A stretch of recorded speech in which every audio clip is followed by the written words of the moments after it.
Let's see what's beneath these bandages.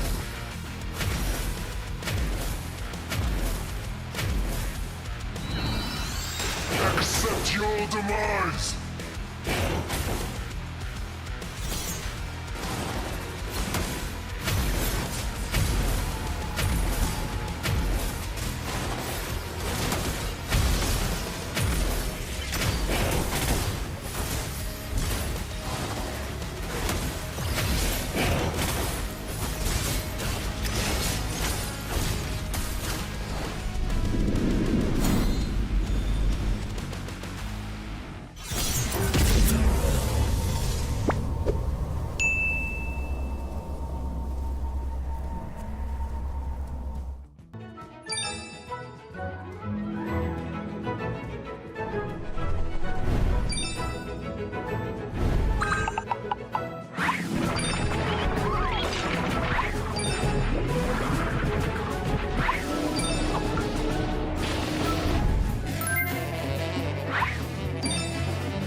Looking for diamonds for your favorite skins and recharge phases? Bonox is the solution you'll be waiting for. Top up your diamonds at the best price in the safest way with Bonox. Just create your account quickly and easily, select your recharge, and of course, use the code BNXMPL for a 5% discount. That's it! Enjoy your diamonds all thanks to Bonox, the official sponsor of MPL LATAM.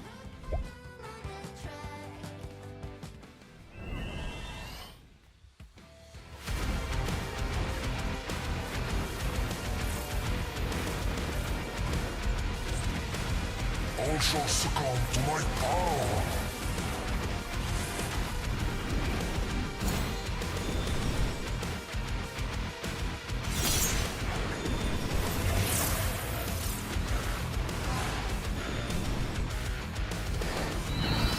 May my rule add some fun to this boring world. Let's see what's beneath these bandages.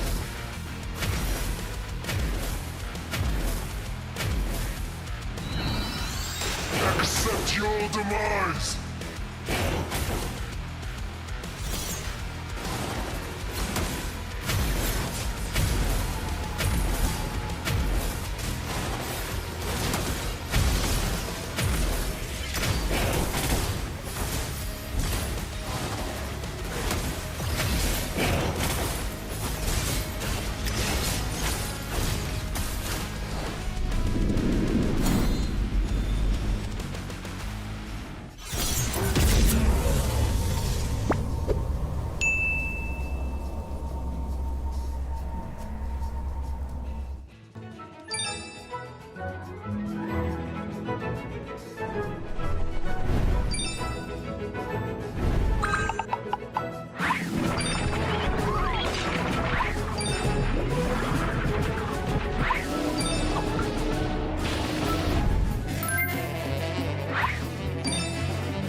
for diamonds for your favorite skins and recharge phases? Bonox is the solution you'll be waiting for. Top up your diamonds at the best price in the safest way with Bonox. Just create your account quickly and easily, select your recharge, and of course, use the code BNXMPL for a 5% discount.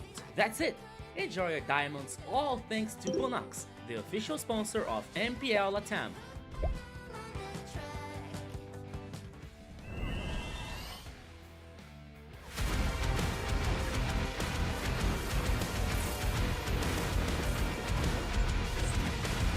All shall succumb to my power.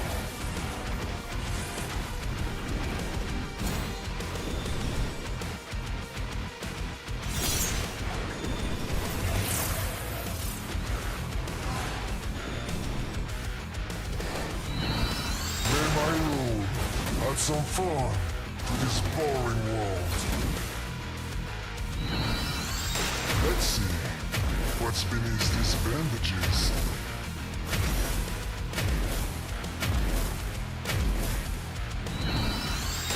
Accept your demise!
The battle for glory begins now.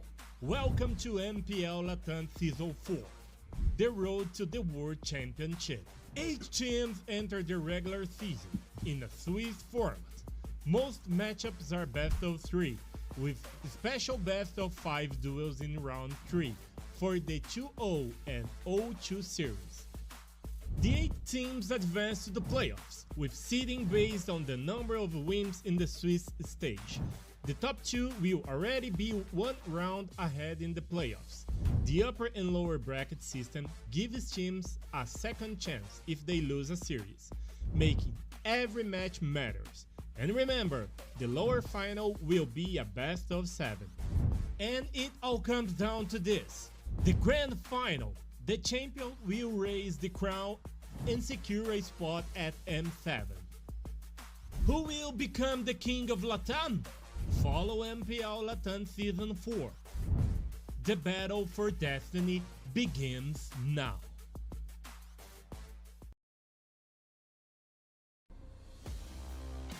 And welcome for one more week of action, for glory, for the path to the glory here on the MPL Latin America in the Global Podcast. I'm here with my friends Jonas and Rico for one more week of excitement and beautiful encounters that we're going to have today, Kronos.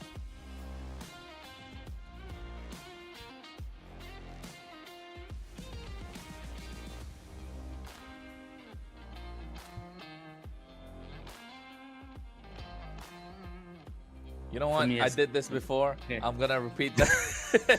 I always. I agree. Right? I agree, Kronos. I agree. I thought it was me. No, it's me. It's me. I was gonna say I had a great week, and then I was excited. I enjoyed my week. I enjoyed my week so much I forgot to turn off the mute button. But at the same time, folks, it's amazing to be here. Of course, Jerry, we do have some action-packed games for today.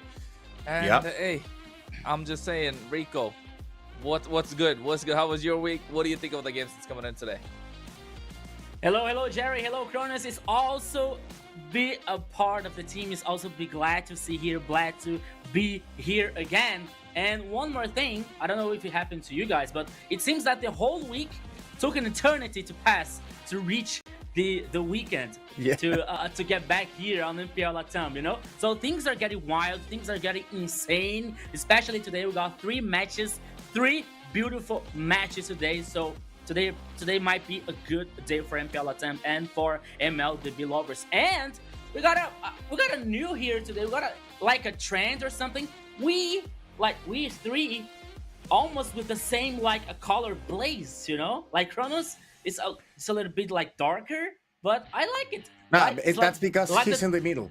Yeah. Oh, okay. Exactly. It's like the 3 Musketeers, you know? I like it. Yeah, I like it a lot. Well, guys, as Kronos said, we have a day all packed with action and with beautiful matches for today. 2 best of 5 and 1 best of 3. We're going to be switching between, starting with the best of 5, after that a best of 3, and then a best of 5. Stay calm and be comfortable because this maybe could be a long night for you guys, wherever you are, because, well, we're starting. It's the first week that we have so many matches planned for just one day, Kronos.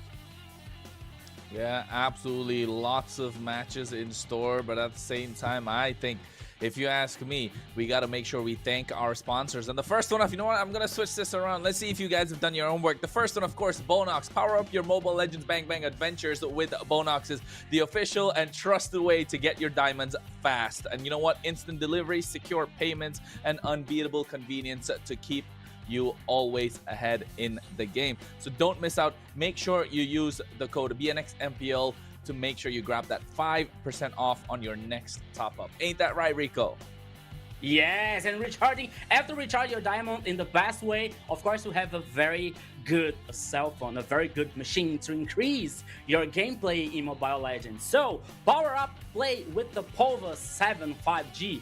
Ultra battery, blazing speed, and fluid 144Hz display, built for true gamers, built for me, for you, yes, built for everyone.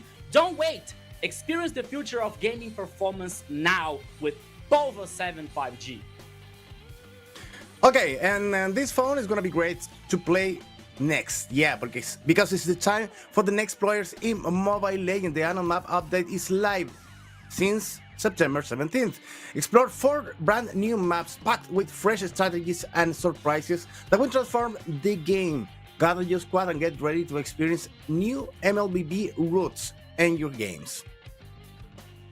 Nice. Oh, look at that. We got everything turned around and now we're back to square one. Of course, we're talking about MLBB Brazil has made, actually MLBB has made it to the Brazil Awards, right? I'm not the best person to say this because I'm not from Brazil, but I gotta make sure you vote because I voted already. I'm not even from there. I make sure I vote for the game. I make sure I vote for the right people. So this is your chance to show your vote for the community, vote for our players right now, and of course MLBB by scanning the QR code that's mentioned right there and be a part of this achievement to help MLBB shine on the big stage. As LATAM representatives, we definitely want to make sure you vote for, of course, the 3 that you see on the screen: Angelus, Frost, and also Hybridy. And these are players that they've seen it all. They've seen the highest of highs, and I don't think they've reached the lowest of lows yet, but hey, you got to make sure you vote for the Latin American representatives.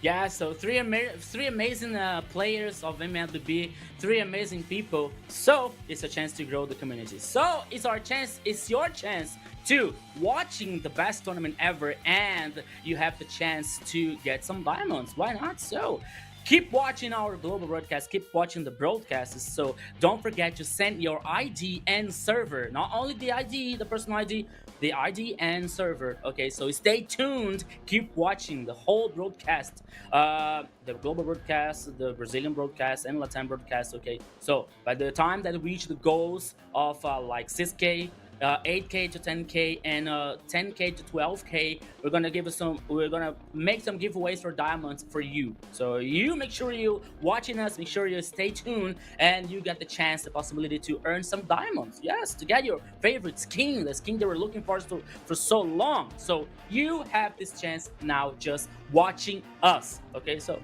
you have a better way to do that. Okay, you have a Bonox way to recharge your diamonds, or you have the way here to get some diamonds watching us, Jerry. Well, guys, but last week was also a blast. So let's enjoy this highlight video that we prepared with the team. Hello everyone, I'm Jerry, and it's time to recap the second week of the MPL LATAM Season 4. After another round full of twists and turns, Nicey Global secured a solid 2-0 victory against DreamHack. In the day's second series, after an infinity comeback in the first game and nearly lost the second one with a crystal dropping just 5% of HP, Entity 7 bounced back and struck together to 3 straight wins, sending Infinity down to the seed 8 in the MPL LATAM Season 4 playoffs. On Sunday, ULF Esport was dominated by Black Sentence, where a devastating Ixia and Mathilda combo sealing a 2-0 win for the Chilean team. And to close the week with style, the highly anticipated match between Alpha 7 and Influence Rage delivered an incredible series. Alpha 7 took the first game looking ready to dominate it completely, with Gusta La Gusta showing perfect control of his positioning as ADC. But the lead didn't last long. Influence Rage answered with a finalist level game reading, surprising everyone by picking Bane in the gold lane, turning the series around and taking 3-1 victory, securing the first 3-0 on the Swiss stage. Week 3 is coming up. We will see more epic clashes like this. See you there, and let's find out.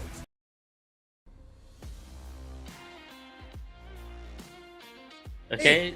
Some surprises, more new surprises after what we saw last week with Influence Rage.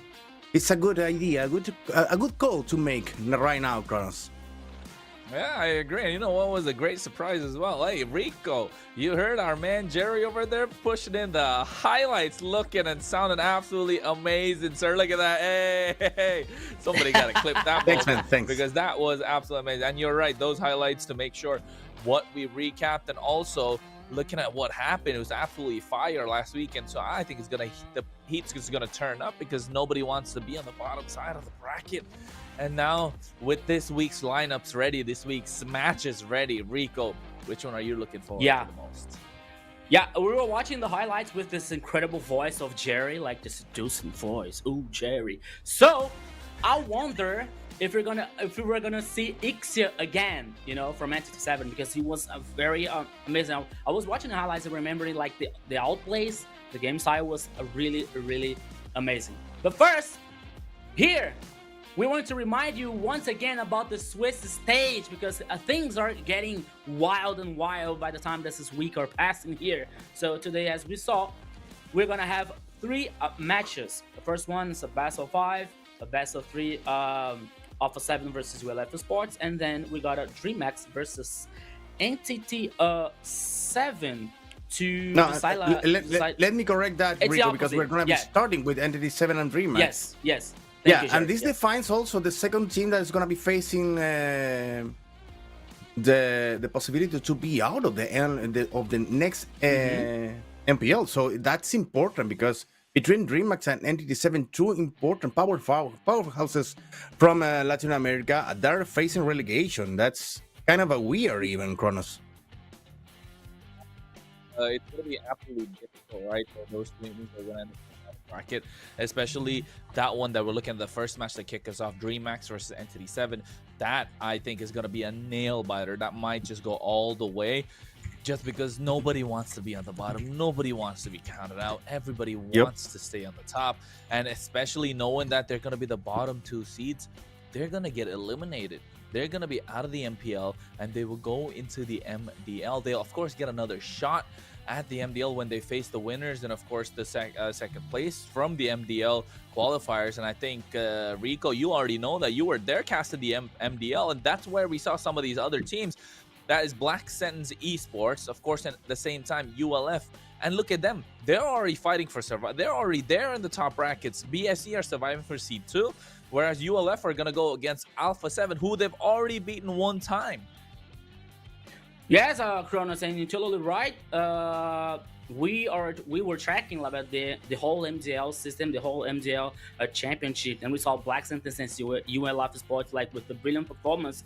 But we have to remind like that the MNTL is a development league. You know, there's so many players that are going to be revealed. There's so many players who probably not have so much experience like on events, especially talking about like international events, you know. And here they are on MPL.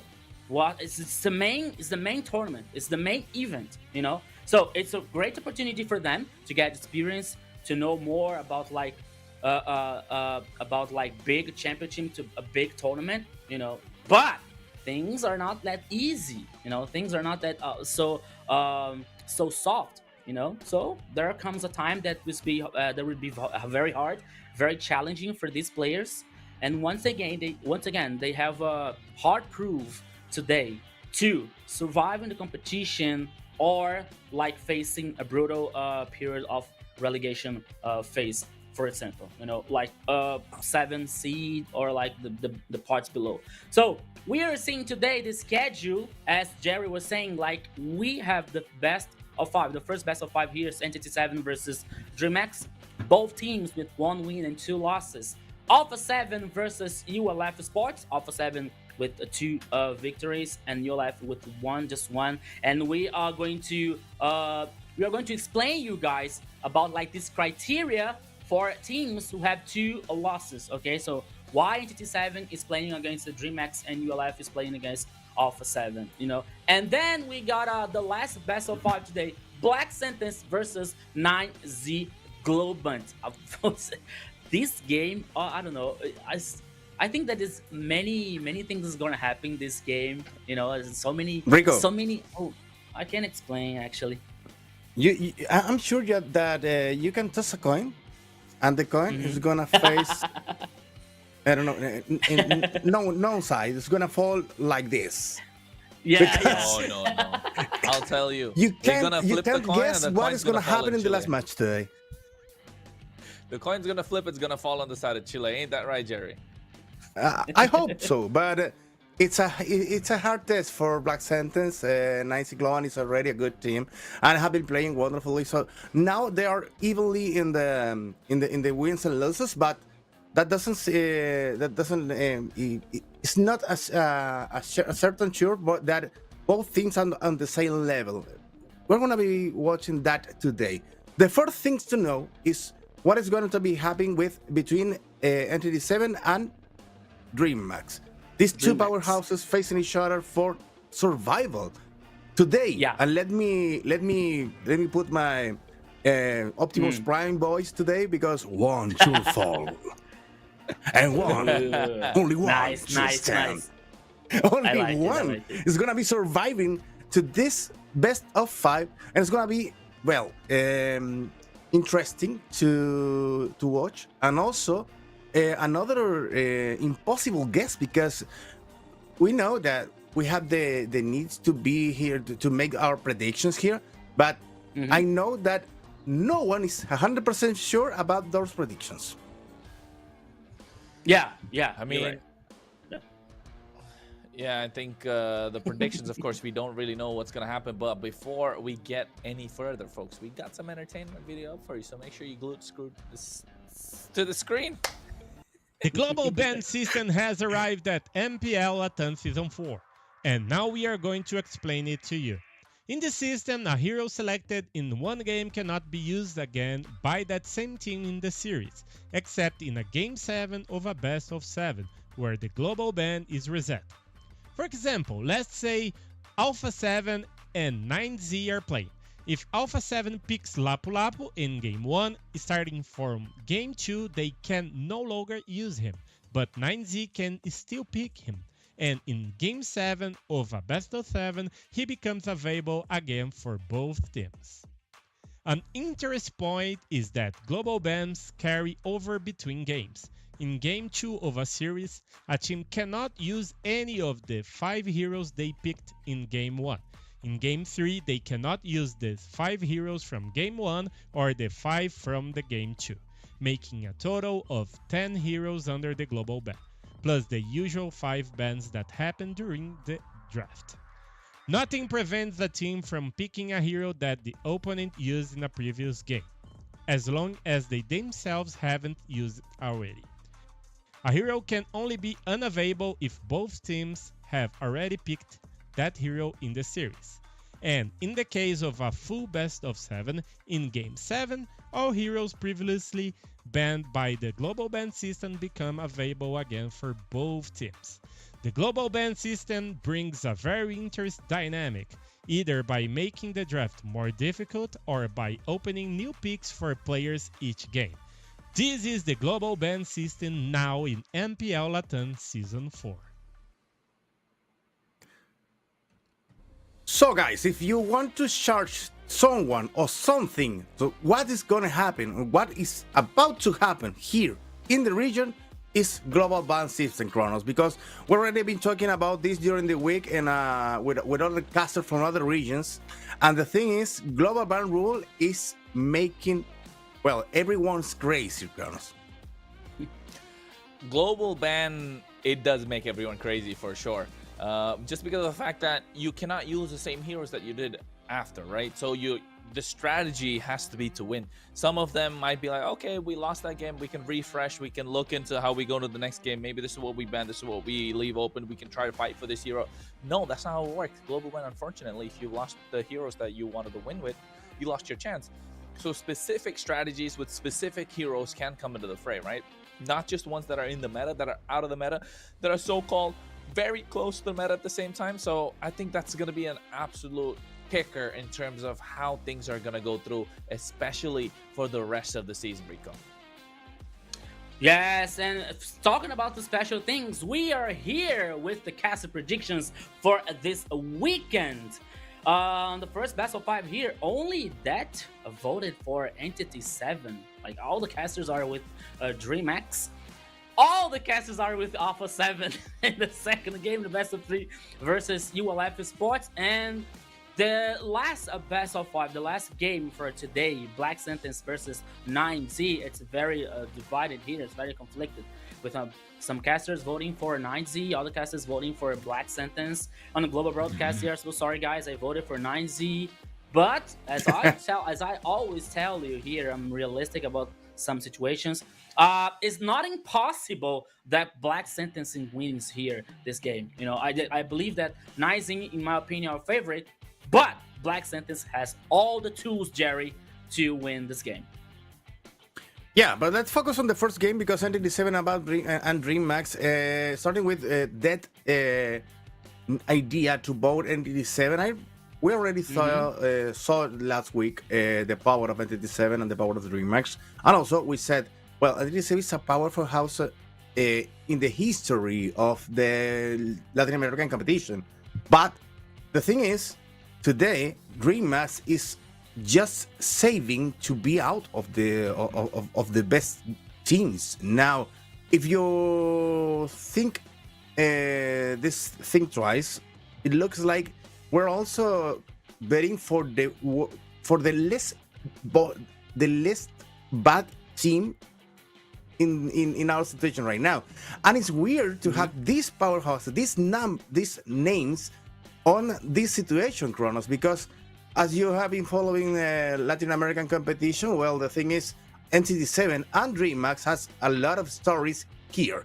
So let's meet now NCT7. These guys are here to survive. Black Mind, Sagan, Erwin, and Chimera are gonna leave everything on the field today, Kronos. You know what? When I was making the predictions for this match especially, I was thinking twice, right? I was like, okay, Entity 7 might actually be able to take this against DreamHack, just because of the way that they played in the previous weekend. But then I took a closer look at the lineup, and you can see that this lineup, of course, is solid, and that's the reason why I thought twice. Black Mind, Sagan, Irvin, and Chimera in the gold lane as well. And we are looking at Sagan, right? All eyes on Sagan and Black. Black's the veteran out of everyone here. And of course, Sagan is the one that they play around in the mid lane. And I feel like a fight for Mind's heroes in the jungle is going to be super important as well. And Irvin has to learn how to open up the map a little bit more to give them space like he did against Infinity. So I think this lineup is absolutely solid. And I can see why Det went for it as well out of all the casters, right? But then again, yes, hey man, they're going against a solid team. And that team is from Brazil. However, the keys to victory are here. Focus on early game aggression, dominate river and vision control to set the pace, prioritize bans against enemy assassins to neutralize their jungle impact. It's as I said, folks, you got to make sure that Irvin is able to open up the map space for the rest of the team, and of course make sure Mine has a better time in the jungle. Ain't that right, Rico?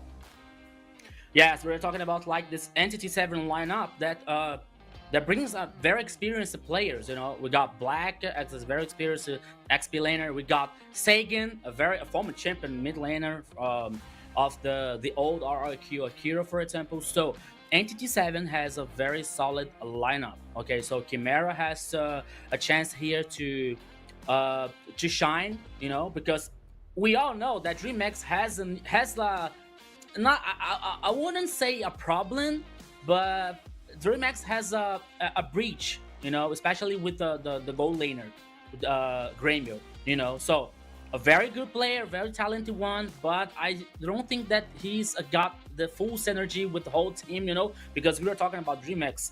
It's a King, Tekashi, you know, a very strong lineup, but Grêmio here has to match definitely to this lineup here to get DreamHack more options and increase a level here from game style. So as we were talking about the DreamHack, so the lineup is here for us with Tekashi, King, Rainbow, Blink, and Grêmio. This lineup that promises so many things, but so far they got only one victory here, 2 losses. We all know, like, the games were very hard, the games were very challenging, but this team, once again, has the chance to prove themselves and prove to this very huge fan base that they have potential to increase and to climb up more in MPL LATAM. So as we got here the keys to victory, rediscover their identity, play around strong team fight compositions, share carry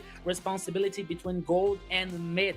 Picks like Ranger and Farsight can be the key to a victory. So as we were talking about, like, Grêmio, a new player, especially in this lineup, because we also have former champions in this. King, Tekashi, very good. Rainbow, So not so many, not so new addition, but also new player on DreamHack. So they have to prove themselves. They have to rediscover their identity. So they have a 1 week to try to solve this, to trying to increase as a team. So today we have to see, Jerry, if they are able to do that. Okay. So, to Okay. leave the question behind, Let's go. let's go to the draft and say hi to the people watching there, the streaming. Sanket there in the in YouTube is already saying hi. No, he said yo ho, mate, to you, sir. And also cheering for Kronos. Guys, we're already on the first draft of the day between ND7 and DreamHack. And you already said that, Rico. It's important to know how Grammy is going to perform today, because Grammy was, as you said, the weakest point there on DreamHack. And if ND7 goes to the gold lane and pushes the gold lane to fail, well, it's going to have DreamHack by the neck. Really, Kronos? By the neck, man. I don't know what else to say. I wish I could say those things here live on chat, but I'm just gonna say that if Gremio for DreamHack starts rolling, right? That's my only thing for DreamHack. This is the dangerous grass map as well, and one of the maps that has a little bit of impact. And you know what? I was gonna bring up a lot of things, but they're moving quite fast. The bans are already up. We spoke about this, right? With the rest of the world. We're not talking about MPL LATAM, folks. We're talking about every MPL around the world. That one pick, there is a reason why that one pick gets picked up first. That's the reason why he's one of my favorite heroes in the game. Absolutely underrated. I mean, I wouldn't say underrated, absolutely insane in terms of what he can bring to the table, just because it's not so much as an individual hero, right? It's so much of a team hero, so much of a unit it brings in. It's like you pick the general and then you pick the rest of the soldiers. That's what it feels like when you pick the Yi Sun-shin, rightly so as well, with Yi Sun-shin being the general that he is. But at the same time, DreamHack on the other side, the Grok and the Farsa, absolute bombardment from the get-go with that Grok trying to be a problem, especially again in this dangerous grass map, even for the Farsa. But are you sure about Yi Sun-shin being the general of this team? Maybe an Spec Ops, but not the general, because it's gonna be gonna be charged of the first killings there in Puerto Rico.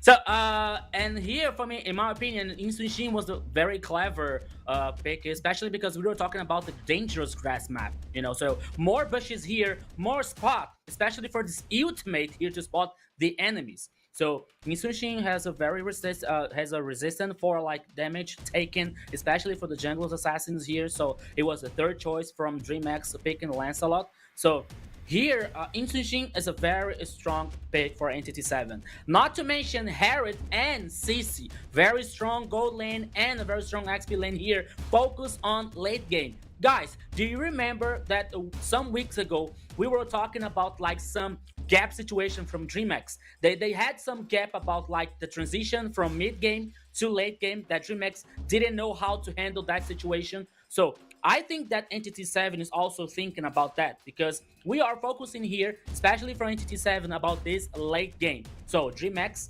chooses as a third one here, Lancelot. The ban phase is almost getting finished here with Fovios and Valentina and Selena. Okay, very ban target here for especially a possibility for a Rainbow. Okay, no, Rainbow, no, sorry, Sagan to Entity 7. So yeah, that's okay. So we're waiting here now for the last ban for Entity 7, Kronos. Yeah, we're entering the last ban phase anyways. The Selena, the Valentina's taken off. The Phoveus is coming off as well. The Lapu Lapu taken off. You can see a lot of tanky frontliners taken out the table, right? It's 1, 2, 3, 4, 5, 6 frontliners that are gone. Grok included 7, CC included 8. So they're really grasping here. Not many options left in the EXP lane, in the roam position as well. Maybe in the roam position, I don't know, Minotaur?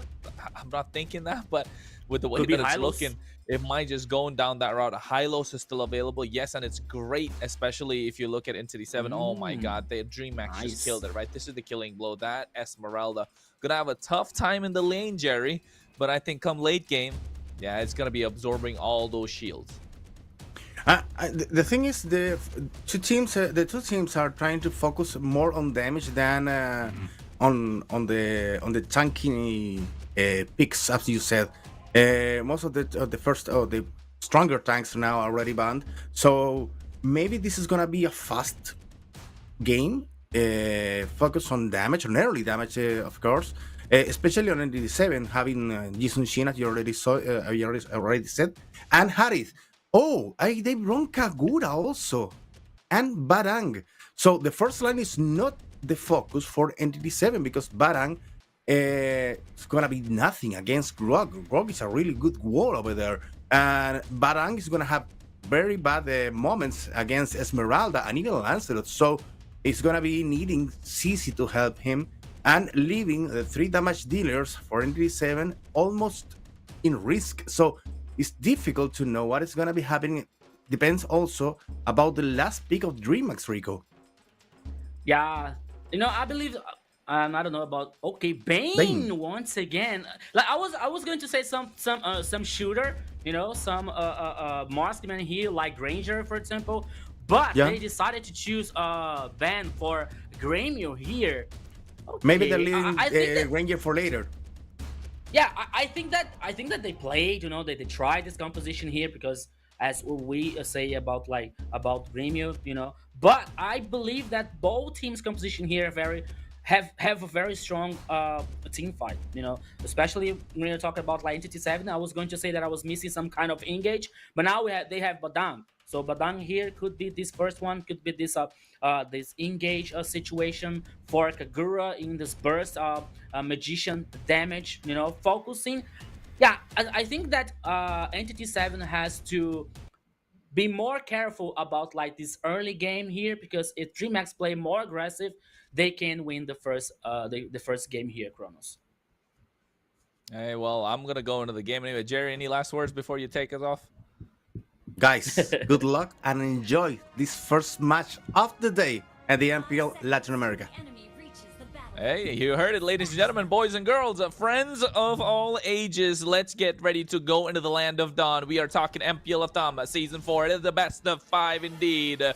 And of course, we are talking Entity 7 versus DreamHack, a fight to stay alive in the MPL. As we can see, Entity 7 have a solid lineup. The CC, the Yisun Shin, the Kagura in the mid lane, along with the Harith as well as the Badang. You can see they're trying to dominate the river already. But on the other side, for DreamHack, Takashi on the Esmeralda, King on the Lancelot, Farsa from Rainbow, and that Bane that we like to see. And of course, at the same time, you can see that Grop come up into the picture as well. The emblems look absolutely solid. And you know what I was going to say, Rico? Entity 7 have a very solid, very thin margin for error. If they lose momentum in the early game, they are out. If they lose momentum in the mid game, they are out, and they have no possibility of having to maintain momentum in the late game, because if they lose that, they are out as well. DreamHack look like they are ready to break down walls, and they have the guy who builds walls along with them. Yes, you're totally right, Kronos here. They have to be totally clever, especially with this engage here, because, as I was saying about the Entity 7's composition with a very interesting engage from Badang, we also have a hard engage from DreamHack, especially with Grok here, with Blink, so they have a hard engage here. Grok is a very oops. In the mid lane here, 2v2, can be 3v2. Let's go, Kronos! Yeah, okay. I think you can see already they want to dominate the river, right? They know they need to, not just want to. Blink is the one that's going to be leading the charges. Grok knows he has better priority in terms of bush checks, but he knows that he doesn't want to go. Oh, wait, Irwin might go down. First blood of the hands of Blink. Oh, that is a very terrible situation now for... Oops, Takashi here taking so many damage. Woo! Black. Already taken down low. Vengeance already used up as well. Rainbow with the feather airstrike popped in. Sagan is there looking for an assassination angle, but you can see the turtle secured by King with the Thorn Rose and Retribution. Kronos, I believe that is not gonna be very easy situation for Entity 7, especially to try these objectives, because we're talking about Lancelot. So Lancelot here is one of the most secure heroes to guarantee these objectives. Like they cast the triangle and then he casts his might to guarantee turtles or Lord, for example. He gets this immune situation in his skills. So I believe it's not going to be very easy for Entity 7 in this team fight, especially for objectives. So once again, Entity 7 has to be very clever, has to pay more attention, be more careful about like this engaged situations here, like this transition early to mid game, especially to late game, because now no, DreamX is taking the cards, Kronos. This Grok is just walking in. This is not allowed. Yeah. He's trying to barge in. He's breaking down the doors of people's houses right now. And you can see he gets a knockup and he gets a kill as well at the same time. DreamX are on the front foot and they want to press down on this aggressive path that they have taken. Tekashi doing the same. CC is supposed to win this lane outright, but it's already a little too late. And now they're going to be hard to take down, Rico. Yeah, but you know what? Like DreamX here is playing very much around the mid lane and the XP lane. You know, like Tekashi, Blink is doing a great job with this Grok. You know, and while this happens, Gremio it's in the top side, only farming, only getting resources. You know, I believe that in the most important team fights, Gremio is going to be very important paper here, especially with his ultimate, to zoning the players, you know, to secure objectives, to cause a more damage in the Entity 7's composition. So Gremio in the mid and late game is going to be very important player, but here... Irvin. Woo, okay. Yeah. One more kill. Nice for Rainbow. Yeah, I know, right? 3-0. I know, Rico. Look at that. Oh, Blink. no, wait. He might go down. Flickers out of harm's Blink. way as well. Curtain call Oh! already used. Tekashi, man, this Esmeralda's just zoning everybody out. I don't even know what to say, Rico. This game feels like it's already over. Entity 7 need to scale. They need to find assassination angles, and they need DreamX to fumble. And right now, I don't think they want to fumble at all. They have the advantage, 3-0. They're 3K ahead in terms of gold, and it's all thanks to that guy on the screen. It's the blink on that Grok. Yes, and you know what happened to the last turtle here? Sagan was up just a little bit impatient. So he tried to pick off Blink. So he didn't get much damage. He didn't get enough damage to cost and to kill Blink. So he had to flick to survive, to run away. You know, so ATT7 here is in a very complicated situation because, as you said, they need to scale up. They need to get more time to their composition. You know, but DreamX. Oh my god. Oh my god. Oh. What is that? That is abuse. DreamX don't even care. DreamX don't even care, Kronos. They only are playing aggressive. That's abuse, Rico. That's abuse onto Irvin. We spoke about how he's supposed to create the space, and he's trying to do that. But my guy, you've already lost the advantage. He's 0-4-0 now. And Blink is just making sure whenever he sees him, whenever there's one single damage dealer around, he don't care. He just wants to knock him up with a tectonic charge and make sure he gets melted down. Already, quarter of his HP is taken out. You see why we were talking about. Oh, once again here, Irvin is gonna have nightmares with the Blink and his Grok once again. But you know what, Blink does? Yeah, he doesn't even care. Let's go, Kronos, one more time. Oh, he's so alive, man. You can see that comes through as well. The fist crack. Ooh, all makes it out alive. Oops, Rainbow. And the Zaman Force dropped down. But meanwhile, Mine able to get a kill onto Rainbow in the mid lane. Rainbow a little out of position.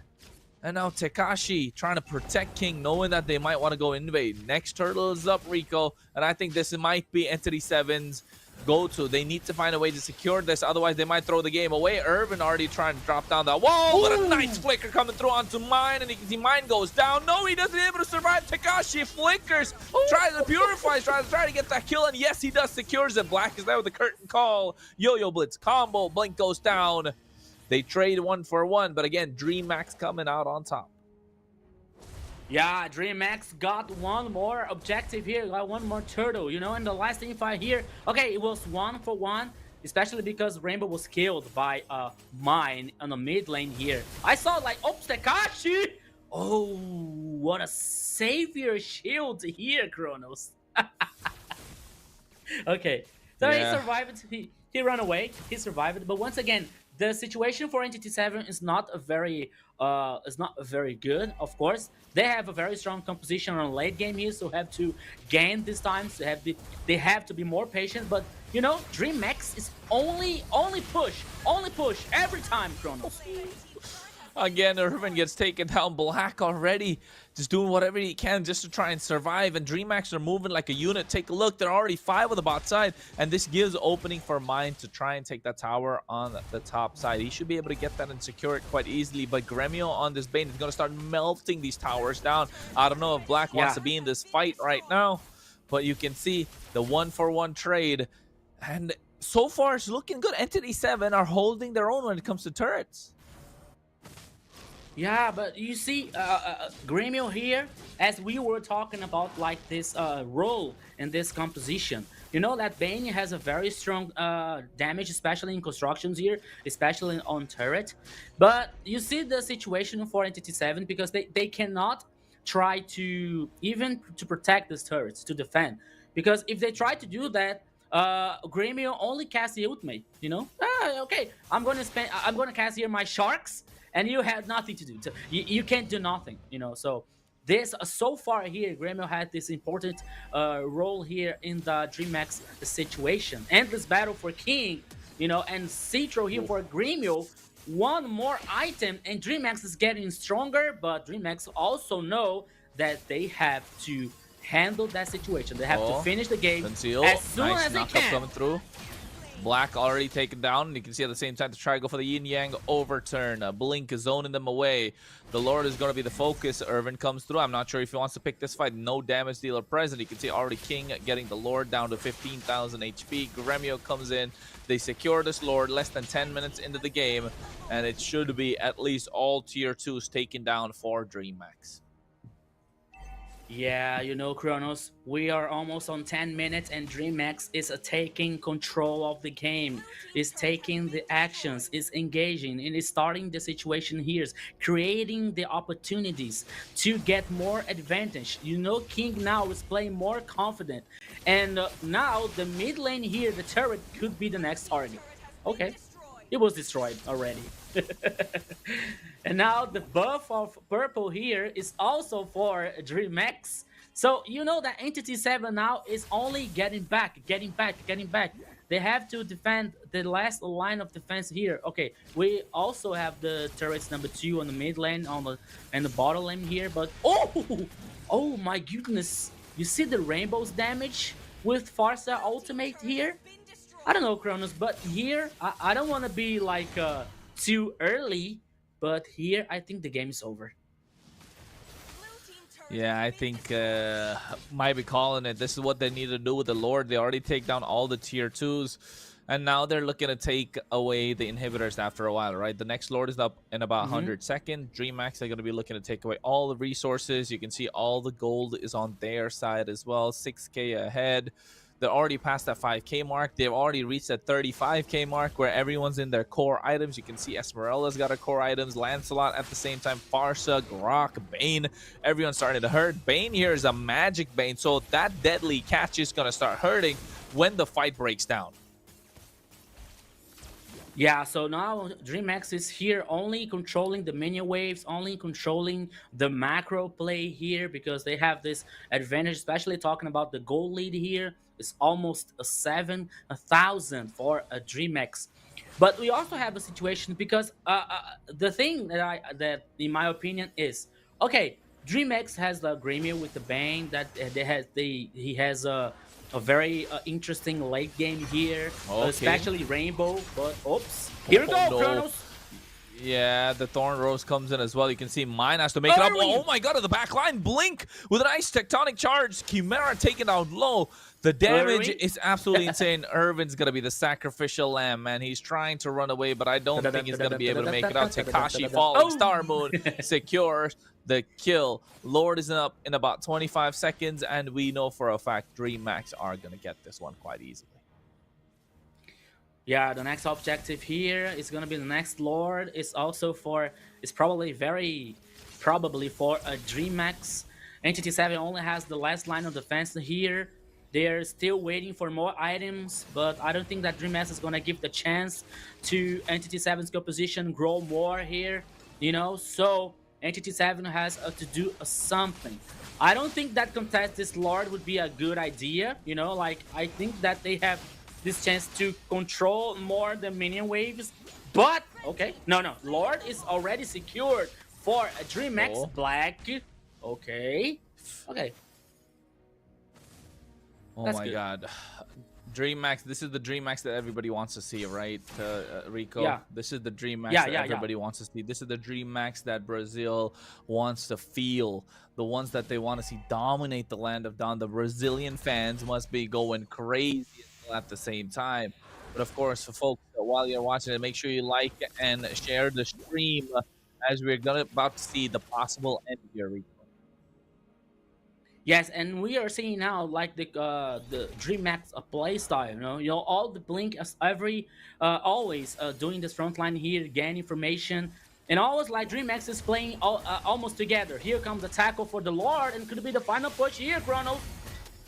Face crack coming through from Irvin. Already used up. Nice tectonic charge. He gets Black as well. Irvin's the first one to fall. The deadly cat's being used up. They're looking to siege in. The mid lane inhibitor is already melted down. The top side should be the next target. Minion's not present, but you can see King goes through onto mine. I'm not sure if he's going to be able to make it out. He does indeed.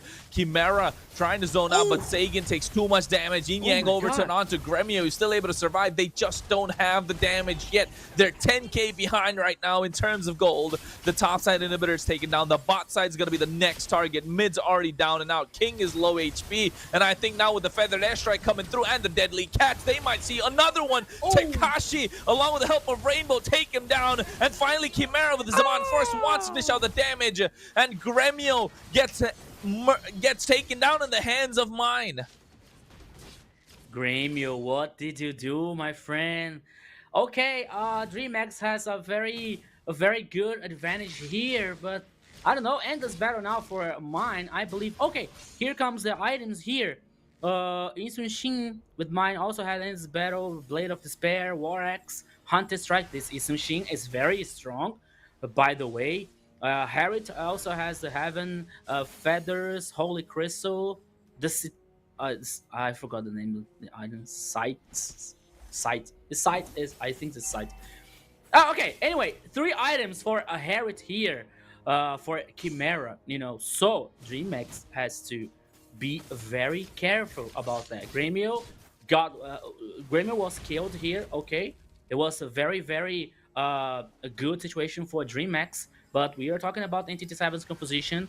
They also have a strong late game here. So I think that now DreamHack is waiting for the next Lord to do something, but Entity 7 wants to do something.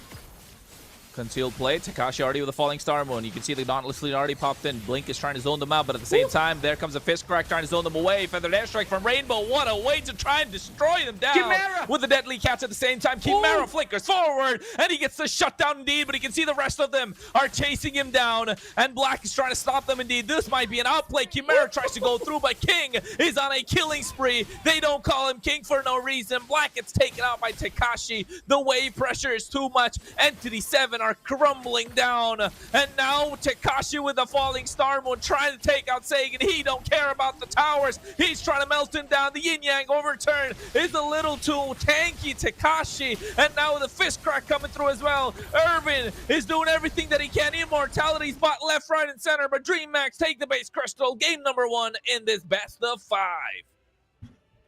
Yes, Chrono, 16 minutes of a game here, and DreamHack played so aggressive, took the actions, took the control for the very first minute, guaranteeing the first victory in this best of 5, getting more confidence, getting more power of DreamHack here. What a great game, what a great situation here for DreamHack as a very chance to trying to prove themselves in MPL LATAM Season 4, Jerry. Yeah, guys. Well played from DreamHack, and also keep an eye on what are they doing, because as I saw, well, during the game, seems to be that they're just aiming to a formula to not get Gremio killed. he doesn't get part of the battles mostly. We're gonna be checking the statistics after this later. But the thing is, Gremio almost didn't participate on the big battles. Just at the end, and in one time he did it, and also died. So it's weird to know to take a look of this kind of strategies of DreamHack. They already used one. I don't know what are the peak or what are the ideas they have to keep Gremio alive and also to be part of the engagement, because after one game after another, maybe they're going to be not be able to solve this on every single match. They need to win 3, and as I watched there, as I saw here, they need to win it on a streak. Kronos. Yeah, I think the way that they've been playing, man, it can be straight Yeah. wins indeed. With Blink trying to, I mean, if you think about the game, right? Yes, it was DreamHack versus Entity 7, but it felt more like Blink versus Irvin. So make sure you try and vote for your MVP at the same time, guys. While as Jerry and Rico are indicating, go and make sure you vote for MVPs, because I think we already have. But I was trying to say, this match, yes, it was DreamHack versus Entity 7, but if you think back a little bit, folks, it feels like Irvin versus Blink, especially the early game. And here's highlights to prove that as well. Yeah, and about Blink, Yes, well, Ramos. he played perfect about on this Grok, and maybe they're gonna be picking on something like the Grok again, another heavy tank and with nice mobility. Rico pointed out to the Blink that he was been using, and keep an eye on that, because the idea is to use the ability to go in and out the battles as they need it. So it was a good idea to play in base of the Grok. It's a rock on your base strategy. So I think that works very good, Rico. Yes. And Blink here, I believe that Blink is going to be the MVP of this first game here, because we say about, like, we were talking about, like, how good he was with this Grok, because when we talk about the hero Grok, it's not only to, okay, I'm playing with Grok here, so I'm going to be immortal and I'm going to be very good on hard engage, You have to be clever, you have to be smart playing with Grok, and the communication with the team here must be very important, because it's not only you cast Grok's abilities, Grok's skills, Okay, I'm gonna send the tectonic charge. Okay, where's the follow-up the team? Where's the damage? Where's the combo? And we also saw here, like, the engage for Blink sometimes with Farsa's damage, another times with Gremio's damage, especially with his ultimate, with Bane, So it's very important to for you when you're going to play with Grok, you have to be clever. You don't have to cast the skills like in any way, in anyhow. You have to be connected with your team. The communication is very important to execute the wombo combos, to execute the playing style of your team. And I believe that here, at this moment, Blink is gonna be the MVP of the first game. I have to be honest. I voted for Takashi. I think that Takashi with Esmeralda was very solid. But seeing the highlights once again here, I can say that Blink is gonna be the MVP. And reminding you guys that you can also participate of the vote system. You can vote for the MVP. And reminding you guys that you have to, and you please send the like on our broadcasts. Can be the global broadcast, the Brazilian broadcast, the Spanish broadcast here, the Latin broadcast. So send the like, share the broadcast, call your friends, your family to watch one of the best tournament ever, MPL LATAM Season 4, Jerry. Well, the good question here, the big question here, Granos and Rico, is what is going to be inventing here, and what is going to be the new formula for Remax to keep Gremio alive again. I think it worked very good with the last pick on their side, but the thing is, I need to see a Gremio more involved in the battles to be part of the damage. Yeah, because Jerry. it doesn't take any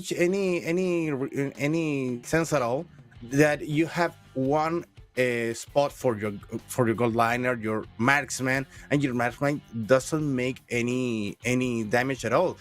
If we're gonna be watching maybe some statistics about that, and also keeping an eye on the highlights. If you take a look on the highlights, you're gonna be Gremio just rotating behind their damage line. So he didn't almost try to participate on the battles.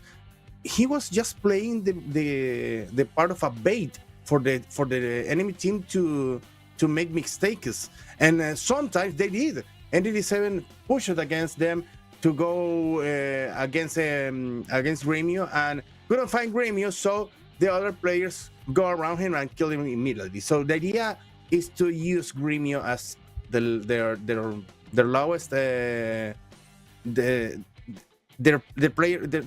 player with the most fragile right now, and to play with the mind of Entity 7 to go after him, and after that make the game around Gremio, but not because Gremio is making damage, because Gremio is trying to not receiving any damage at all. Kronos? I mean, yes, I agree with you, Jerry, but also at the same time, let's not forget, right? Like, if the fight is over before he even gets there, then he can't really do anything about it. That's the thing. Like, they had so much damage. King was so good, Blink was so good, Rainbow were so good, but before Gremio or Tekashi, yes, after a certain point, because he was the frontliner, but like before Gremio could even come into the fight, if everyone's already dead, he can't really do much.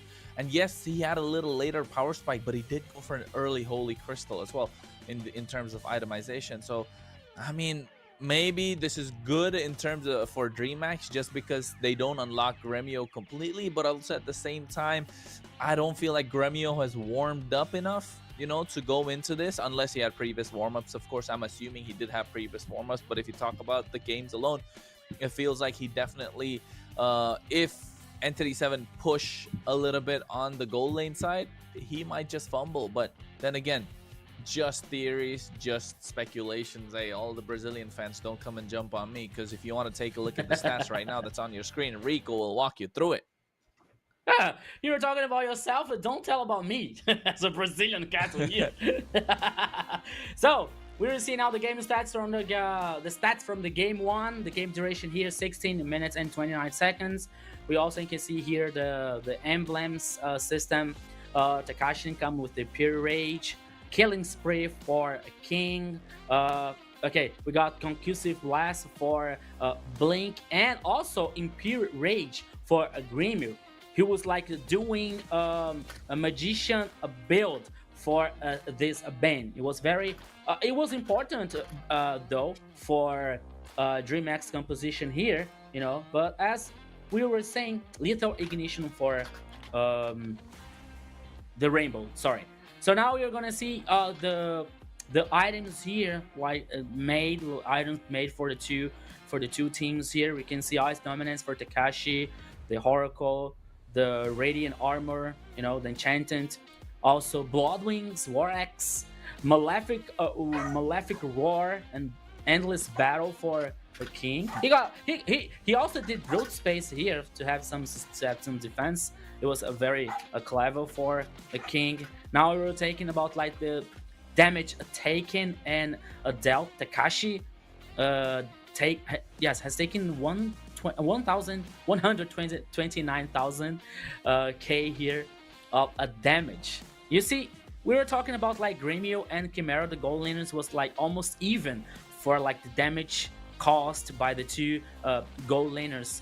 And we can see the graphic here that DreamHack from the first minute was like very aggressive, was like very proactive here, playing the game, taking the action, especially with Blink with his hard engage for Grok, you know, making these opportunities, causing damage for his team, and making these chances for causing damage, especially for Rainbow and King with this Lancelot securing the objectives. And now we are going to see the first MVP of the day, and there he is, Blink. Yeah, the warmer for DreamHack with KDA 2-1-10 18% of damage, 92% of kill participation.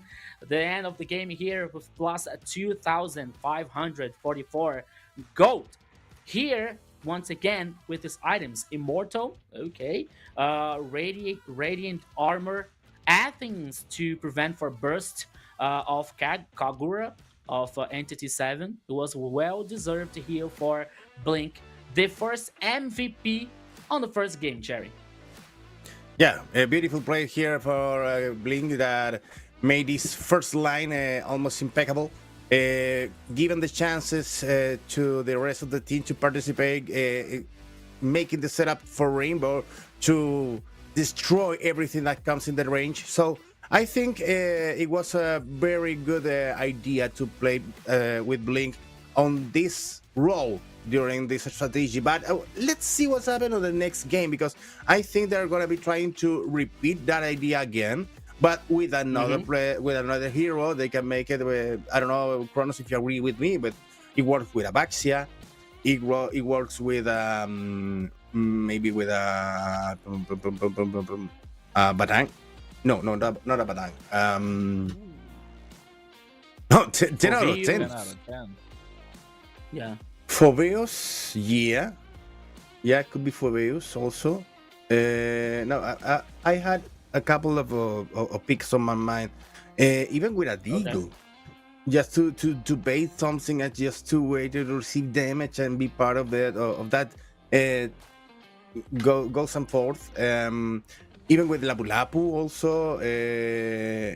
So there is a lot of ideas that may work on the same level. So that depends on two important points. First of all, you have to have a perfect and impeccable first line on this player, and after that, you have to you need to have a powerful mid laner that makes a lot of explosive damage and works at the same time maybe with the jungler.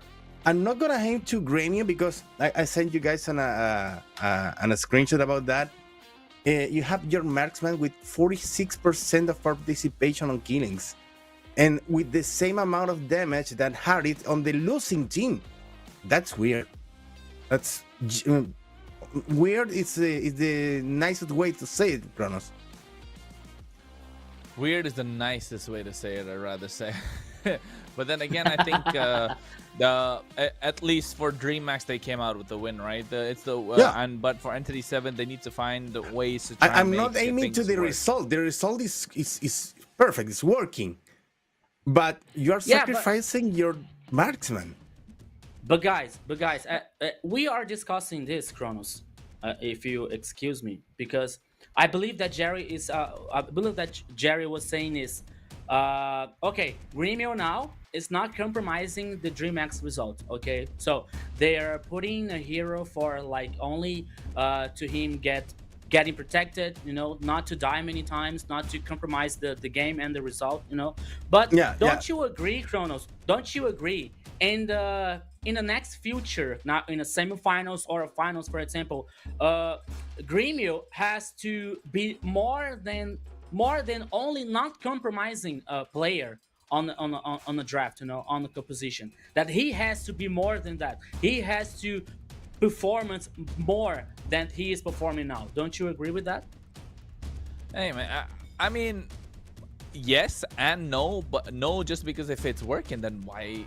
If it's working, it's working, isn't it? Like Bane is a good hero that can be played in the gold lane. He can be built physical and magic, so it works out both in their favor. The flexibility is always there. He's not gonna die a lot at the same time. But then again, you might go for the Ruby in the gold lane. That works out as well. Again, another sustained hero. DreamHack look better when they're playing around King, if I may say so. So I think that's why they're going for it. But here again, now we get to see Gremio on a marksman like the Granger, a more traditional gold laner, right? That's what we want to see. Okay. And against Abaxia as well, they're playing to their strengths more than anything else. That's the real thing. The real point is they don't care about what the opponents have on the other side. They're playing to what they are comfortable with. They're playing their own game, and I think that's where Entity 7 are slowly starting to lose out. But with this next pick, with this Farsa pick that's come through, you can tell that Entity 7 are playing their own game as well. And during the week, we were Yeah. talking about Alice and the tankiest lineups that may be part of it, that she can be part of it. So now you have a Baxia, Alice, and Farsa, a nice combo to improve Farsa's possibilities to make a lot of damage.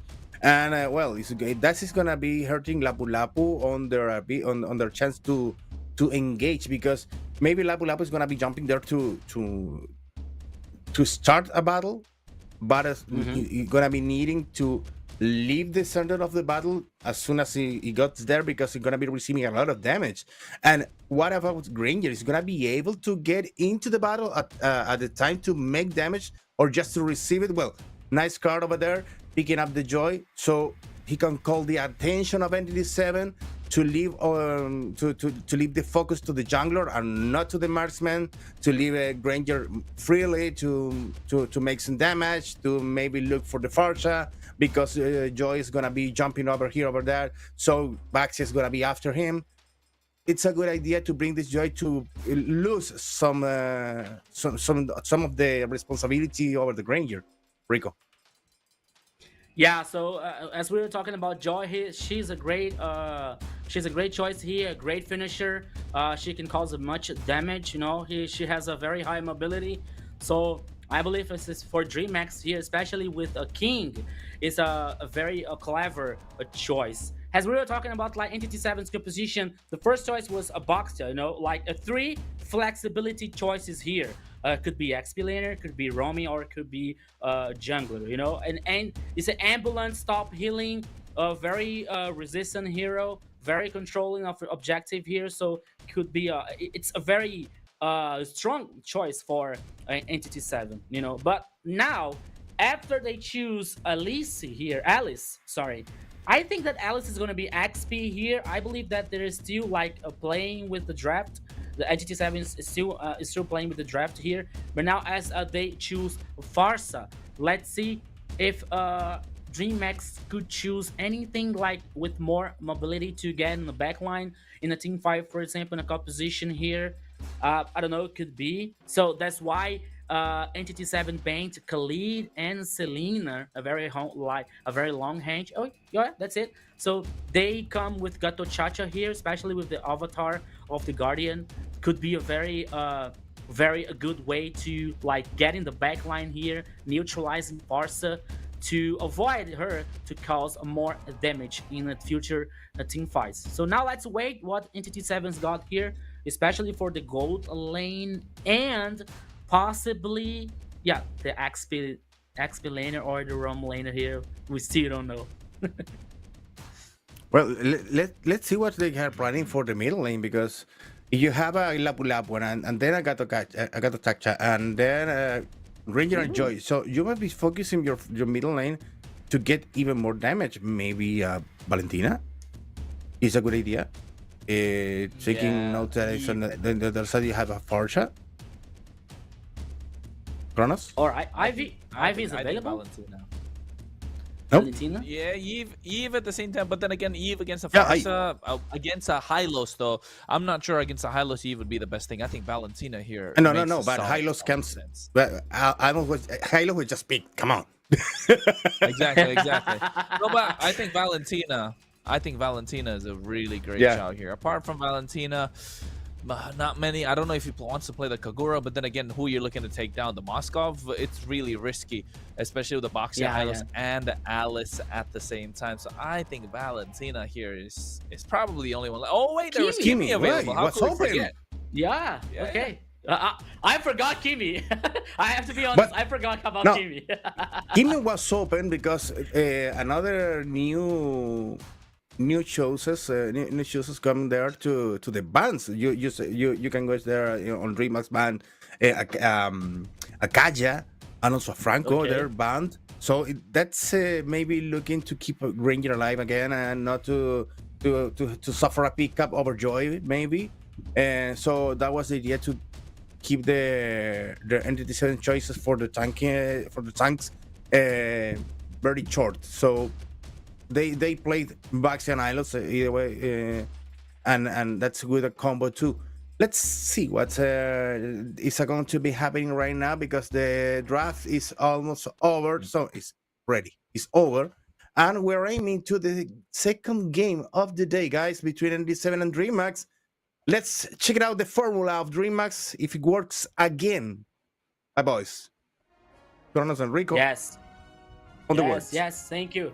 Thank you very much, Jerry. And once again, welcome everybody to the Land of Dawn here to the second game of this Best of 5. It's a battle for survival on MPL LATAM Season 4. Entity 7 versus DreamHack is a 1-0 for DreamHack here. Now, Entity 7 have to prove themselves that they have potential and much damage here, my friend Kronos, to make everything draw at this game. Yeah, I think they want to level the score out, especially if you're Entity 7, right? Leveling the score is what you're looking for, but if you're DreamHack, you're looking to try and end it as quickly as possible. Try and get that quick 3-0, take some rest, not show too much of your strategies, because we're still looking to see if we are in the Swiss bracket stage, right? You don't want to get eliminated from the MPL. That's going to be the biggest thing here, and you can see already Irvin getting poked down. DreamHack, they have cards, they have 2 marksmen, and this Joy is going to be the key in looking to take down someone in the back line. The poke is going to be absolutely adamant from Rainbow and Gremio, and King on this Joy is looking to melt people down. And you know what, Rico?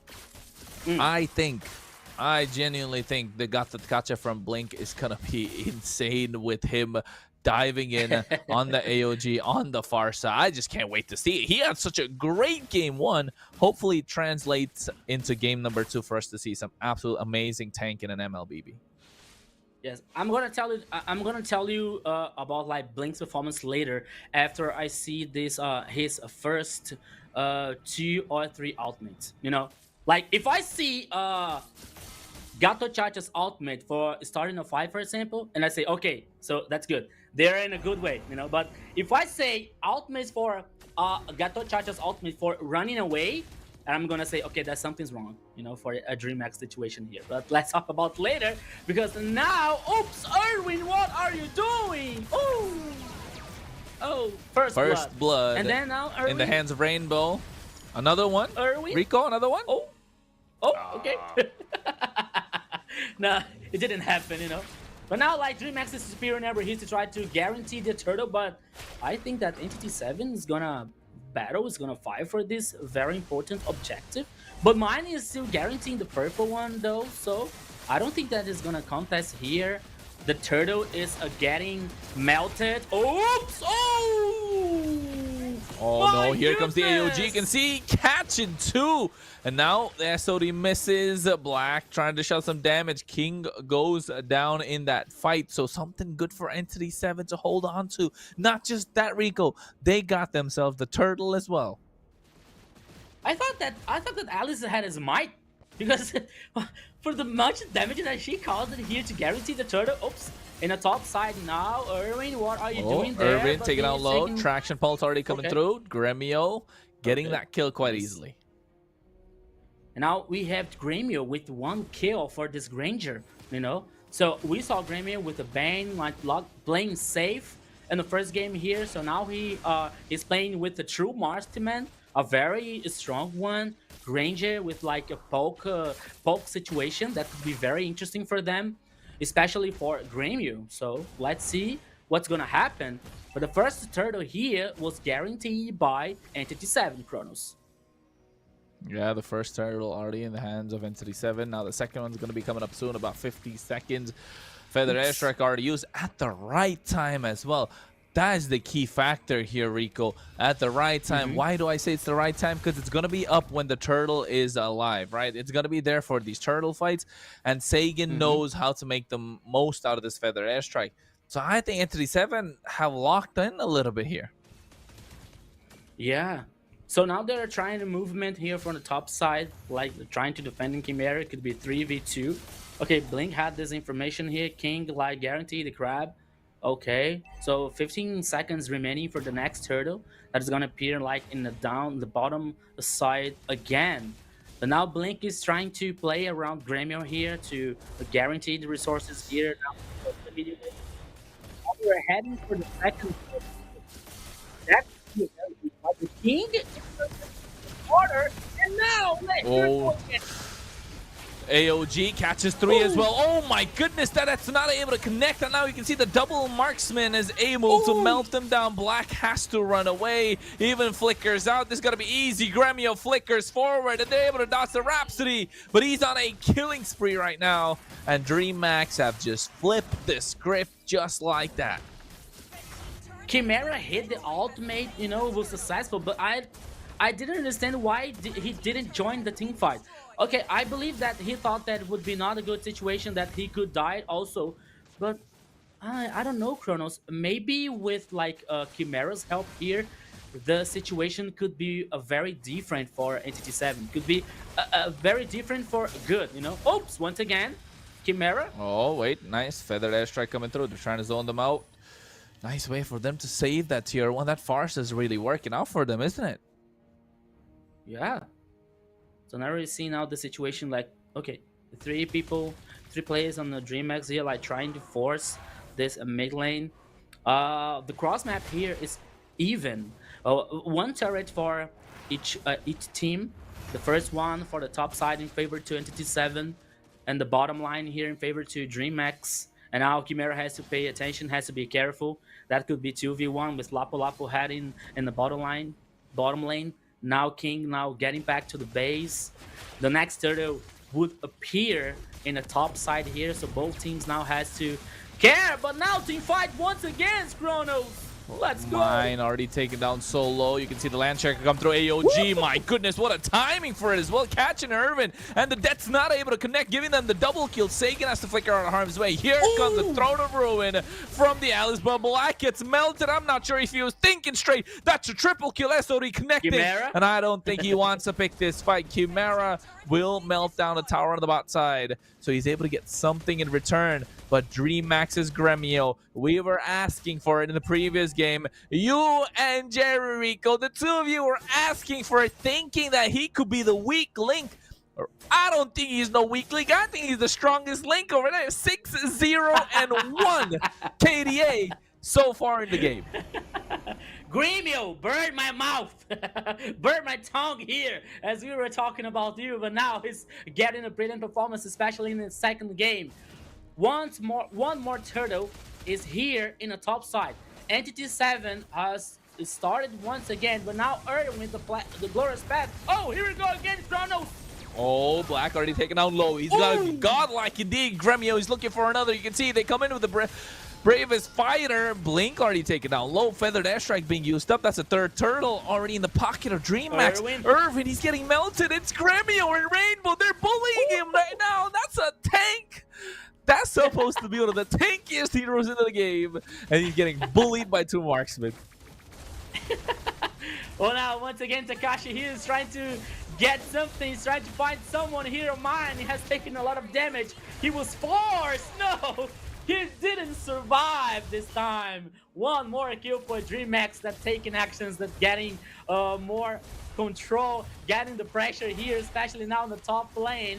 There was still 1 car minion here. Could be enough. No, he was destroyed.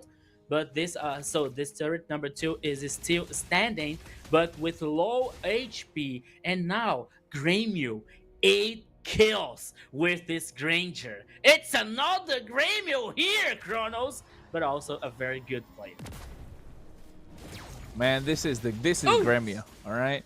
You guys are forgetting who Gremio is. This is who Gremio is. He is absolutely dominating this entire time. And I'll tell you something, the way that he's playing, he is proving his haters wrong. You guys said I can't play. You guys think I can't play the marksman? The team has to protect me? You know what? Let me show you twice. And Takashi over here baiting so much out. Look at King and Takashi. They are having fun. That is what happens, right? They have the communication. They have the history between them. And I said it before, I think Gremio just needed a little bit of reassurance. And that's what they did in game number 1.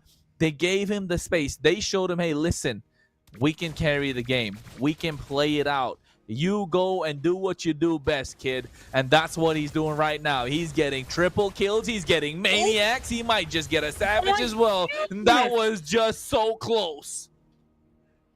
Did you see the damage? Oh my god. But you know what, Kronos? Sometimes you have to do the villain. You know, we have to be the bad guys to say some things, to like to provoke the player. You know, to provoke the person. And now we see that happened. Now we see that it worked. You know, because Grêmio now it's playing so well. Once again, we're not saying that Grêmio is it's a bad player. Okay, so here comes the Lord. All right. Oh, taken out low. You can see another kill in the hands of Gremio. He's legendary. SOD connecting, but it misses. Absolutely. Feather Airstrike comes through, but you can see the AOG to make sure to catch Sagan with the Landshaker, but he gets shut down in the back line. Black able to get that kill onto Gremio. A little too overzealous, but still, Entity 7, I think they went for the forbidden fruit, but they got the kill. They weren't able to secure the Lord. Here comes Black. He's trying to get the red tree off, but no, King has it secured. He might just go down with the electrifying beats being used up. He will be able to secure the Lord, goes down, but Rainbow able to pick up the pieces. 2 down from the side of Entity 7 and 2 down from the side of DreamHack, but the Lord is already secured, marching from the top lane.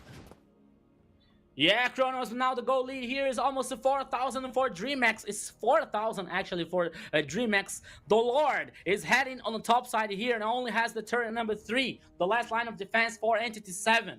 Once again, we're seeing like the items, like with the Kashi here with 3 items, Warx, Radiant Armor, and the Blade Armor also here to prevent for Chimera, especially from Moscow. Grêmio here with his Sky Pierce, Malefic Roar, and Hunter's Strike. You know, it's 1,500 gold ahead of Moscow here. Grêmio is playing very, very well this game here. His performance is getting so brilliant. We saw this poke, we saw the damage that he caused with the Granger's poke, you know. So now DreamHack once again has a great advantage, has a huge advantage here. Oops, Takashi. Oh. Okay, he's a Lapu Lapu, you know, he's very resistant at this point of the game. But now, once again, the Lord is very far away. So now I believe that DreamHack is only it's only gonna control the minion waves, you know, deny the resources, especially in the Entity 7's jungle,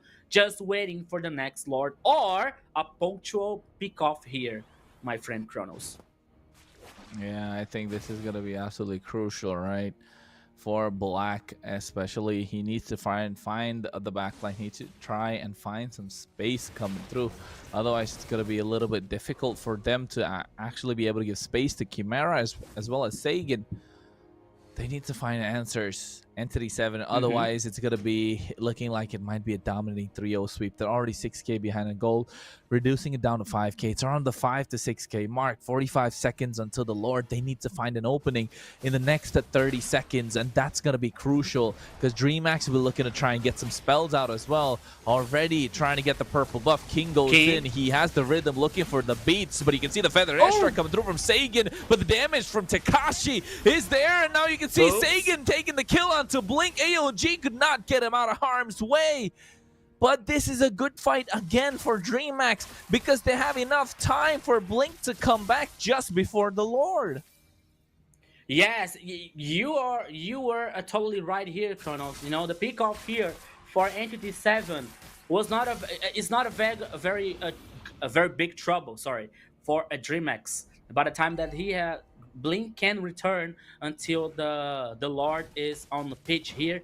The Lord is already here, but only now Blink. Okay, now Blink is back again to the game. So now DreamHack has the chance to contest or fight for the next Lord here by the time that they have a very good advantage. But now, once again, Entity 7 is not a silly team. It's not a silly, it's not a silly team here. So they started this Lord here, so they know that DreamHack is gonna fight, that DreamHack here is gonna contest the Lord. So they're just trying to fake something, just trying to bait some situation here. Takashi is on the bush in the mid side. Ooh, Black is also here, but here goes again Kronos. Ooh! Oh my god, already taken down low. Irvin so low, but he has to revitalize to make sure he gets his HP back up. This is the re-engage angle the DreamHack could go for. Don't forget, they have a lot of DPS heroes. They don't have big ultimates. The only big ultimates they have haven't been used yet. And that's the bravest fighter from Tekashi and the AOG. Although the AOG is the only one with a little bit of a longer cooldown. And I think DreamHacks are looking to go for broke here. And that Black is going to be the first target. He falls down. SOD misses, so you're not going to see the Moskov in the fight. Irvin getting taken down by Gremio. Give him a triple already. He gets that indeed. This is his second triple kill in the game. DreamHacks, Gremio, you think he could not have given any edge to DreamHacks, but he looks like he wants to get a little bit more. Sagan looking for a killing spree, finds it indeed. Chimera's the only one left standing. He might as well just go down. DreamHacks's Rainbow's not going to let him out of the fountain, but they found the opening. The inhibitors are down, and now the base crystal is going to be the target as Gremio destroys them even in their fountain. And DreamHacks take game number 2. And I want to see what Jerry says about Gremio now. Take my energy, Gremio! Take my energy, take my money, take my soul, take everything! What happened in the second game? Gremio is a monster! What a great victory! Once again for the very first minute. DreamHacks taking control, putting the cards on the table, and now we are seeing Jerry's face. Of course, I have to tell for myself because I also talked about Gremio here because they have to get Gremio very connected in a very 100% synergy with the team, and that would happen, Jerry. Gremio, what a monster! Oh, Gremio played gratefully right now. The thing is, well, we're not against a Gremio. It's just weird to watch a marksman making the same damage that the marksman on the losing team. It's hard to see one player that has been the lowest key on their team, even just having some picks to get protected. It's weird to have a game like that. So it's good to watch Gremio playing like this. Well, take your vote on the MVP. Maybe it's gonna be Gremio. I think it's well deserved. But the thing is also, and maybe Kronos will agree with me here, that the other team, N37, had so many targets on their sides that was impossible to focus just on Gremio, and Gremio played beautifully. But also because they need to hunt King, they need to hunt Rainbow, because they left open an important role for the middle lane, another marksman that needs to be assured, needs to be chased. So it was difficult to solve this kind of a formula, and also because Tekashi and Blink played beautifully also to set the battle up for Gremio. So it's a team play for DreamHacks. It's a nice team play for DreamHacks. If you're watching here right now as you're watching here in the highlights, you see Gremio almost every time on the right position, making some damage. Great, that's what we needed. That's what we were asking. So good for Gremio, good for DreamHacks too, because doesn't look like that they are just protecting Gremio to keep them alive and to secure the matches. Now you have a whole 5-man team to continue working and to continue practicing to be even in better places on this MPL. We don't want DreamHacks just saving the spot on the MPL. We want DreamHacks making an important appearance on this tournament, and making some other important rivals bleed. That's the idea for DreamHacks, and good to be watching DreamHacks playing like in this game, and we hope to close the game on a 3-0 because we don't want to end at 1 a.m. and also because it's good for DreamHacks to feel alive again, not just saved. That's the point for me, Kronos. And I think, I mean, yes, but hey, I'm just saying, man. Gremio heard you guys saying something, and he's like, you know what? Let me shut you guys up right away. And oh my God, what a way he did it indeed. Absolutely amazing. But yes, you're right. You want the goal laner to shine, especially if he's going to be the future, right? That's what they claim him to be. He's going to be the future of DreamHack later on. So you want him to have a little bit of freedom. You want him to let loose. You want him to play the best that he can. And you want to see some of the best stats that he puts up, right, Rico? And you know what, Kronos? I saw casters voting for all the play here. I'm gonna hunt them. I'm gonna hunt them.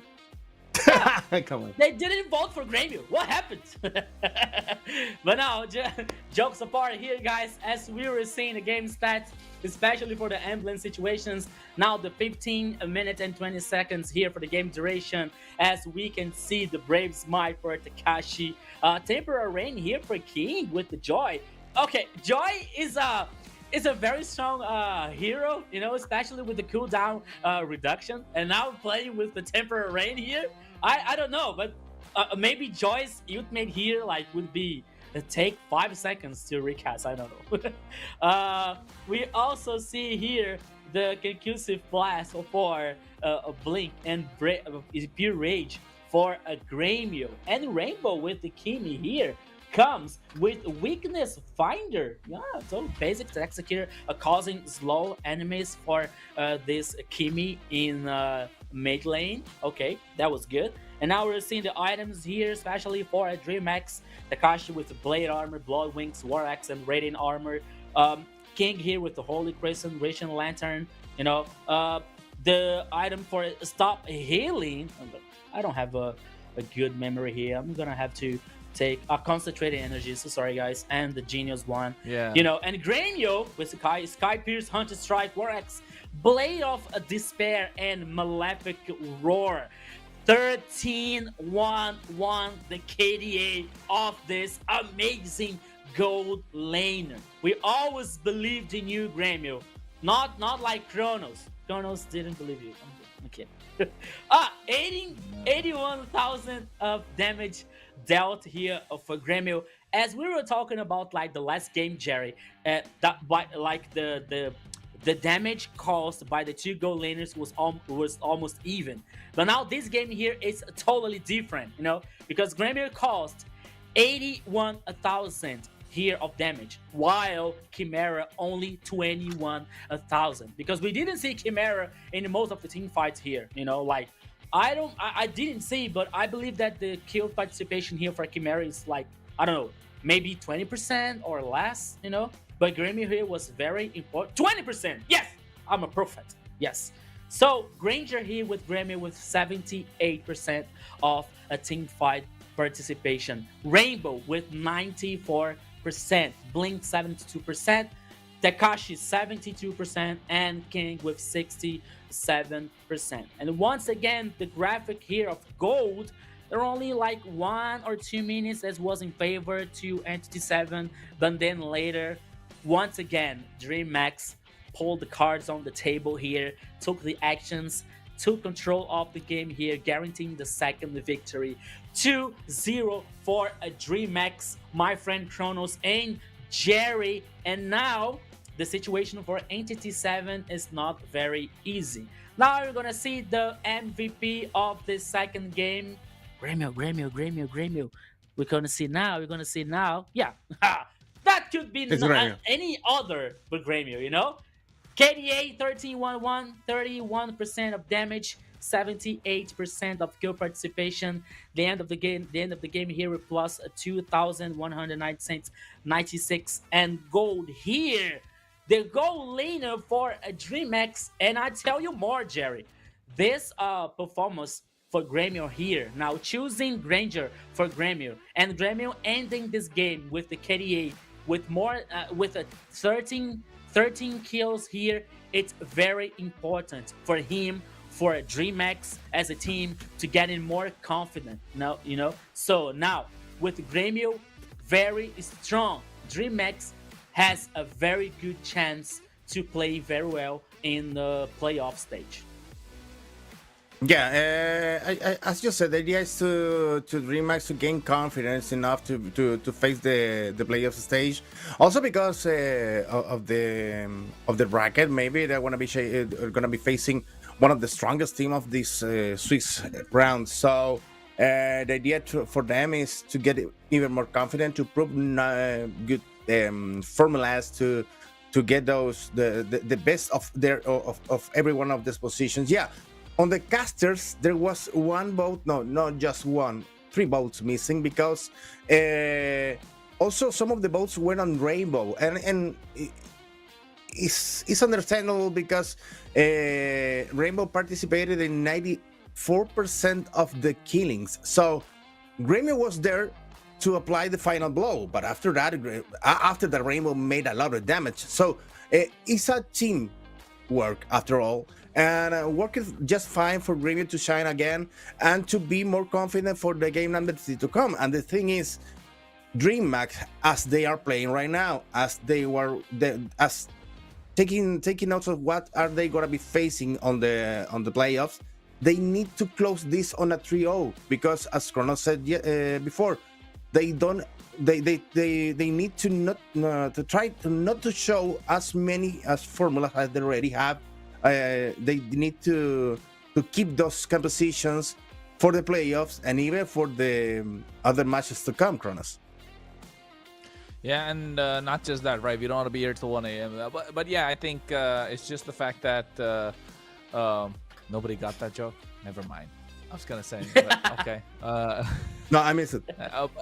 Yeah, I was gonna say we don't want to be here till 1 a.m. But I think the way that he played, of course, the way that Gremio played and DreamHack played, we want to make sure we want to make sure they are trying to close out the game, at least for their own sake, to try and make sure they go into the next game right with a lot of momentum. That's what you guys mentioned as well. At the same time, they want to see them not just save their spot in the MPL. We want to see them try and leave a mark, right? And to leave a mark, you need to leave a mark like this. 3-0 is where you make the big difference. Well, yes, as you're seeing, folks, this is called the global ban system. That's why you're seeing 10 other picks, rather 20 picks, 10 each side, being hovered upon, as well as those picks already banned out for that particular team, as they've used it for the previous 2 games. And now the other one, and I think this is where Entity 7 are starting to struggle, right? This is where Entity 7 will start to struggle because they need a tank. They don't have Hylos, they don't have Baxia, they don't have Badang. These are 3 heroes that are completely gone for them. Along with it, they don't have Grok, Arlot, or Kalea. Those are almost all the meta heroes that can play in their own position. And now you're really looking for what? Tigreal, maybe Franco, Minotaur, Kajas, maybe. Gato Chacha, maybe. Gato Kacha, yes, but I don't think they're going to be giving it away quite easily as well. I think that's the only thing that Entity 7 can pick up, right? Only the Gato Kacha that's available for them. Yeah, I believe that now Entity 7 has to ban here Zunshin. No, they banned it in Zunshin. I think that the first choice here could be Zunshin for DreamHack here to guarantee a strong mid lane. Or maybe, yeah, I believe that is gonna be. You know what? We are not seeing here 1-1. You know, 1-1 is getting open since the first game here, and no one like is picking. No one is choosing this strong gold laner, this strong Moskman. But let's see now the first choice here for DreamHack. I mean, there's so many good options here, like passing by, like Zunshin or 1-1, for example, or for Vios. For Vios was not banned, right? Yes, is not banned here. It's another choice here for DreamHack. You know, so many choices, so many options here. But the first one to to say that none of the options that we are talking here, it's available for DreamHack, they choose Harriet here as the first choice, Jerry. Well, with my friend Kronos there, and I know that you also take a look of that, Rico. We were part there of this reunion between the casters of the other regions, and also Harry is powerful not just here on the MPL Latin America, but also in other regions. So Harry is a pick to fear. It's a pick to be aware of, and well, Entity 7 responds with a nice combo there with Zujin and Gatachacha, because Zujin is already making the first calls on what they're going to be picking. I don't know if if to taking care of Dream Max is the right choice, because Entity 7 is now against the wall. They need to win this one, so they need to take to bring the best possible picks that they have available. Don't forget that we are already in game 3, so global ban rule is affecting Entity 7 picks. If you take a look right now, they have 10 heroes already banned, at 13 if you take one. The other 3 just banned right now. So the choices are short for Entity 7 right now to face a DreamHack that comes with a lot of confidence over there, and also with powerful picks. You have Hylos, you have Harith, you have Ive. Hylos to open the damage over Sushin, Harith to complement, a knife to strike down. They need a powerful frontline, and they are almost done.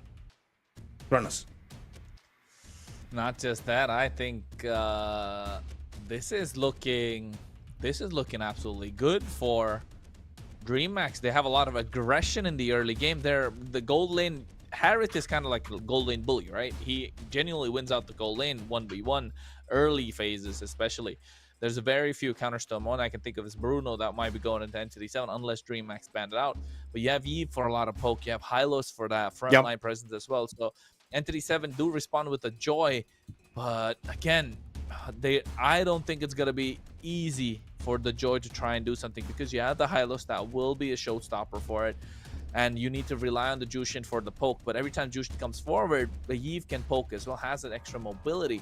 That's why you can see already they're taking away the heroes that could have been a problem. It's going to be the Fredrin and the Esmeralda. 2 heroes banned out. The Hayabusa taken out to make sure the Jushin has a good time in the game. And so does the Joy. Lapu Lapu comes off the table as well for DreamHack. They're going through these bans fast, and they're blitzing through them at the same time. We're in Flying Cloud map, ladies and gentlemen, for those of you who don't know. And I think Entity 7 here will be looking for an EXP laner. They need to find an EXP laner that cannot be taken by DreamHack. And I'm looking at Phoveus. Phoveus is a great shout here, especially if you're Entity 7. I don't see other EXP laners that's there, because I know DreamHack want that Phoveus as well. And Kronos, you already mentioned, there you have your Phoveus. The thing is, if we are in the Flying Cloud map, you can take the chance for an experienced liner that doesn't have enough mobility to start with. So you can go over there with the Flying Cloud and apply some strategies to surprise, even if you want. Akai, I knew it. Whoa, I knew it. Wonderful. There, Akai and Hylos, nice combo. King usually likes to play the Akai, right? We've already seen him pick up the Akai, what, twice or 3 times right now in the entire, so far? I think twice, if I'm not wrong. Or rather, every match he plays, he picks up an Akai. So that's something that in his arsenal is really good. So now for Entity 7, they need to find a gold laner. They cannot play the Moskov. They cannot play the Harith. I'm looking at the Granger. That's something that they can pick up here. Maybe carry? For especially... I think, okay. We also have Granger here. It's a very good choice. We have the poke situation here for him. He has a very a good protection also. Oh, they still go carry though. Yes, it's your carry, especially of the tanks. But now Kronos and Jerry, Chimera here has to be the god of the position, because we also know the carry doesn't have a high range, so she needs protection here. Okay, she has some damage. She has a very strong late game, but once again, he has to be the god of the position here for this carry. Exactly. Especially in the mid-late game here. For this composition of Entity 7 works very well, Kronos. Yeah, I think that's the important part, right? You mentioned it, Rico. It's got to be positioning. Carry has to position so well in this game. Otherwise, it's going to be really difficult for the carry to bounce back at all whatsoever. And especially being a single target hero nonetheless. So I'm just looking at the fact that this might just be a little difficult for Entity 7 to deal with, folks. But, well, it's difficult for Entity 7. It's a good composition for Entity 7 also.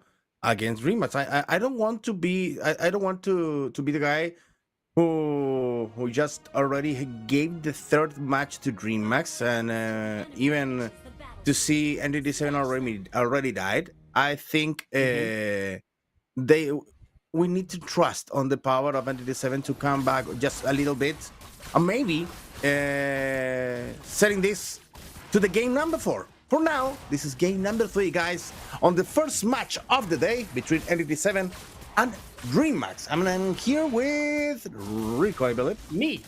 With the me, Yeah. Mario. Okay, now we're gonna leave With the Kronos me. taking a rest, you know, having his spoon with honey and cinnamon. Yeah, Kronos has to take a rest now, you know, to take care of his voice, his beautiful voice. And now it's me and my friend Jerry to handle this third game that could be the last one of this first match, a best of 5 for survival here of MPL LATAM Season 4. 2-0 for DreamHack so far, my friend Jerry. Yeah, and this is the time. This is a specific time, Rico, to call that Optimus Prime phrase, famous Optimus Prime phrase, because after this game, one shall stand and one shall fall. And maybe it's the time for DreamHack to keep alive and to ensure their passage to the playoffs. Let's see what's happening, because in the middle lane we have already a little twist over there. Sagan trying to make some damage, but receiving a lot in the hands of Rainbow at the beginning, just around the minute 2 on this match, and DreamHack and NDD7 just teasing each other, just looking for a little bit of trouble over here and over there. Yeah, Gremio and Chimera was like taking shots in the bottom lane here. They both were with very low HP. But the fact is, the first turtle is here on the page on the top side here. Both teams are aware. Blink here and what? The King. Okay, King. The logo of MPL was right in the front of the name. I couldn't reach it. Now the turtle here was started for Entity 7. DreamHack here is aware of that. They're trying to contest the first objective here. Irving is inside of the pitch. They are taking a lot of damage. They have to run away here. Yes, here's a touch Kaka. He has the skills for that. But now the turtle, it's getting with the hot HP now with a very strong engaging here against Irwin, and King now went to the side of the pitch. Ew! The first turtle here was guaranteed by a DreamHack. King, the king of the objectives, the king of turtles so far, Jerry, but no kills until the first turtle. Chimera, oops, it could be the first one here. Okay, he has to run away, he has to survive. Okay, so the first turtle here, Jerry, is for DreamHack. Yeah, DreamHack's looking strong right now, securing the first turtle in the game, and now poking the lower turret there on Chimera's protection. But Chimeras can't do anything against Blink and Gremio. 2 players against 1, that's unfair. So please give some space to Chimera to show something that he's already prepared for this match. NDD7 now pushing in the middle lane, taking already receiving damage against Blink and Rainbow, and Blink almost taking care of the river. Looks like DreamHack is already taking care of all the spaces that NDD7 can aboard. And, well, playing a clean game on the first minutes. Yeah, so we were almost like in 4 minutes here, no kills for anyone, like Entity 7 is playing very careful, but I was just saying about that. Irving here could be the first one. He had the Beyblade here from Akai. First blood in Gremio's hand. Jerry, I don't know about you, my friend, but maybe we are seeing a new carry here, a new goal later for DreamHack. Gremio now, it's very strong, my friend. Yeah, it's looking very strong, and it's something that's shut on my front, on my mind, man. But well, anyways, let's see what happened here on the match between DreamHack and NDD7, pushing her hard in the top lane. The catcher receiving some visitors over there from NDD7, and now King over Sagan already getting there. HP very low, and Erwin comes in the fight also, receiving a lot of damage, trying to survive. Rainbow over there, wow, clean damage applied to Entity 7 now, killing the second one. Erin goes down, and now Chimera is almost there. Blink is gonna be freaking the last hit on him. Chimera is out also, and Black almost doomed. Yeah!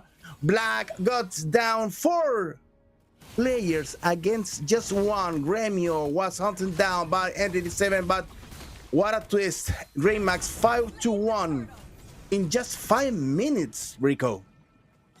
Jerry, it was almost a wipe out here for DreamHack. 4 kills. Just to start. Only Gremio.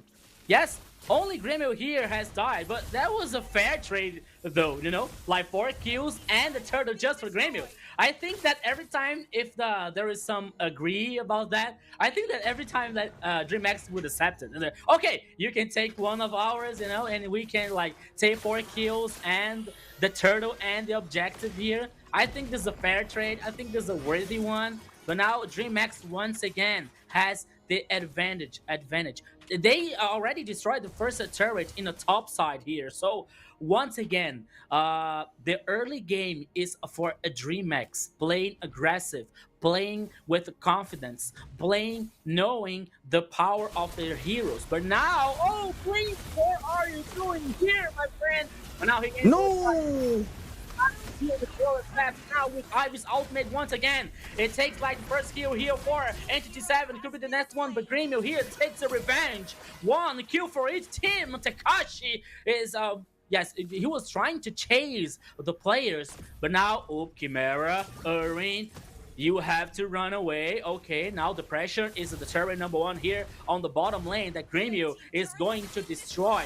Once again, now Takashi could be 2v1 here. Sagan earned mine, but what? Takashi here, what are you doing? He gained so much time. He survived. He's almost an immortal with CC. But now it's his turn. He's going after mine. He's trying to get a kill. But now King with the blade mode once again. The kill goes to Rainbow. 1 more kill for DreamHack. 7-2, my friend Jerry. This looks horrible for Entity 7. 7-2 on the kills on 7 minutes and a half, and after that, but take a look at the goal advantage that already DreamHack has starting the game, because we are almost starting the game, just getting into the middle time and the middle game. King over here, yeah, almost a king, yeah, in the jungle, because mine's doing almost nothing. That Joy is disappearing quickly in the hands of DreamHack, and now there goes again against the tower, securing the turtle. And now Erin trying to land some damage, but it's impossible. Now receiving a lot of damage, tons of damage that almost make Black disappear. Now Erin take the turn to receiving the damage, and now it's gonna fall even at the foot of the tower. It's impossible for Entity 7 to keep alive. Yes, my friend Jerry, once again here, like, it seems that everything would be everything would be so good for Entity 7, you know, like they're engaged here, the situation that they were playing safe in the turret number 2, but now once again with Ice ultimate here now in the mid lane, guarantee 1 more kill for DreamHack. Now Takashi could, okay, so the minion waves here was crushed, was destroyed by Entity 7, so there was no more chase. But in the bottom lane here, what is happening? Could be like 2v3, but now here Blink is trying to get more time, but now he was killed once again in Shade. The turret number 2 here in the bottom lane was destroyed, but now Gremio could be the next target, but in fact it was Takashi. Actually, double kill for Chimera. Carry, we are talking about a very strong late game here. DreamHack cannot let this happen. 2 kills for Carry here could be very dangerous for DreamHack, my friend Jerry. You see, corrosion sight and all now the golden stuff for Carry. This Carry is getting stronger. The thing is, despite of this gift that Entity 7 is receiving from DreamHack, DreamHack is keeping here that the difference in gold is over 2k in favor for DreamHack, and also to keep Gremio out of the dying gear, but well balanced their score on killings and also dying. So it's now 3-1-3, so it's working fine for DreamHack. All the mistakes have been taken care of King, and King it's not a big deal for him because he can manage to have a bad middle game, and after that is still being competent for the DreamHack's composition, and also because Blink is playing beautifully. Now another battle starts. Oh, now here comes once again the King trying to isolate the players, but now here once again the team fight blows up. But now have a killing spree here for Gremio. The team fight continues with one more kill now in Akai's hand. Double kill now for Gremio. 3 kills for DreamHack. But even though the players of DreamHack has low HP, they have to come back to the base, and the Lord is still on the pitch. But now DreamHack has superior numbers and can start this Lord. I don't think that. No, they had the damage. They had the damage. Grim is going to arrive there and going to be melting that Lord quickly enough to secure the objective against NDD7. And now they have a Lord on their side. They have a 6th player on their lines. And now DreamHack is going to be pushing for victory. I'm for sure about that because NDD7 is impossible to make a clean team fight against DreamHack right now. So if DreamHack want to end this on this push, they might be able to do it. Yeah, I think that it can be a pressure victory here, but DreamHack has to be careful about like Entity 7's defense because Carry is with a very interesting damage here, so they cannot let like this Carry take damage from a Carry, especially the tank one, especially Akai and Blink here with Hylos. So DreamHack has to be clever, has to be paying attention. But oh, on the top side here now! One more engage! What a beautiful isolation here! Guaranteeing the kill in mines. But now DreamHack once again has superior numbers. Guaranteeing the tackle for the Lord here. But now once again we have ultimates for Gremio here with this Ivy causing much more damage in the players. But now we have killing spree here for Carry. But Akai takes his revenge. 1 kill for each team. But the turret number 3 is already destroyed. Guaranteed super minion for DreamHack in the bottom lane here. So now they don't want to take any risks again. So they head back and wait for a better opportunity, Jerry. But you saw that? How Chimera HP almost disappeared on the first focus of the team fight. DreamHack has already their sights over him. So the idea is to almost make Chimera disappear, then focus on Sengen and Mine. Mine is already outplayed, 0-4-1. So it's impossible for Mine to be part of the battle the time enough to make some damage. And it is 7 now against the wall, trying to defend or trying to come back after a gorgeous first part of the game for DreamHack. That is going now again on the offensive.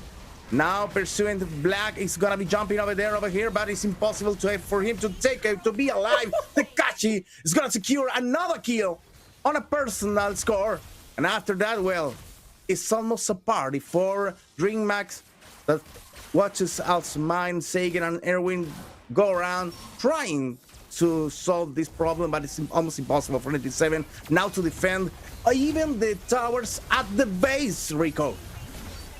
Yes, but now here they try to defend themselves at all costs, but now we have monster kills once again for Gremio. Could be the final push, but DreamHack here has to be more careful because they're waiting for the next minion waves. But now has no turret here, there's no line for defense for Entity 7. They're trying to defend here, but the Crystal now is focused. Could be the end here, my friend Jerry. Once again, the ultimate for Ivy, causing much damage. We have Godlike, and now the base is focused.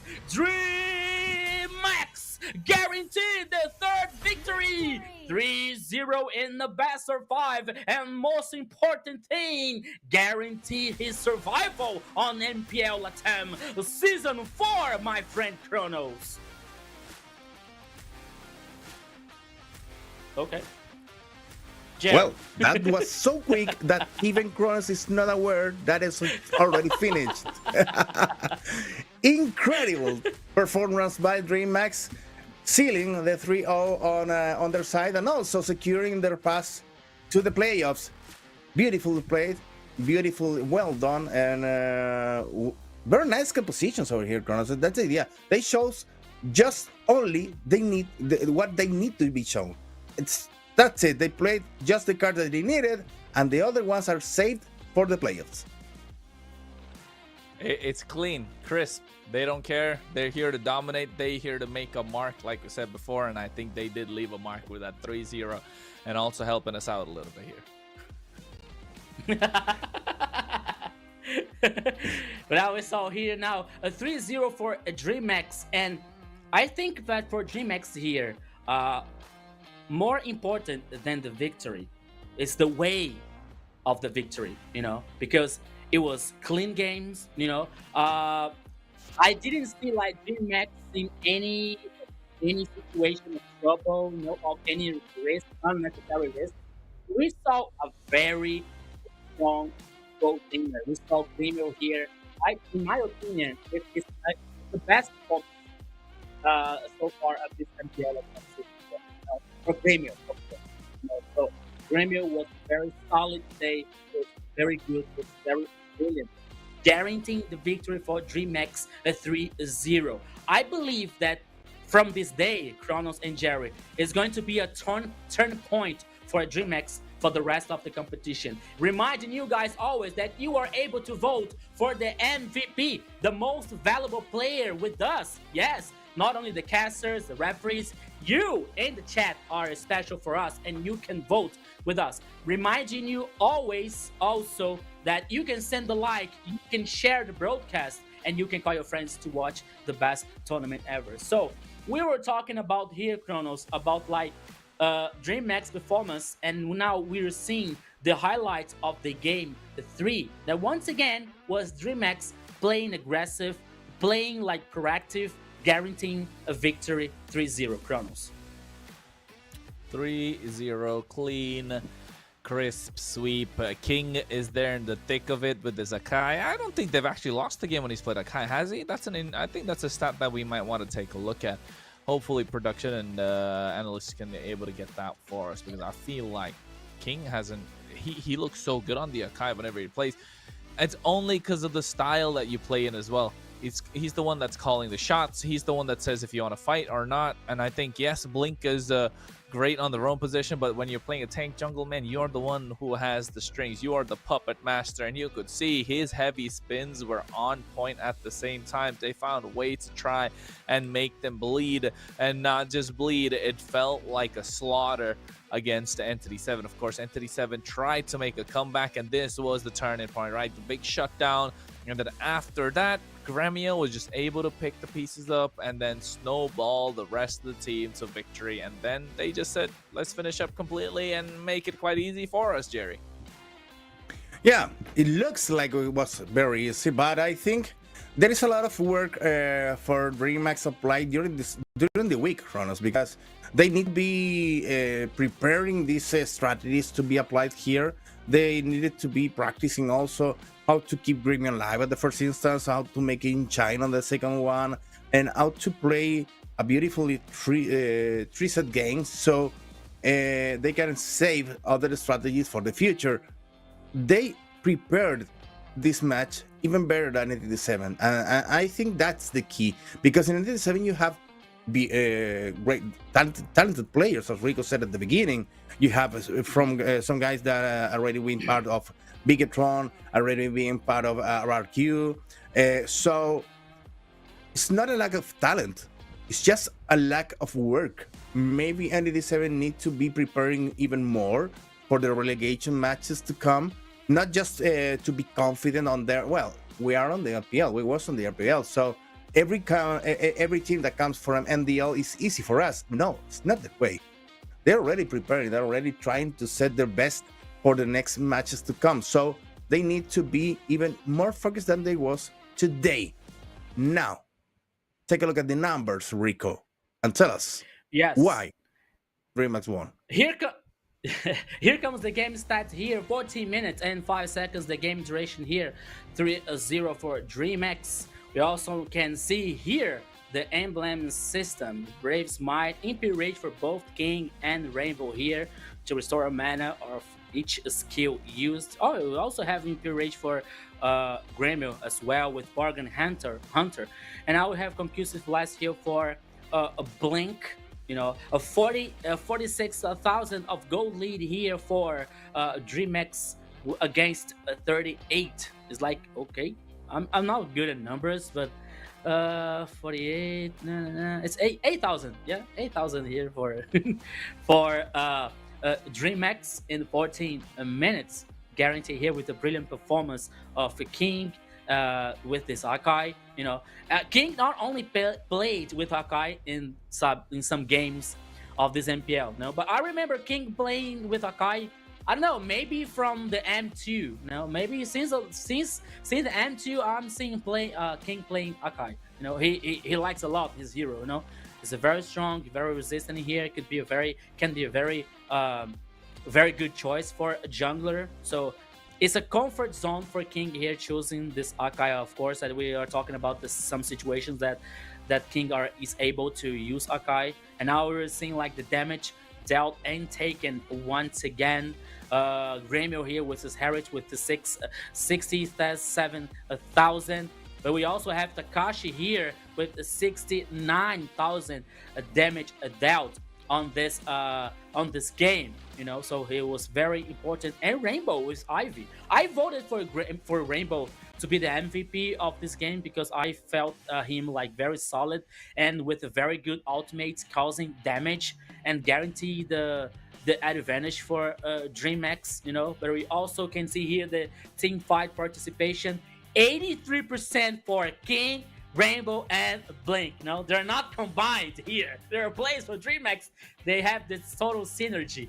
72% for Takashi and 78% of Gremio. So we can see here, guys, that DreamX as a team, you are playing together. They're a very strong composition. They're a very strong live execution team, especially with wombo combos and following damage here. So it was very important for DreamX to guarantee the victory. And more important than that, not only the victory, but the confidence as well. And now we're gonna see the MVP, and here goes for King, the jungler. Yes, the king of kings with Akai here. Oops, okay, thank you. With the KDA 3012, 11% of damage, 83% of kill participation. Okay, the end of the game here, the negative gold, but that was okay here. It doesn't matter because they won. It was a victory for him. It was a victory for DreamX. Immortal, Radiant, Armo, Brute, Space also for this build here for resistance for Akai, and we also hear now some highlights, especially for King. Like, he was very important to start some engages, you know, to isolate some players here to guarantee pickoffs and guarantee superior numbers for a DreamX, not only for team fights, but also to guarantee their important objectives, to guarantee turtles, to guarantee the lords here, and also guarantee the victory, Jerry. Yeah, I think King managed to be able to apply that assassin Beyblade style 10 out of 10 there, on the votes. Yeah, that insane Beyblade style killing that was well important for the composition, and also because he was the man on the field that provides protection for Ivy to show, for Ari to land the most damage that is possible. You saw Ilos also going into and out of the battles one and another time, but after that came King to take the role again, to absorb the damage and also to be part of this, to help Gremio to land the shots and work it well in a perfect way, Kronos. The thing is, it's, if you need to learn how to play in Akai, you can watch the game and take some notes. 100%. I think you definitely, if you are either Influence Rage or if you are, you know, one of the big boys at the moment, you might want to be taking a look at how DreamX are playing, because I think DreamX have definitely shown that they are well capable, sent a good message as well. Hopefully all DreamX fans out there will make these moments theirs, right? On the TikToks, on the YouTubes and the Instagram reels. Make sure you clip Facebook reels. For all I know, everyone's gonna clip all these moments from their favorite players, right? And hopefully they're able to try and get the motivation of the players up, because that's going to be important. That's going to be crucial for the way that they've played, and use this and channel this as momentum moving forward into the next phase of the tournament for them, of course. And DreamHack at the same time, I feel like they need, since they have found their footing, they need to try and propel this energy and translate it into a little more than what we spoke about earlier, more than just being alive in the competition. You want to make a mark and leave a legacy, especially as one of the big orgs in Brazil. However, for Entity 7, unfortunate that they will be relegated into the relegation phase, and unfortunate that, I mean, there has to be a winner and a loser, right? That's all there is. Yeah. Hopefully they learn better and they bounce back next year or next season, you know, when the time is right, of course. But until then, hey, we are here. We're looking ready to rock and roll. I'm not sure if we're gonna have some surprises for you or not. At least for now, we feel like we might. But apart from that, Rico, that previous game, man, you a Brazilian, you a DreamHack fan. How you feeling? Yeah, No, I'm really. Honey voted. He hasn't voted against Remax today. That's that's a big thing. Yeah. I had the feeling, I had the feeling that everything would be great today for DreamHack, because as we are talking about here once again, we're not like saying that Grêmio, it's a weak side, it's a weak player, We always say that Grêmio has total potential. Grêmio is a very talented player, is a very awesome player. That the only thing that it remains for Grêmio is the synergy with DreamHack, because he's a new player on this lineup, on this composition. He's a new player not only to the lineup, but he's a new player in the scenario, in the competition scenario. So for him, it's very important. For him, this day was very important. I believe that this day was a turning point for Grêmio here to get more confidence, to get more power with a DreamHack. To DreamHack now look to the other side and trying to reach the top, trying to reach the glory, the title. Now I see that DreamHack has one more strong key, one more power here to get this goal, to reach this goal. I think that now DreamHack is able to do that. With the Grêmio's performance today, I think that they can go so far in the playoff stage. To be champion, who knows? I don't think that is impossible. Of course, we got Alpha 7, we got 90 Globant, we got Influence Rage. They're also like brilliant, but who knows? Competition is a competition. As Kronos said, one has to win, one has to lose, so let's calm down. I see Kronos, I see. So that is what I'm saying. Right? That's what I'm saying, Calma, tranquilo, tranquilo, calma, my friend, calma, right? And Kronos I can say that in a lot of languages. And well, about our languages also, we want to say thank you for all the guys there on the broadcast, watching the game with us. All you guys on the chat, please leave a like on the broadcast. It's important for us. Thanks, Takashi, that is already waving the Brazilian flag over there, because I know that Takashi was living there a long time there in Brazil. He was born in Brazil. So, but he's watching now the broadcast with us and also enjoying this competition. And there you have your first redeem code to get our one skin for free, guys. Maybe it's one skin, maybe it's another thing, but please share with us what do you get on this code right now. And if you was able to claim the code before Kronos, because Kronos is already there trying to. So I'm not trying to claim no code. Yeah, for sure. and your eyes go down over there. Poor Kronos, always is Kronos trying to redeem the code here, No, he's testing I'm not the trying code. to redeem a code. He's testing the I'm code. not redeeming anything. code. Okay, no, Chronos. So okay. So clever. I'm not It trying to always redeem, says bro. illegal I'm not format trying. for me. I'm It not always trying to says redeem a illegal code. format. Okay. Here. So Redeem the reminding you code. guys here that you can redeem the code here. So go to your MLBB account, click here on your profile photo, and go to redeem code. You know, so go to settings and redeem code, and put this code here. Okay, and see what you got. See what you get. Could be a very good skin. Could be a very beautiful one. Could be a pack of emblems. Could be anything that is also good for you and your account in ML. It's gonna be Jerry's Okay? favorite, that magic dust, right?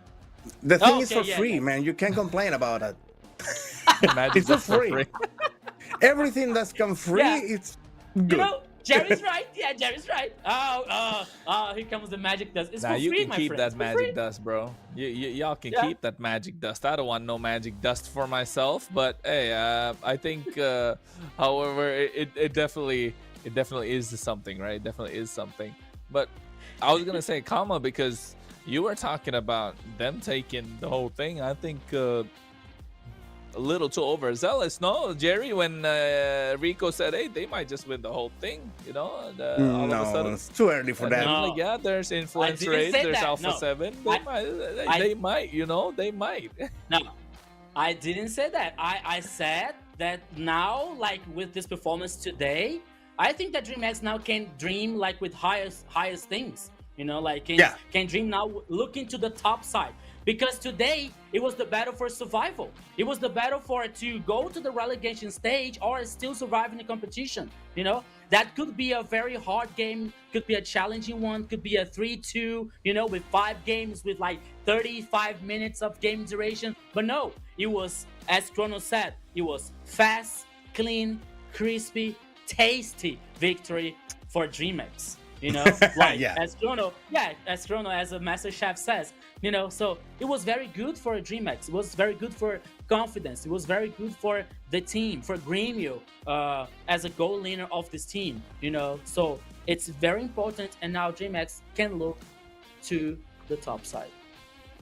Can do Well- this. Kronos, DreamX can look up ahead, you know, like first it was like the bottom side here, so okay, below, okay. But now it's above. Oh, I see, yes, that's very good. No, the thing is, as Rico said, you have two teams on the edge of the abyss, and now they are aiming to the point of the mountain. So that's the idea, not just for survival, but also to improve their games and also to maybe make a surprise during the playoffs. Guys, please share the stream. Help us to get more people connected.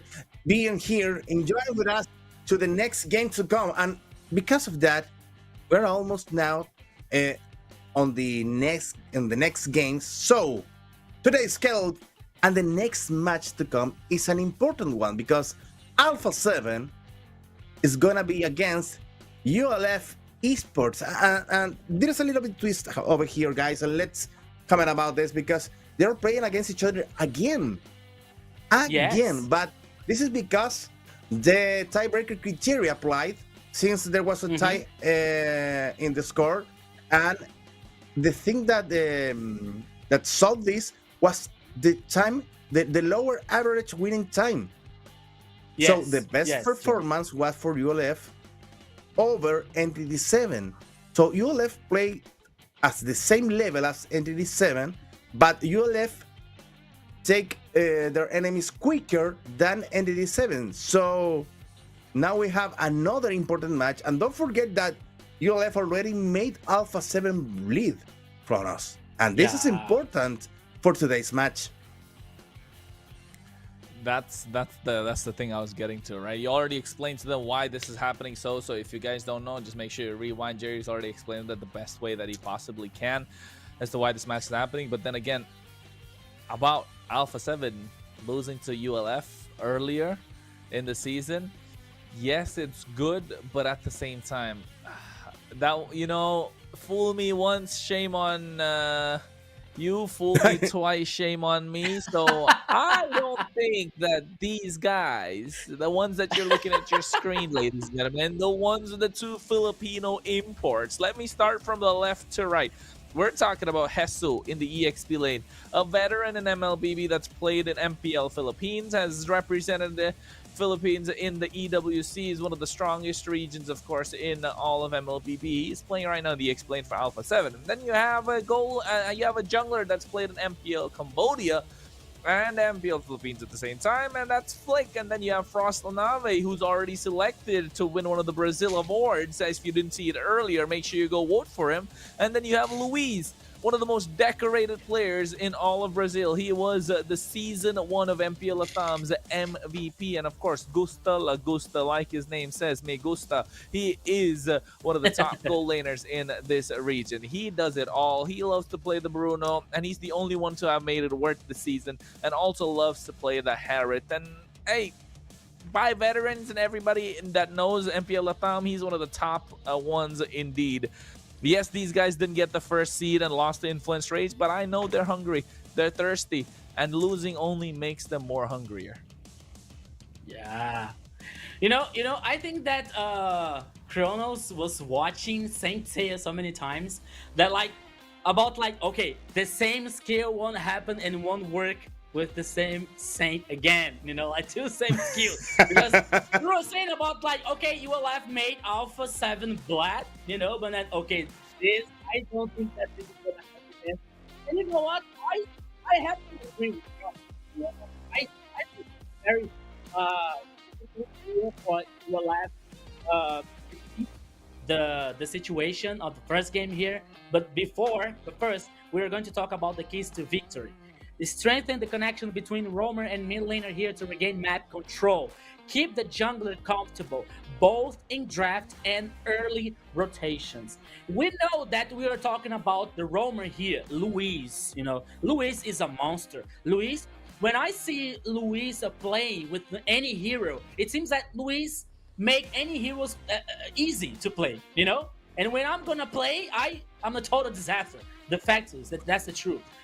But now we have to talk about Luis and the mid lane from this Alpha 7 here of Frost. It's a very strong a point here of this team. Okay, we also have Hasu and Flick, and Gusta La Gusta. That don't tell me about Gusta La Gusta, one of the best gold laners in Brazil and South America. So for Alpha 7 here, guaranteed this connection between Luis and Frost. And let Flick playing comfortable is almost I don't know, maybe 70 or 80% of a victory for Alpha 7. So the enemies, the oppositions here has to be more careful and pay attention to this situation, Jerry. You know what, Jerry? I'm gonna stay here with Kronos' point that if you make a trick like ULF did the first time they met Alpha 7 and it worked, and if they made it again, it's Alpha 7's fault. Let's see what ULF can offer us today. Lucy, Taratosi, Ed, Daisy, Anna, Saver, and Pixar over here. Our guys from ULF. Nice teacher, ULF. Yeah, I said it one time. I'm gonna say it again and again and until I get one. It's a good one. It's a nice jersey you have there, guys. Well, the thing is, I think ULF may have another trick under the sleeve to show us today. Maybe they can push against Alpha 7s again, trying to make Alpha 7 fall in the trick that they are going to be using the early game to hit something on Alpha 7. As the keys to victory said, it's early aggression, could open the path to victory as they did in the last time. Invade the punish Alpha 7's jungle weakness, smart drafting to force Alpha 7 out of their comfort picks and control the game's pace. But the question is there something like Alpha 7 uncomfortable picks? Because Alpha 7 plays almost everything, Kronos, and we already been talking to them, and they said, well, we have a big hero pool. We don't care about that. And you know what? The hero pool and stuff the keys to victory the keys to victory, right? It's coming for the first time. I've seen a little bit of a different keys to victory for Alpha 7 and the ones that are going against them. And why is this so? Just because of how Influence Rage dismantled Alpha 7, right? If we remember, yes, Alpha 7 won game number 1, but then brick by brick, one by one, Influence Rage, like, okay, this is your problem. We'll take this one in game number 2. Okay, this is the other problem that we see. This is game number 3. And then here, this is the biggest problem that you guys have, game number 4. And those were clean games. So yes, as much as I praise Alpha 7 for what they've done and what they can do, similarly, their weaknesses have been exposed, right? Their weaknesses have been exposed. But however, one of their strengths that you saw on the screen earlier was their EXP laner, Hesu, going head-to-head against the EXP laner from ULF. But yes, I think as much as we praised them before, Jerry, Rico, we've praised Alpha 7 so much. We know they can do it. We know they have deep hero pools. But as much as we praised them, we saw them fall as well, right? We've seen them, how they've been broken down. But yet again, all three of us decide to go for Alpha 7 in this season. Well, the thing is, we're aiming for to secure the point, because the Brazilian casters are over here right now. So we need to climb after him. The thing is, we need to win this. As Alpha 7 needs to win too. Like Dreamex, we have to look upper side. You know, we have to look. We're almost on the edge of the abyss again, so trying to get as many guesses we can. But the thing is, what if we fail? What if Alpha 7 falls against ULF? And this time for real, 2-0. Hey, may happen. And this gonna be great for the storytelling of this tournament, because Alpha 7 losing again against ULF could set a weird setup for the playoffs to come. So that's why I am aiming. Remember, we're casters, we're friend of chaos. We want chaos to happen. So, but that's what I need now. I need chaos. I need more show, man. You mean one game or the match? No, the match. The match. The match? And 2-0. And 2-0. I don't see that coming. Actually, think about this. ULF watching all the mistakes that Kronos was saying just a moment ago. They made from Alpha 7 last week, and taking notes, and now applying it to perfection. It all depends to how prepared a team comes for this match. So it's an opportunity for ULF to go, well, over the moon after these games. Okay. You know, I don't think so. Especially even if this join me to the dark side. Even if this thing happens. Come to the dark side. We have cookies. This is too dark, Jerry. I know. We know that dark side here could be nice, but this is too dark. You know. I don't think that this multiverse of madness here could be like, in some point, could be ULF take the match. You know, be victorious here. I'm not saying that ULF it's a bad team. You know, ULF it's a very good team, has a very good lineup. You know, but it is just that Alpha 7 is better. You know, they have been played together for a long time. You know, they were the former champions from the last MPL LATAM. You know, with the old team that was Corinthians. You know, so at this point, I just think that they have more time together. You know, the synergy is better as a team than ULF Sports. You know, so that's why I don't see ULF Sports here winning this match. It's impossible. No, nothing is impossible. But it's for me, it's very, very difficult for ULF win this game here, this match. So we started the draft here. Alpha 7 versus ULF. We got the first ban phase here. Alpha 7 took the Kalia, Lancelot, and Angela as a banning, while here ULF took Insunshin, 1-1, and Chip as a banning of the first phase here. Now we see the first phase of picking for Alpha 7. Baxia, Kimi, and CC, while ULF here is bringing Harriet, Grok, and now we're waiting for the next choice. Okay, strong goal laning here with a very hard engage for ULF Sports. They started well with the Fredrin now. Okay, very good. A jungler here to secure objective and get many control on this composition. It's a very good one. It's a very good draft for ULF Sports. Just waiting for the rest of the composition, Kronos. ULF. Why would you pick a Fredrin They're after suffering, man. CC's picked up on the other side? Why would you pick a Fredrin after CC and a Kimi is picked on the other side? Right, that's my question here. I get the Fredrin can be great, but really, like, it's not any Kimi or not any CC, right? You were talking about Jesus and Frostelnave, you know, running that Kimi and the CC, and you pick up a Fredrin. I mean, no shade to Thanatos TZ, but I think this is the shooting yourself in the foot. You're just like, okay, like, oh, you're taking 2 steps forward, but then you're taking 2 steps back, and you're back where you started.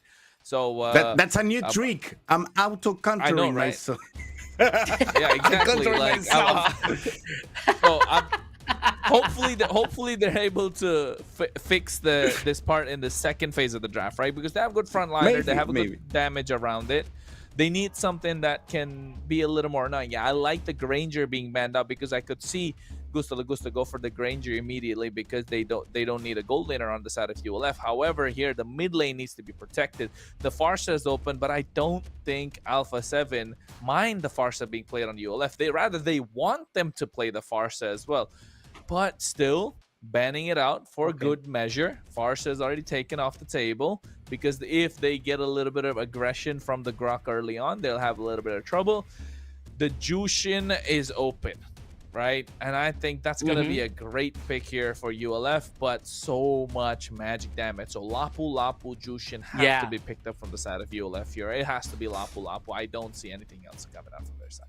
Yeah, it maybe works perfect to complement the Grok's influence there on the first lane, and also to keep him some control over CC to Freddy not to suffer in the middle game. One more thing I'm thinking of is Grok applying. Here? Sorry? For ULF? No, Lapu. Okay. There you have your Lapu. So it was almost obvious. But the question here, you said, I agree, Kronos. okay, I agree, totally agree. Sorry. they banned Granger, they pick Harry. Now, well, they trying to shorten some Gusta Lagusta possibilities to be played as a marksman, but there is a marksman who Gusta Lagusta can't play. Yeah, I'm thinking Bruno, Moskov. Bruno or Iritel. I don't think Moskov. Iritel. I think Iritel is fantastic over here. Yeah, you're right. Iritel is absolutely fantastic. But I still think he might go for the Bruno because he's good at the Bruno. Or Beatrix. Just because they like to play Bruno Baxia. Yeah, so Bruno Matilda. They like the Bruno Baxia combo. I think Iritel would have been absolutely insane, but they go for the Bruno because they know at the Matilda. How are you going to stop that? So much heal. So much anti-heal, so much damage, so much poke.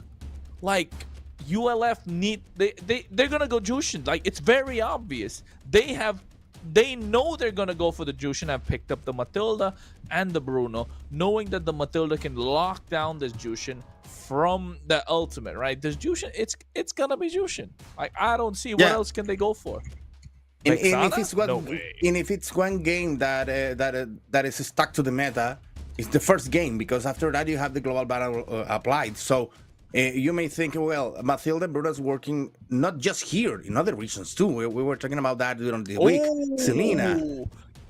I like this. Aggression from ULF. I like this. This is spicy now. Now the game is turned. Now, because ULF were like, yeah, Jushin's the right pick here, but if we pick Jushin, we are losing. Like, we're not playing to win. We're playing not to lose. That's the obvious But pick. now with Selena, you're taking a risk. You're trying to take the risk to play for the win. That is what is important here. Because now you can see Kimi and Bruno on the Purify. And with them on the Purify, that means Lapu Lapu, Grok, and what's the name? Harrod's going to have a much better time. Yeah, and especially if the Selena stuns start hitting.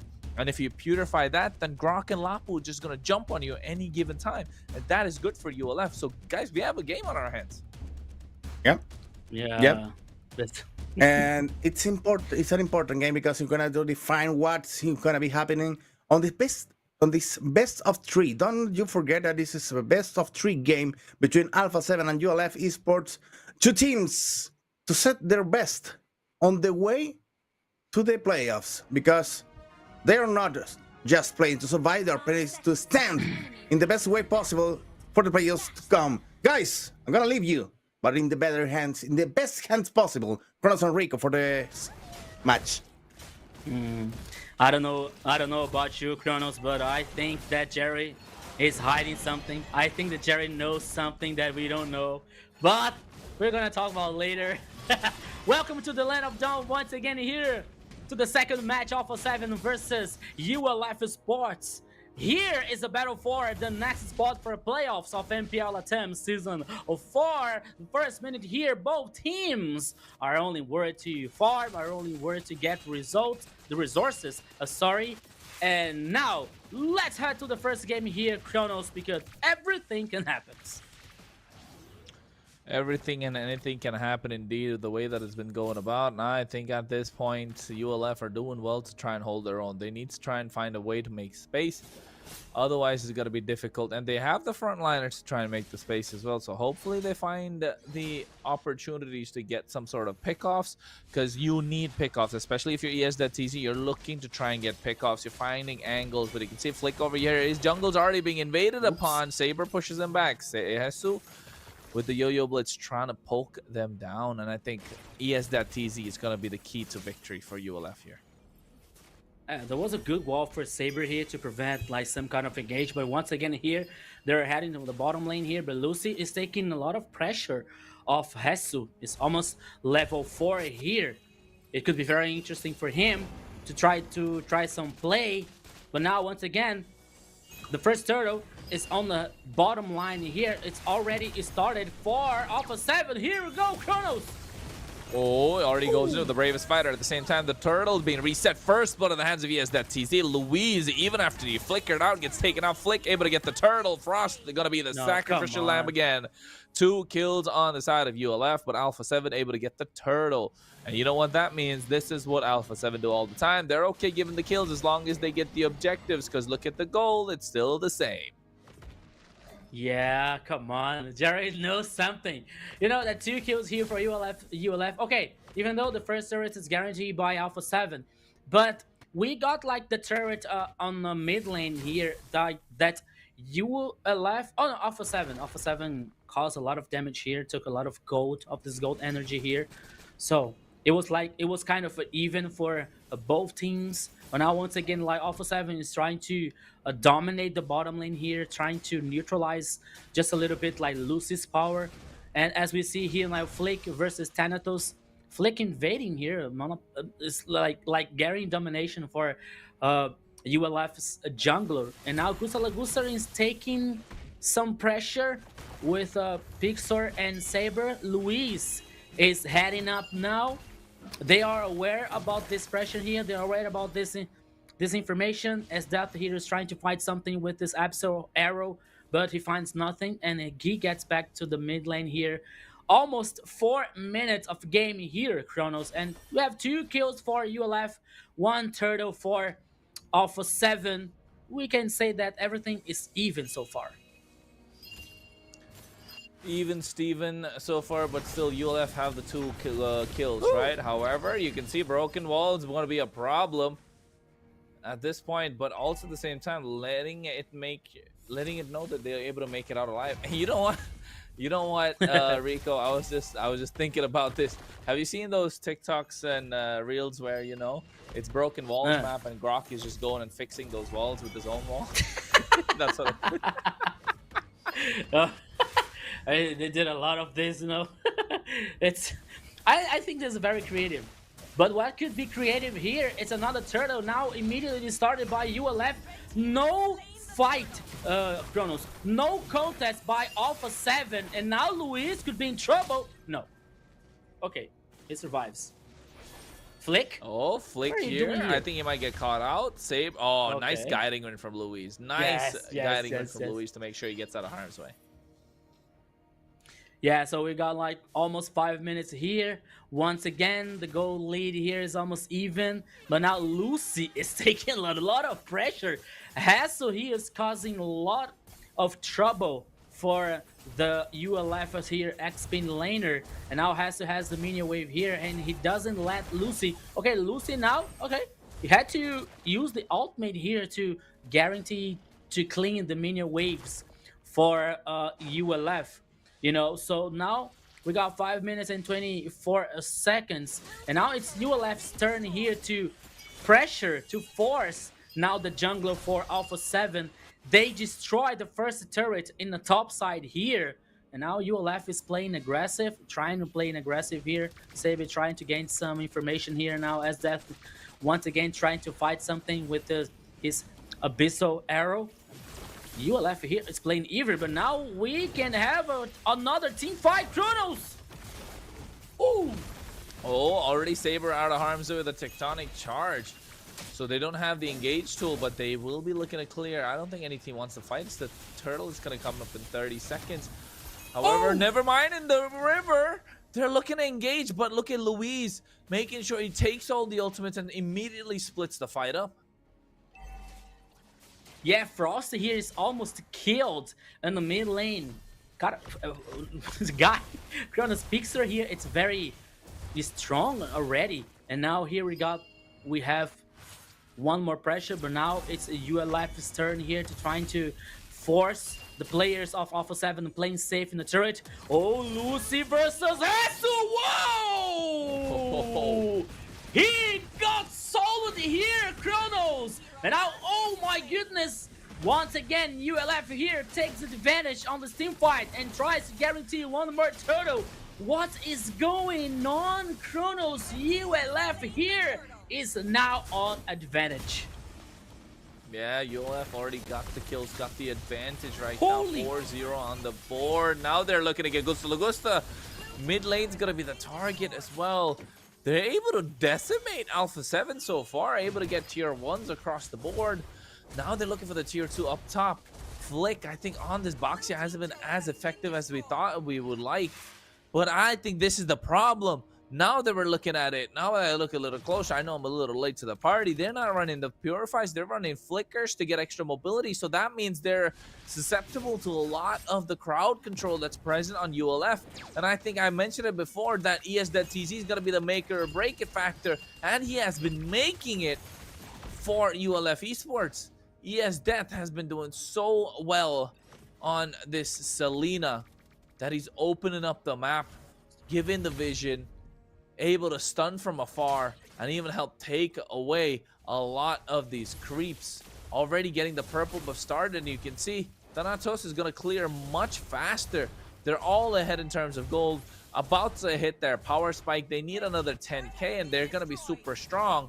Finally, one tier 1 for Alpha 7 on the top side.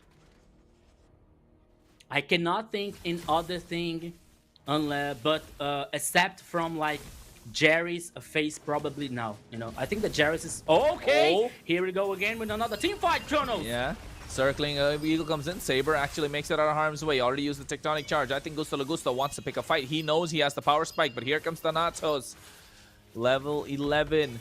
Not the smartest of ideas, but oh, look at Lucci. He goes in. Saber as well. But at the same time, they want to try and get the clear. Finally, Flick comes into the fray. I'm not sure if they want to go for an engage. Oh, never mind. Luis coming forward. Gusta Lagusta has the damage. You can see they're poking down Thanatos. TZ Now Hesu already with the yo-yo blitz and the curtain call being used, taken out so low, but the guiding wind making sure they're healing up. And again, the heal is way too much for them to deal with. Saber might go down. He flickers out of harm's way, and he goes down indeed. Then Zaman forces drop down. Picks are able to get something down, but look at Gusta Lagusta. They are breaking them down one after another. This is high-level IQ gameplay coming through as well. Lucci taken down, and now Thanatos takes down Frost, but he gets taken down himself. Pixar, the last one left standing for ULF. I think they're looking to try and steal this Lord, but Flick is trying to look for the bushes. He will spot out Pixar, zone him away as he's able to get the retribution just like that. Alpha 7 flip the script. They get the big objective. That's the Lord. Alpha 7 found the bridge that they needed here, Kronos. After a team fight that took like, it seems that the team fight took 100 years to end it. And we saw so many times the players of ULF here getting a little advantage, especially with Pixar here and his Harriet. But the fact is, they didn't have much damage. They didn't have damage enough to kill the Alpha 7 players. And then Alpha 7 players found the loop, found the breach here to get 4 kills to secure the first Lord to guarantee and get back in the game. Now the gold lead was in favor to ULF Sports. Now Alpha 7 puts the cards on the table. The next target now, it's the turret number 1 here on the mid lane that's already destroyed, and the Lord is heading on the top side here. Now it's Alpha 7's turn to destroy and taking control on the map, Kronos. Yeah, now they're looking to take down all tier 2s as well, right? ULF thought they had the advantage. ULF thought they had the fight. You know what? ULF were calling the ambulance, but Alpha 7 said, hey, you can call the ambulance, but not for me. Because now they're looking to take away tier 2s. Top side's going to fall indeed, but here, Picture, I think he's going all for it for Hesu. And Hesu was able to survive with the help of the curtain call. They're looking for Luis, but I think Hesu might just be able to make it out alive. Yes, he does. He's baited out so much from Alpha 7. Oh my goodness. This guy's an escape artist. Call him a con artist as well. I don't know about you, Kronos, but I think that Hesu made an item here for getting immortality. Because he was an immortal here in the last team fight. I don't remember, but I believe there was like 3 or 4 players from ULF trying to chase him, and he was like dancing around, making a zigzag and escaping from this probably possible pick-off here. Guarantee more time for Alpha 7. ULF that had some advantage like in the early for the mid game. Now it's Alpha 7's turn. It's Alpha 7's situation here. 42 seconds left for the next Lord, and now it's ULF's turn to get in the jungle, to play like more, to play safer, not taking any risks, while Alpha 7 is playing aggressive, is playing like forward to get like information of this jungle, of this map here, and trying to guarantee the second Lord, Kronos. Yeah, I think the second Lord in about 15 seconds, but look at the positioning. Oh my god, they're looking for Frost indeed, but he's able to make it out of harm's way. I think now Alpha 7 might be looking for something. They might be going for it. Flick already there. Shield Unity, he wants to go and find an opening. Hesu on the top side. Hesu has been annoying to ULF the entire time. So far, he has been putting out, for me, he's been putting out an MVP performance the way he's been playing. And look at that. Again, he's just taken away the attention of ULF so much. Three of them just to target him down. Luis circling Eagle, already getting things started. Lord, about 20,000 HP. Flick and Frost trying to get it down. Gusta Lagusta, not visible on the map yet. Now they find a Tectonic Charge, catches 2 people, and now they go for it as well with the bravest fighters. The Force dropped down, Picture taken out low, but you can see Hesu able to get Saber first, and now the Lord taken out low, but the retribution from Flick is able to secure the Lord in the back line. Lucci gets melted down. Frost should be able to pick up that kill. I'm not sure if he's going to be able to survive. He flickers out of harm's way. Gusta Lagusta picks up a kill, make that a double on the top side of the map, and now they're looking for a wipeout. ES Jet TZ's left standing. Frost should be able to get this kill. Raging Slash for the outplay. Lucci able to get that. Now Flick is trying to survive. I don't think this is coming through well for them. He might just go down. Lucci from ULF able to make sure that he survives. He stands tall, but look at what Alpha 7 did. That was all just a distraction. They got the inhibitor in the mid lane. What a mess here, my friend Kronos. It happened like a little for everything here. Lucy once again could be the target. That like 3v1. Lucy is almost an immortal here, but this time that was Gusta Lagusta's turn to get the kill here. Godlike for Unstoppable, sorry for Gusta Lagusta, while the Lord is getting destroyed by ULF players on the top side, but you know, for the last 2 minutes, it was chaotic for both teams. You know, like it happens a lot hard engage here from Saber with Tectonic Charge with Grok, and it appeared to be very good for ULF. You know, 2 players of Alpha 7 taking so much damage, but somehow Alpha 7 return and respond with the same coin, and then the team fight was able in favor to Alpha 7, but now we have some force here on the turret on the number 3 on the top side, but ULF defending and they destroyed the minion waves. But now Alpha 7, he's getting overextending here. Okay, he's pushing, he's forcing, but now in the bottom lane here, another minion waves is heading up for the turret number 3. They are trying some diving system, some diving situation, but it's not so good here. Pixar, whoa! Pixar gets a kill off Louise here. Now Alpha 7 has to come back, my friend Kronos. After forcing here, I think that Alpha 7 took any risk here that it was unnecessary, but the fact is it was the first kill for Pixar here with Harriet, and we can see now Harriet with the Holy Crystals, Starlium sight, the Heaven's Feather, and now Infinity Glaive. It's almost a full build here for Harriet. And we also know that Harriet in the late game is a very strong. Could be a very strong weapon for ULF Sport. And here it comes, Chrono.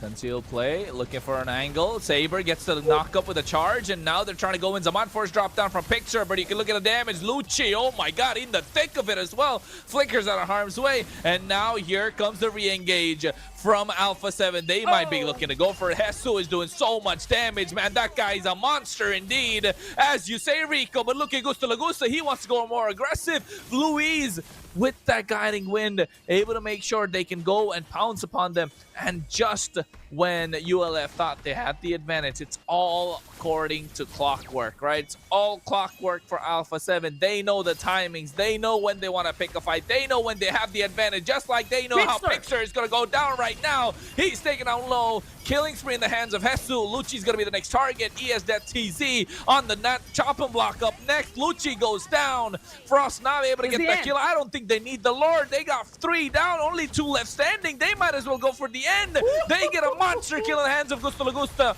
And now Saber trying to buy an opening, trying to find the time. But Alpha 7 dismantle them, and they're able to take game number 1 in this best of 3.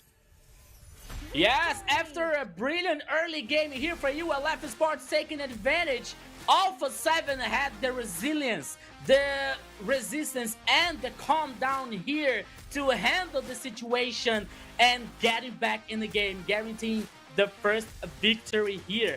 1-0 for Alpha 7, always remembering this match is a best of 3, and now Alpha 7 starts at a winning, starts in a leadership here, Jerry. Well, guys, the thing is, ULF had a momentum over there. He had the first beginning of the match, and he has, Alpha 7 in a bad position on the first minutes of the match, but it's impossible for them to keep that until the key elements of Alpha 7 started to shine. They managed to push Frost-La-Neve. They managed to be against Gusta Lagusta in some key moments of the game. But after that, Hesu began to grow, began to make this snowball effect on their damage. So it was impossible to solve that. And also, because Freak already was more concentrated during the middle game than in the beginning. So he managed to put an end to this momentum on your left, and finally they lost the match. So the thing is, right now Alpha 7 need to secure this on a 2-0 quickly, because ULF already shown that they had what is needed to beat Alpha 7 if they can. So they need to get that momentum off completely on a second and quick aggressive match. That's what I think about Alpha 7's commitment right now, because they need to secure that they are powerful enough to beat ULF quickly to secure the next step on this playoffs, and also to look more powerful than ULF on the whole match.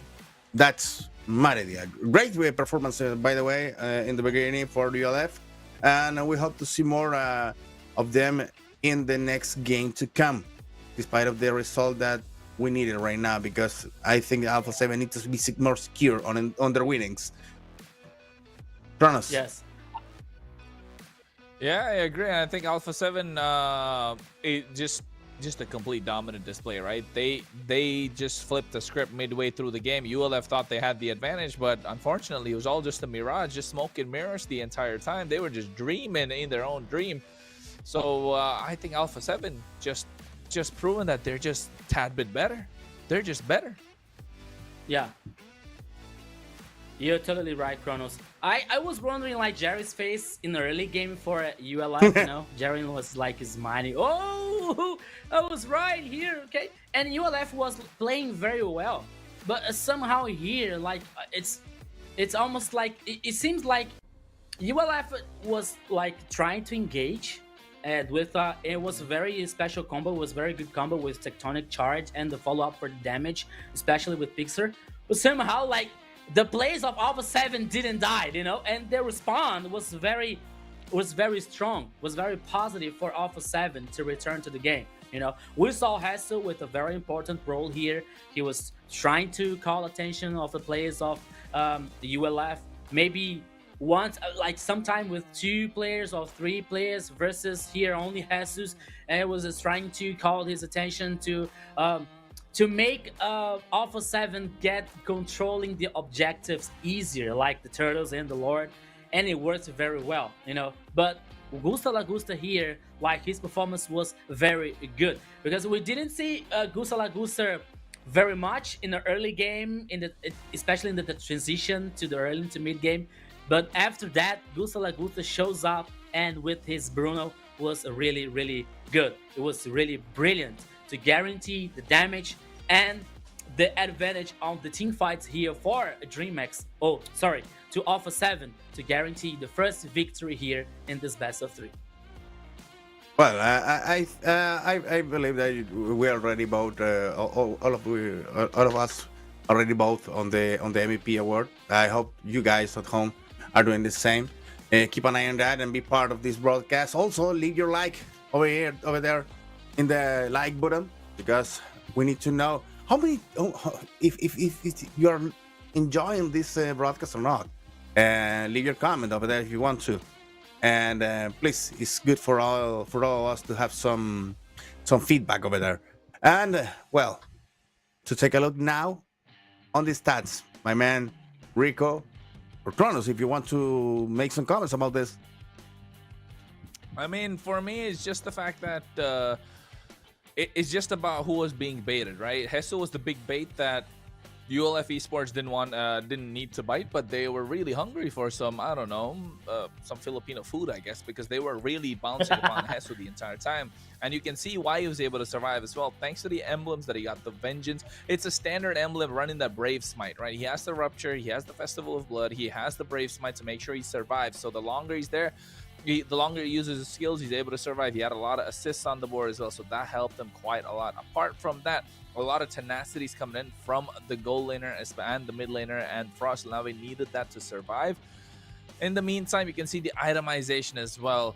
Same thing with Gusto Lagusta. He got an early power spike with the Berserker's Fury Haas Claws, and once he got the Malefic Gun, he was almost, you know, he was not, he could not have been stopped, because that's when they were really wanted to go in. Luis, knowing what he had to build, went for the support kind of a build with a little bit of damage, not necessarily tanky. Knows that he has the front line to try and do as much as they can. They didn't need a lot of anti-heal from the beginning just because they had the Baxia. Meanwhile, on the other side, ULF, they had a lot of early game power spike. We saw that come to fruition, but then again, you don't really get the maximum of what you get if you're trying to go for sort of a support build on the Selena. I think a little more aggression would have paid off. And at the same time, if you take a look at the towers, I mean, all on the side of Alpha 7. So are the Lords. The one turtle that they got, ULF got most of the turtles. Again, that's the first half of the game. But after a while, it was just a complete snowball. Again, look at the damage dealt and taken by Hesu. 83% team participation. He took a lot of damage, dished out a lot at the same time. Louise with 100% KPA. And you can see the goal difference, right? It was slowly, very slightly in the favor of Alpha 7, just because they were able to farm a bit better, get the last hits on those minions, make sure you get a little bit of that gold shield here and there. But then there was a big spike in the mid game between 8 to 7 to 10 minutes where ULF were kind of dominating. They were trying to get whatever they could. But then again, it was that last team fight just before the Lord where Alpha 7 flipped the script completely. And then there on out, it was just a one-sided story. 17-minute game, 13 seconds, 12 to 8 kill score. Hey, it's a best of 3. And if you win game number 1, you just got to win one more. Yeah. So this is why this is very important now for the second game here to ULF Sports. And now we are heading to the MVP, the most valuable player. And here comes to Gusta Lagusta, the gold laner of Alpha 7. With the KDA here, 615, the damage or 25%. 92% of kill participation. At the end of the game here, the goal was positive, plus 984. And we can see the items as Chronox explained very well on the stats. He got Berserker's Fury, Has Claws, the Malefic, a gun, and the Gold Meteor, and the Wind Talk here was very good for Bruno, was very good for Gusta Lagusta to cause damage here and impact very well in this first game here for Alpha 7. We also know here that Frost and Eve was very good and important. And Flick here, the jungler with Baxia, who has like played very solid also, but Gusta Lagusta was really good, was really brilliant here with this Bruno, guaranteeing the first victory here for Alpha 7. Once again, reminding you guys that this game here is a best of 3. This is not a best of 5. Now you will have to be careful here. You have to win to let the third game. As now, both almost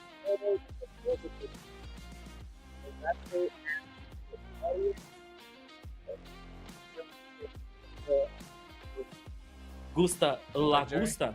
You guys, okay? Well, I think the most logical pick for the MVP was Gusta Lagusta because he was shining and there, especially landing the last hits on the killings. But the thing is, Jesus played an important role on how Alpha 7 came back from that hard beginning of the match. So I voted for Jesus. I know that Kronos did too. But we are agreed that we can disagree, so don't you worry about that. And you can vote also, so please be sharp on that. And also, don't forget to leave your like on the broadcast. It's important for us to have that feedback from you guys.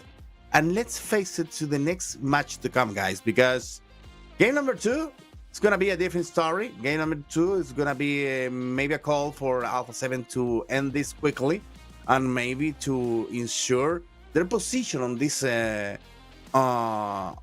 match. They are the stronger team on the paper, and it's impossible for us to think if they already won the first one. That ULF came with a 2-1 against them at the end to win 2 strikes after the first one losing.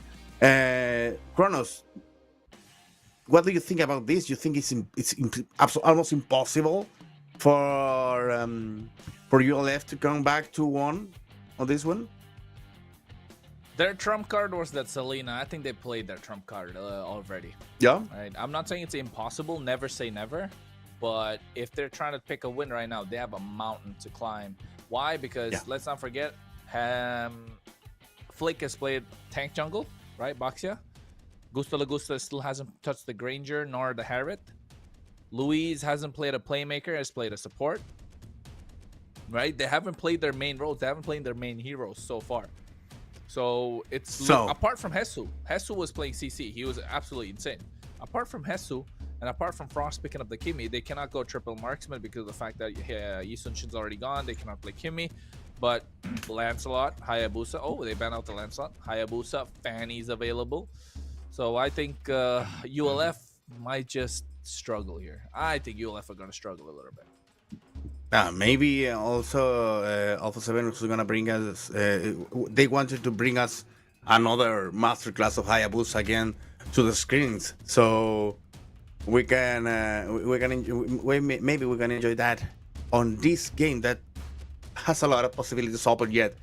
The next ban is on the hands of Alpha 7, who already banned Yisun Shin and also Ansel, as you already said. And also, keep an eye on what ULF is banning, because they banned Grok and also Foveus. So they are focusing on what is and to keep Alpha 7 without control over them. Maybe they're aiming for a composition based on mobility and early damage again, Rico. Yes, so I believe that Alpha 7 here is going to ban Baxia. Okay, no, the ban is Kimi. Okay, so there's a few options here. That passed. There was open. Ship is open. I don't think I don't know that ULF could focus on the roaming option here. 1-1 is open. Zunshin it's open. So let's see what ULF here. As Chrono said, there's so many options for ULF here. They are really struggling for this first pick for this. It's not about what they want to pick here, Rico. I think it's about what they don't want to give to Alpha 7, right? Okay. Because Chip 1-1, because if you take one, you're giving away two, and I think Chip is the best pick here for ULF. They have to go Chip or they have to go 1-1. And they can be focused. Oh no, Angela. Okay. No one. No. Angela. Chip and 1-1 for Alpha 7? Are you kidding me? Chip and 1-1 right here. Yeah. Right. But the thing is, ULF can't focus on this game on what or they can't. They can't leave another cards open for a third game. They need to go full in. Arlo and Joy are the first picks for Alpha 7. It's, powerful picks. And Kronos is calling it. It's okay. It's done. But they're just two picks, Kronos. Why? I mean, you've seen how strong Arlot is in the current meta, right? Just straight on the back line, sweeps everyone, displaces. Same thing with Joy. ULF need to go for the 1-1 here. I genuinely don't think you can get away if you don't pick the 1-1. 1-1 Chip, it's too strong to let go of. I mean, yes, we've seen a lot of changes in the meta, but really, you have a better advantage in the goal lane. You're able to kite, especially against Arlot. I think 1-1 or Claude or one of these heroes are great because you cannot pick the Harriet. They go for the CC and the high-lows. Okay, they're playing it slow. Nothing wrong with that. Nothing wrong with that. So I think ULF are still doing okay. They have a good combo so far. They might go for the Irithel in the gold lane just to counter the Joy. So I think they're trying to bait out Alpha 7 to pick 1-1. So here, maybe just pick the Chip. No? I don't see why they don't pick the Chip. The Chip is losing popularity nowadays. After week 1, what first pick and even a first ban, now it's losing popularity. So there's no... too many reasons to keep to pick him. Sujin again, the guys on Alpha 7 focusing on damage, of course, and leaving the first line till the end. They know maybe they don't need a specific front line right now. Well, despite of the thing that's CC on the other side, but you have a high loss, so it doesn't care enough. Maybe you can choose something with crowd control, but not too strong to stay in front of in the first line, because Hylos is gonna pass through anyways. Okay, okay. So the idea is to control after all, but securing the damage now because with Sushi and Arnold and Joy, they have a nice mixture there on damage, and now the ban on Kalia, very late game, very late ban on Kalia. Yeah, it could be it could be very good choice for Luis here, for especially to like to try the pickoffs here, especially with like skirmish squish heroes for ULF Sports. I don't know, but I think that Alpha 7 is forcing here like forcing ULF to ban Ranger as the last choice here, because I think that if ULF don't ban Ranger here, I think that could be the last. It could be the fourth choice for Alpha 7, because I don't think that Alpha 7 is going to like is one to have this kind of trouble against Joy, you know, like Granger versus Joy, especially to this a possible counter here. So I'm thinking about that, especially for the gold lane. But let's see what ULF here has to ban as the last choice here. Okay, it could be like Gato Chacha is passing. Okay, now Gato Chacha is the last option of a banning here. So let's see now if Alpha 7 focus on the gold lane for Augusta Well- Augusta here. The thing is, Alpha 7 is have a lot of options open right now, and Yeah. don't need to focus on making a first line that it's strong enough to contain the first line of ULF. They already picked Khalid, yeah, and Kronos is enjoying it. The thing is, I was thinking, Oh my god. it's really viable for ULF to pick Angela, a support hero, thinking that on Alpha 7's focus to keep the damage on one single hero. I don't know if Angela is gonna be able to really take the chance to be supportive at all, because Alpha 7, one of the characteristics of the team play of Alpha 7 is already they have a very good focus, so they don't need so much time to taking care of one objective at all. They just go over him and almost make him disappear. So I don't know if Angela is gonna have the chance to make a stand over there, and also the same if we're what Alpha. That's a new one. Alpha and Ranger. Alpha. I don't know if Alpha is a viable pick right now. But ULF need to be no 1-1 to the end. This looks Okay. it's already done. It's already over. I blew my mind here with this Alpha here now. ULF, okay, Alpha makes sense to me just because like you're looking for the mid game. You're really looking for a mid game power spike here. I think level 10, level 12 Alpha is super strong against anyone, can melt down tanks. It doesn't matter. He can sustain with the help of the Angelos, even more stronger, right? Especially against the Joy, super strong. And then you add the Granger to it, which helps out in the early game, mid game, long range poke. But the problem here is the 1-1. Big problem. If Gusta Lagusta on the 1-1 is able to get, you know, at least go same level as Pixar in the goal lane, then it's over. Pixar needs to get at least 2 kills early to make sure he scales fast. Yeah, and the thing is, you can bet on a very good middle game on the side of ELF if you have against Alpha 7 with powerful picks that are gonna be gonna make your early game a living hell. So I don't know if this is gonna work, guys. We're heading to game 2 right now on this series. I'm gonna leave you again with Kronos and Rico, hoping to be a game 3, guys. Hoping to be. Okay, now Yeah, once really. again we're leaving Jerry and taking a rest just to take care of his dog also. So let's go, Kronos here. Welcome once again to the Land of Dawn, to the second game, ULF Sports versus Alpha 7.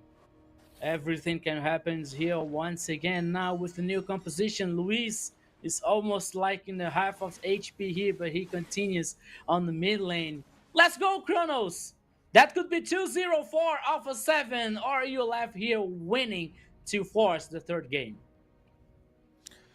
Yep, and I think Luis already back up full HP after taking a lot of poke damage early on. Alpha 7 looking to try and take this one by storm. Again, playing around the EXP lane that they do best. They leave Gusto Lagusta by himself for a while, and then they bounce on the EXP lane. And I think so far, they need this Arlot Khalid combo to unlock a little early. And once it's unlocked, it's going to be unstoppable almost. They need to look at Thanatos to try and get a couple of kills early on. Same thing with the Granger. Really riding on the early game for ULF on this one. If they don't get the early game, I don't know. It's looking really difficult for them. Yeah, so now we're seeing here the first movement. Almost 2 minutes here in the second game. The both teams here are worried, like only focusing and getting farm, getting resources. But now in the bottom line here, Saber could be 2v3, forcing Hesu using the flicker. Now Frost comes in the flank, try to do something here with Zunshin, causing a little damage. Hesu now, whoa, what a knock up here! Oh but now my God. the situation could be very interesting for ULF Sports. But now Alpha 7 gets the first blood here in Luis's hands. They have the revenge, and now Luis could be the next target. Sorry, but no. 1 kill for each team. Oh, Flick, what is happening? Almost, almost getting ruled here by the turtle. The turtle reset here, not only full reset, but now it's ULF Sports a turn to guarantee the turtle. Kronos, please explain to me what happened to Flick. Yeah, I think he was just trying to take the turtle. Got surprised a little bit there, a little too aggressive. But then again, I think ULF are doing the best that they can. They know, they understand they need the early game in their favor, right? They know they need the early game no matter what. And they're doing the best that they can to try and secure that for themselves. If they don't get the early game, it's going to be difficult. And I think someone's having a little bit of a connectivity issues, maybe. I'm not sure. We'll find out, however. We still want to make sure each and every team and each and every player have the best experience. So we could give you the best experience in terms of casters, as casters, and also make sure the game is fair for everyone as well. So I think so far, Rico, ULF understand that they need the early game. Right, they need the early game, so they do the best that they can to try and put the advantage, press the advantage. Yeah, you're right. You know, so that's why they have to play aggressive here, to deny resources, to deny like options for Alpha 7 here, because we know that Alpha 7 likes to play like in this comfort zone, like to play taking control, taking the actions here. Now, getting pressure, especially on the sides, to guarantee the objectives, you know. So that is why ULF here has to recognize the situation and have to play more aggressive against Alpha 7. They already won Alpha 7 in the first day, so they kind of have this answer. You know, they kind of know the way to get this, you know. So we're gonna see, but now we are back to the game, only to see that Jerry's beautiful face always. But now we're back to the game, Kronos. Yeah, I think back to the game indeed, and I think at the moment you can see how much of a problem Alpha 7 are in so far in the early game. They know that. They just have to hold on. Luis is doing the best that he can to try and protect Gusto Lagusta. Already crossbow of tank is unlocked. Pixar knows he has to play aggressive. So does Saber. I think ULF are on the right track, but the lead is just not enough. They need a lot more. Yeah. I think, for example, they could like getting more pressure in this buff, for example, not like letting Flicker have a good life, have a easier way to guarantee these buffs also. But now they're heading on the mid lane here. Could be okay. Flicker, it's hidden on the bush. Saber is going to spot him now, and now Alpha 7 had to get back, has to play more, play a little, just a little bit safer, you know. And only ULF here, as we were saying, like they have to play a more aggressive. Now, Oh my goodness, what a play, Pixar though. Crossbow of Tang able to survive, not for long, and thanks to that, now you can see another play at the same time. Saber gets taken out. This is what I was talking about. This is what Jesus does, and this is what our lot is supposed to do. That's why I called it. It's slightly a bit early, but with the way that they can play, they can, not that they will, they can play like that, and they show us why they do love playing like that. And now Thanatos has to find angles, knowing that the Angela is going to help him, but no poke from Granger, not enough damage done to them early on, means it's not looking good for them. Now imagine the 1v1, Hesu and Lucci going at it, but at the same time, Flick looks to take down Thanatos, and he gets the kill indeed. And now with this kill, with the snowball that they've got going, Lucci will go down at the same time, but not without taking out Hesu. Flick gets a double, and I think Alpha 7 finally got the advantage, 1.3k. And this is not looking good for ULF. They're looking to go down a little bit more. Pixar has the hard guard on top of him, but Flick is on top of him at the same time. And now they look for more with the crossbow of Tang unlocked. They get the kill on the Saber. That TZ gets the shutdown on Flick. What is going on? Yeah, I think that ULF here is hesitating for like getting action here to try to do something first. You know, they're like, okay, we're playing aggressive, but they have to be more aggressive, because even though we're saying that ULF like is playing forward, but once again we're seeing here, Kronos, it's Alpha 7 that tries to engage. Here we go again, Kronos. Oh, wait, here comes the glorious pathway already being used. Saber trying to create separation. Look at Hesu, he's just using vengeance after vengeance, going in. He's looking for the fake slash, and he might find it. No, he does not go for it, not yet. But at the same time, Flick able to make it our harm's way. Saber goes down, finally gets pulled apart. Oh my goodness, he went in very aggressive, Thanatos, and now he gets taken down. Killing spree in the hands of Gusta Lagusta. Hesu taken out slowly. Lucci. I think Hesu's in trouble here. Hesu might be in trouble.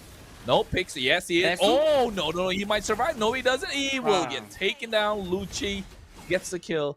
Louise, again, it might be in trouble. Oh, hey, the cloud helping Saber to come at the right time. And Flick might be in trouble himself. No, he's not. It's back and forth, man. That cloud play was awesome. Never thought I'd say that. Yeah, that's one of the reasons here that the play is so chaotic. The game is so chaotic so far, because the cloud here is helping the teams to get back to the team fight faster with the mobility, with the high mobility here. As we were saying, Kronos, ULF here, okay, they were playing aggressive, but not aggressive enough, because they were seeing only Alpha 7 taking the actions. Alpha 7 trying to engage, trying to knock up Sia, especially with Hesu, and not especially about Louise, because Louise is playing with Khalid, you know, but also with a very interesting follow-up here, and guarantee like the damage from Flick and Gusta Lagusta. But now Hesu here is playing very brilliant, especially with the knockups situation here, to engage the ULF players. That's why Alpha 7 now has the advantage, not only about the kills, but with the objectives also. And there is a very interesting thing here, because ULF is destroying the turrets from Alpha 7. They are responding in the macro play here. But Alpha 7, I believe that they have more pressure and they have more advantage so far, Kronos. Alpha 7 definitely have the advantage. They have the map pressure. They have the kills. They have the goal lead. They're looking to take down Lord. Never mind, on the bot side, 1v1. Flick versus Thanatos. I think Thanatos comes out on top about 60% of the time. If Flick is able to dodge that Spear of Alpha, then he'll be able to make an opening. But so far, look, Luis. You can see Luis. What is Luis doing, man? This guy's just having some fun. He's just having fun. What? What? Like, and ULF didn't even punish him. That was a raging sandstorm right in their base, and they didn't even punish him. Look at that. Now they go for the Lord, knowing that Luis doesn't have an engage tool, and I think this might be the opening that they're looking for. ULF will not take this disrespect whatsoever, but here comes Esso looking to find an opening, but at the same time, you can go see Thanatos goes in with the Spear of Alpha crossbow. Tank should be unlocked, but Flick able to get the retribution on time, able to secure the Lord, and now next on the chopper block is Lucci. Pixar and TZ, the only ones to survive, and no one down from the side of Alpha 7. They are here just to have fun, seems like they got a delivery boy waiting outside with their pizza because they're blitzing through this game. But now the time that ULF here tried to do something, but I think that this time was just a little bit late, you know, because okay, they trying to punish, especially Luis' mistake with his ultimate in the top lane, but the goal lead here is already in favor. Oh my goodness! Once again, here's a initiation, engage, a dive here on the turret number 2 for Alpha 7, unstoppable for Gusta Lagusta with 5 kills. Now the target is the turret number 2 on the top side, already destroyed for Alpha 7. Once again, the gold lead now, it's about 7k for Alpha 7. The Lord is heading in the bottom lane here, my friend Kronos, and I don't know about you, but can't be the final push. Yeah, I think it's going to be the final push with the way that they're playing. But however, ULF seems like they want to get the clear on, and they're able to get the clear indeed. But here comes the second set of waves, right? This is where it gets a little bit tricky. No holy defense, but you can see the cloud coming through as well. Thanato's looking for an angle, but on the bot side, it's going to be the target. Glorious Pathway already being used. Lucci goes in with the curtain call, rather with the yo-yo blitz as well, trying to dish out the damage. I think Alpha 7 see that they cannot penetrate. They have no angle to go in, so they don't want to go in. Gusta Lagusta 506 and got the Inspire and finally got that Malefic gun, so has the extended range to dish out the damage. Yeah, that's what happens when you let Gusta Lagusta with 1-1 open. I didn't understand like this a ULF strategy here, you know, because okay, they could guarantee Granger. That could be a good response for Joy. But no, letting the 1-1 open here, I don't think so. Okay, they have the strategy, they have an idea on their mind, but you know, it's not worthy. It's not corresponding. It's only Alpha 7 here with so many pressures, so many advantage. We got see now Gusta Lagusta with Malefic, the Malefic gun, the Corrosion side, Windtalker, and it has claws here. You know, like 4 items for this 1-1. It's very strong. And we are talking about Gusta Lagusta. So it's like a buffer 1-1 here, actually. So ULF here has to find some spot, has to find some way for the next team fight to guarantee maybe 1 or 2 kills here to get some kind of advantage, to guarantee the next Lord. But I don't see this happening, Kronos, because the advantage for Alpha 7, it's so huge that I don't think that ULF is able to fight something crossbow. Here we go, Crossbow Kronos. Tang. Already unlocked, and they get the damage down, and now looking for more. Luis with a nice flicker play. Thanatos goes in with the Spear of Alpha. Luis gets taken out, but don't get the back line. Flick able to get picked. Thanatos gets dismantled as well. Lucci going down. Double kill in the hands of Flick. 5-man wipeout. ULF have already been put down by Alpha 7. GG. And now they're looking to take the base crystal. This was a clean 2-0 sweep coming through from Alpha 7, and we know why. They are one of the top dogs indeed. Just dropping in emotes as they're able to take this series clean, crisp 2-0. Yeah, 2-0 here for Alpha 7 in the second match of today. The best of 3 here. Yeah, so that is what happens. Once again, I'm telling you guys, that's what happened when you let 1-1 open for Gusta Lagusta. Gusta Lagusta is one of the best gold laners, not only in the Brazil, only in the Latin region, you know, so in the MLBB scenario. So you let 1-1 open for this guy, it's not a good idea, you know. So the more ULF was trying to do something in the second game, the more ULF was trying to engage, trying to open some opportunity, to create some chances. It is just like Alpha 7 going forward, responding this trying for ULF Sports, you know, and taking advantage, taking kills, destroying turrets, guaranteeing objectives. So it was like, in my opinion, it was like, okay, natural for Alpha 7 to guarantee the second victory here. So 2-0, Jerry, for Alpha 7. Yeah, today is the day of the logic, I believe, because in the first game we already saw, in the first match we already saw something like that, and now 2-0 from Alpha 7 against ULF. ULF had a chance on the first game, on the first part of the first game, And now, well, as Kronos said, leaving their 1-1 open for Cruz Augusta was almost a gift for Alpha 7 to end it quickly and not not a game, a match played or a game played. It's a game executed beautifully and perfectly for Alpha 7. Guys, there, go to vote for your MVP on every single channel if you want. You can open 3 tabs and make one vote on a tab if you want. But don't forget to leave your like over there because it's important for us to know that you already passed on the broadcast in Spanish or English or Brazilian language if you want. Just go open the 3 tabs and leave your like and your vote over there. Next, check out the highlights of the past of the previous game, the last one of this series with Alpha 7 securing their spot on the playoff because as much games you won on this Swiss round, better position you will have or better rivals you may choose against in the playoffs. So good for Alpha 7 to have a second win. Kronos? Yeah. Yeah, I think. Yeah. But I mean, can't describe it, right? The draft was wrong. The idea for ULF was not there. It was very. How do I say it? It's not. Yes, it works, right? What they have works, but not against Alpha 7. The level is just different. And I think we could see it at the gameplay. Sorry, let me interrupt, but I think this is not what you make wrong against Alpha 7. You can make the things right, but the thing is, Alpha 7 is gonna make it even better. Yeah, That's exactly. I think that's what like Alpha 7 is. That's what I'm saying. Not like they played anything wrong. ULF did well. Like their draft, I'm saying not best according to the fact that they're going against Alpha 7. If it was any other team, right? Like this would have worked. They would have been the winning team. They would have been dominating.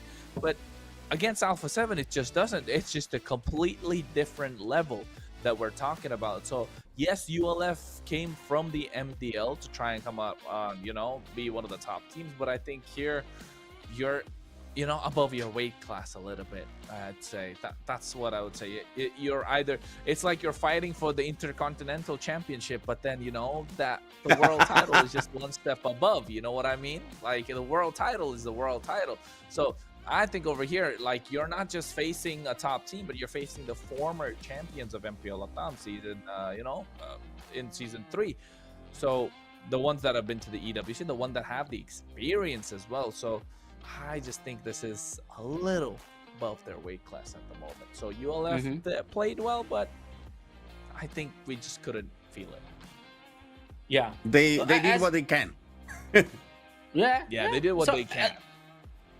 As I was saying at the beginning of this match here, we're not saying that ULF Sports is a bad team. It's only that Alpha 7 is better. As Chrono said, they were fighting with the former champions. That's only this. That's it. It's just the former champions. Not a big deal. So it was 2-0 for Alpha 7. I think that the ULF they should be proud of themselves, because they came from the MDL, and it's the first time for some players on this international even here, so they have to be proud because they already won. They won one game for Alpha 7 in the first game, so it is not a bad team. They are good.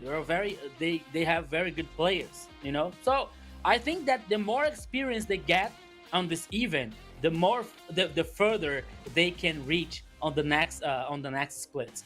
So ULF Sports is a very good team that they have to be like the other team has to be to pay attention in that way. So as we can see here in the game stats about like the game duration here, like 13 minutes, as we were saying, like Alpha 7 was guaranteeing a second clean victory here versus ULF Sports. You were seeing here like the damage taken and caused, like Gusta Lagusta with 1-1 here, 44,000. It was like, okay, why Gusta Lagusta didn't cause much damage? Because the team was very good. Like the team play here, the combo and the follow-up was very good. So we can see Flick causing much damage, Frost, and also Hassel with 41k here. So as we see here, like the damage when we see a damage almost even for all the players of a team, we can see that the team was playing together. The team was playing very well as a team. You know, they were not depending of only one player. They were not depending of only Gusta Lagusta. As we can see here, the team find participation also. 63% with Hesu and 79% for Flick and Frost. 74% for Luis and 79% of Gusta Lagusta with 1-1. You know, Gusta Lagusta, a very good gold laner, and you let 1-1 open, it's way even better for him. You know, as we can see, you are left 80% for Lucy, 40% for Thanatos, 60% for Death TZ and Saber, and 40% for Pixar with a Granger. So that is why here Alpha 7 took the second victory in this best of 3. Reminding you guys, this is a best of 3, not a best of 5. So Alpha 7 won this match here 2-0, fast and clean, my friend Jerry. Well, the thing is, we already been talking about the alpha role on that game. It was very difficult for him to look even better than already looked on that game. Well, the MVP is Gusta Lagusta. There's no questions about this. Gusta Lagusta playing beautifully there with the 1-1. I leave this massive hero open for him. It was a bad idea. Don't do that again.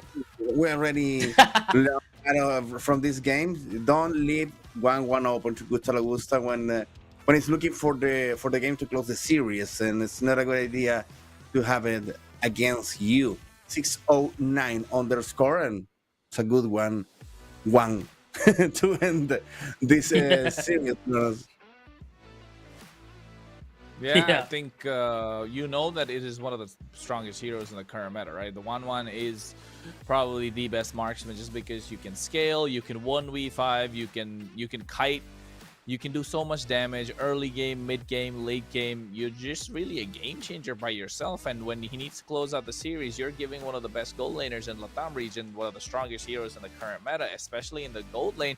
When you're picking a dive composition, yeah, that's when I said, like, it doesn't make sense. When he picked up the 1-1, it was over. Just because of the fact that you have an alpha who's going to dive in, and you have a 1-1 that can dive back. So it made no sense whatsoever with the draft that ULF went for. Then again, if there was another team, they could have come out on top. But we're talking about Alpha 7, defending champions, some of the best players all across the board. Influence Rage are the only ones that I can say we can see take a game or a couple game, a series off of them as they did earlier on. But then again, I think it's just the fact that, you know, you don't give this man what he wants, man. You gotta take that away. You gotta make him feel uncomfortable. If you make him feel comfortable, he's just gonna sweep you. He's just gonna find the final, you know, final nail in the coffin, and that's what it was. MVP performance indeed, 9 out of 10. The only vote not being given is the referee from you know, for Gusta Lagusta. Yeah, I saw someone from here voting for Frost. I saw someone here voting.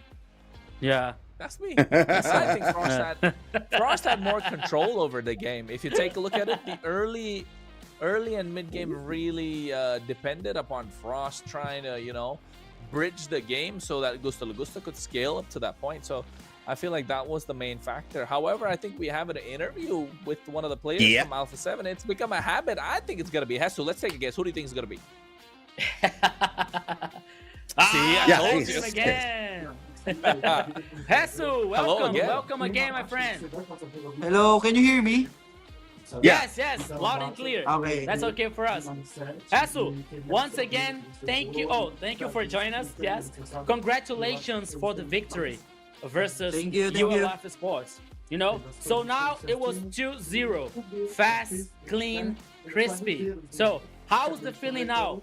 Did Alpha 7 get like this confidence for defending the title once again in the playoff stage? Since entering this tournament, we already had the confidence to go to the end, and I think this week is a boost of confidence for us again. Okay. And I'm just happy. I'm happy. Okay. Great. Jonas? You know what, Hesu? Last season, almost same story, right? You guys go in the top seed, you lose, and then you go to the upper bracket finals, you lose there to Influence Rage again, and then you go to the finals, you lose the 2 games, and then last game you make it out alive. You guys like to keep very close. Why do you do that? Why can't you play 2-0 like this? However, let's forget all that. We spoke to Influence Rage, right? They said they don't want to lose a single game throughout the entire season. That was the vision. You guys already lost 1 series to them, right? So now where do we go from here? Is the hunger still there to try and beat Influence Rage? Of course, and we're gonna beat all.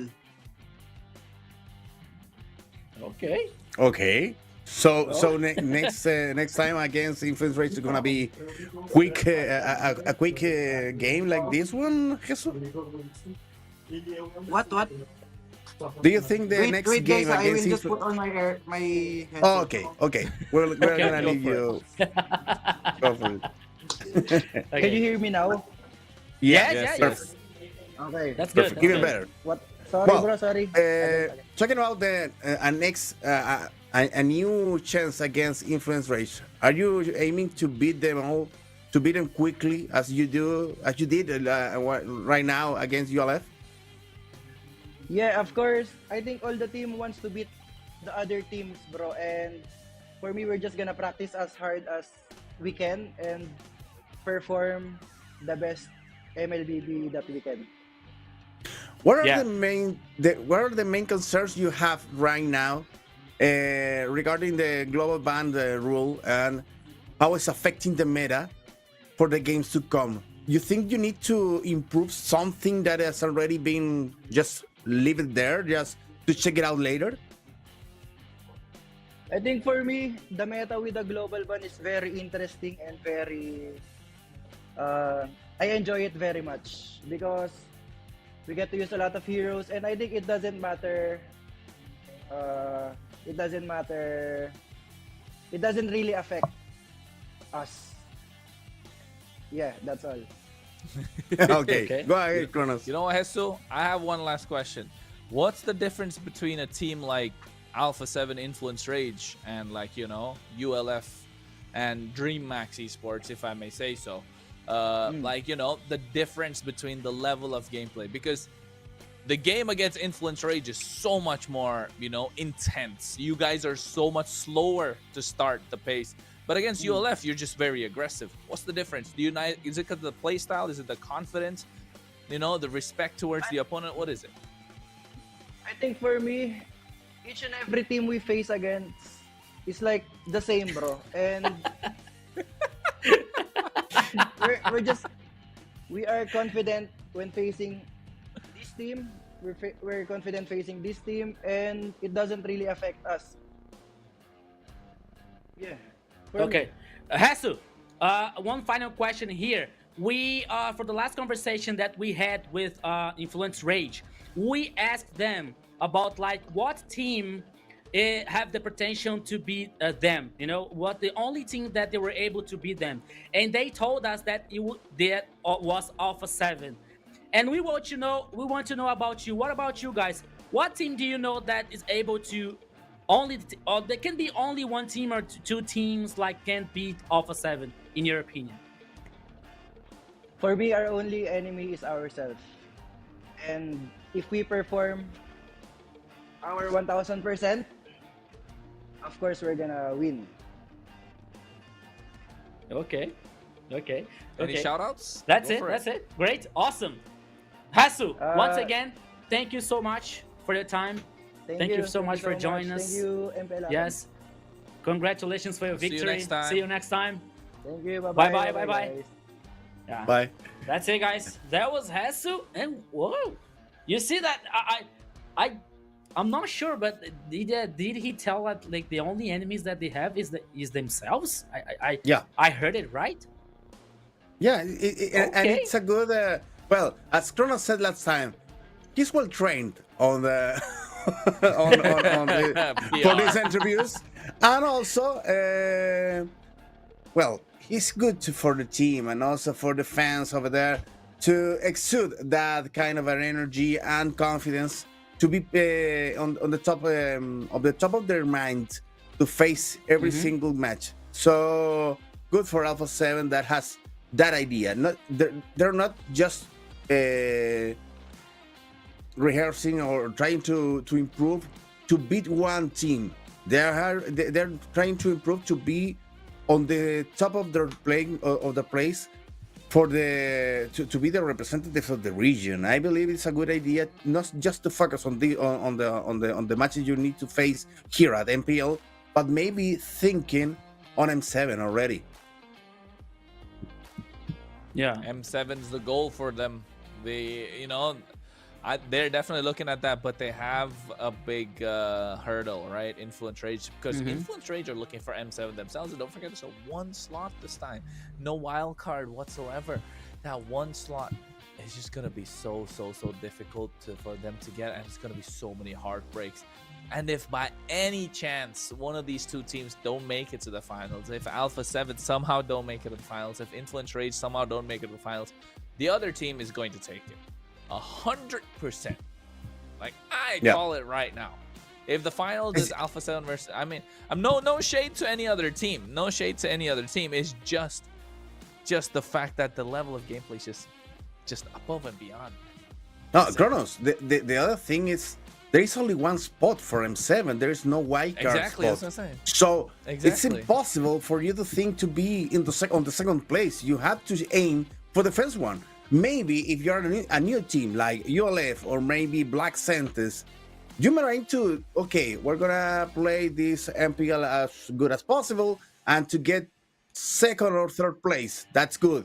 But no, if you're a team that already been part of the MPL, you need to aim for the superior goal to be there on the M7. And you need to aim to take this opportunity, to take the chance to power up your Mobile Legends backbank adventures with Bonox, the official and trusted way to get your diamonds fast, instant delivery, secure payments, and unbeatable convenience to keep you always ahead in your game. Don't miss out and use the code BNXMPL and grab 5% off on your next top up today, guys. I like the way Jerry says Bonox. But anyways, folks, it's Techno Pova that you're looking at right now on your screen. Power your play with a Pova 7.5G Ultra Battery, blazing splits and 100 and a fluid 144 Hz display, built for true gamers indeed. Don't wait, experience the future of gaming right now. And as we were talking about awesome projects here, here's another one awesome for you. Is the Project Next in the Mobile Legends Bang Bang, the annual map update. It's live since September 17th. It's your chance now to explore 4 new maps with new strategies, new routes here, as we were talking about dangerous grasses, flying clouds, broken walls, and expanding rivers. So it's your turn to gather your squad and experience the new routes from MLBB with the Project Next, my friends. And we're talking about like growing the community. We have another chance, another opportunity to vote to the Esports Awards, my friend Jerry. Exactamundo.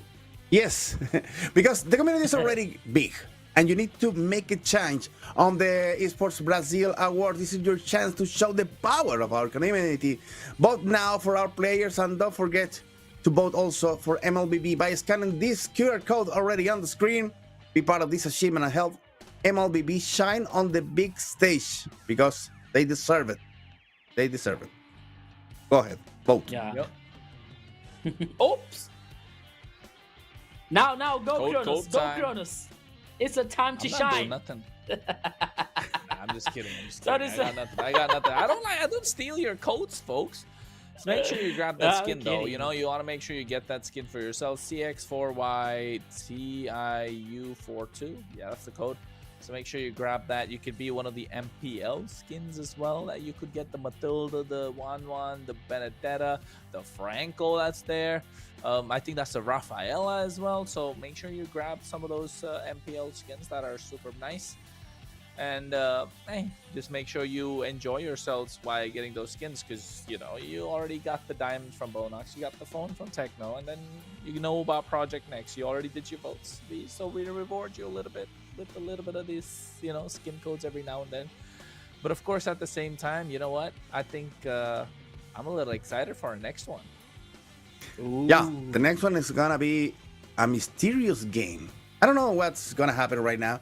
The logic, if we are into logic, like in the past games, we may say, okay, it's gonna be an icy glow and win against Black Sentence, but nothing is 100% secured on this MPL. And now we're gonna be facing Black Sentence against 9Z Globant. Chilean versus Argentinian team. Oh my God, what a moment that we have here, guys, between two powerful teams.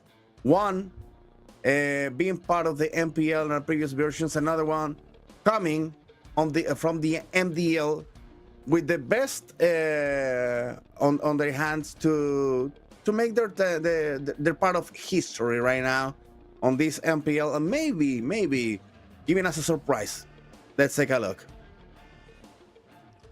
Rico. Yeah, I mean, you know It's what? gonna be very- Before we get anywhere to the next game, folks, make sure you like, make sure you share the stream Oh, with for everybody else. It just doesn't Great, take great, a lot. great. Make sure you click like, helps us out a lot. And at the same time, make sure you follow our socials as well. These are our TikToks that are put up, if I'm not wrong. Make sure you follow our TikToks and, hey, you know, just look at our faces whenever you like it. So, yeah. So like the stream, share, get all your friends to watch. And then, of course, we'll be looking to go into the next game soon enough. However, we'll introduce the teams. We'll take a look at the head-to-heads. And, hey, if production got some nice video for us, we might as well take a look at that. But, Rico, you were saying something.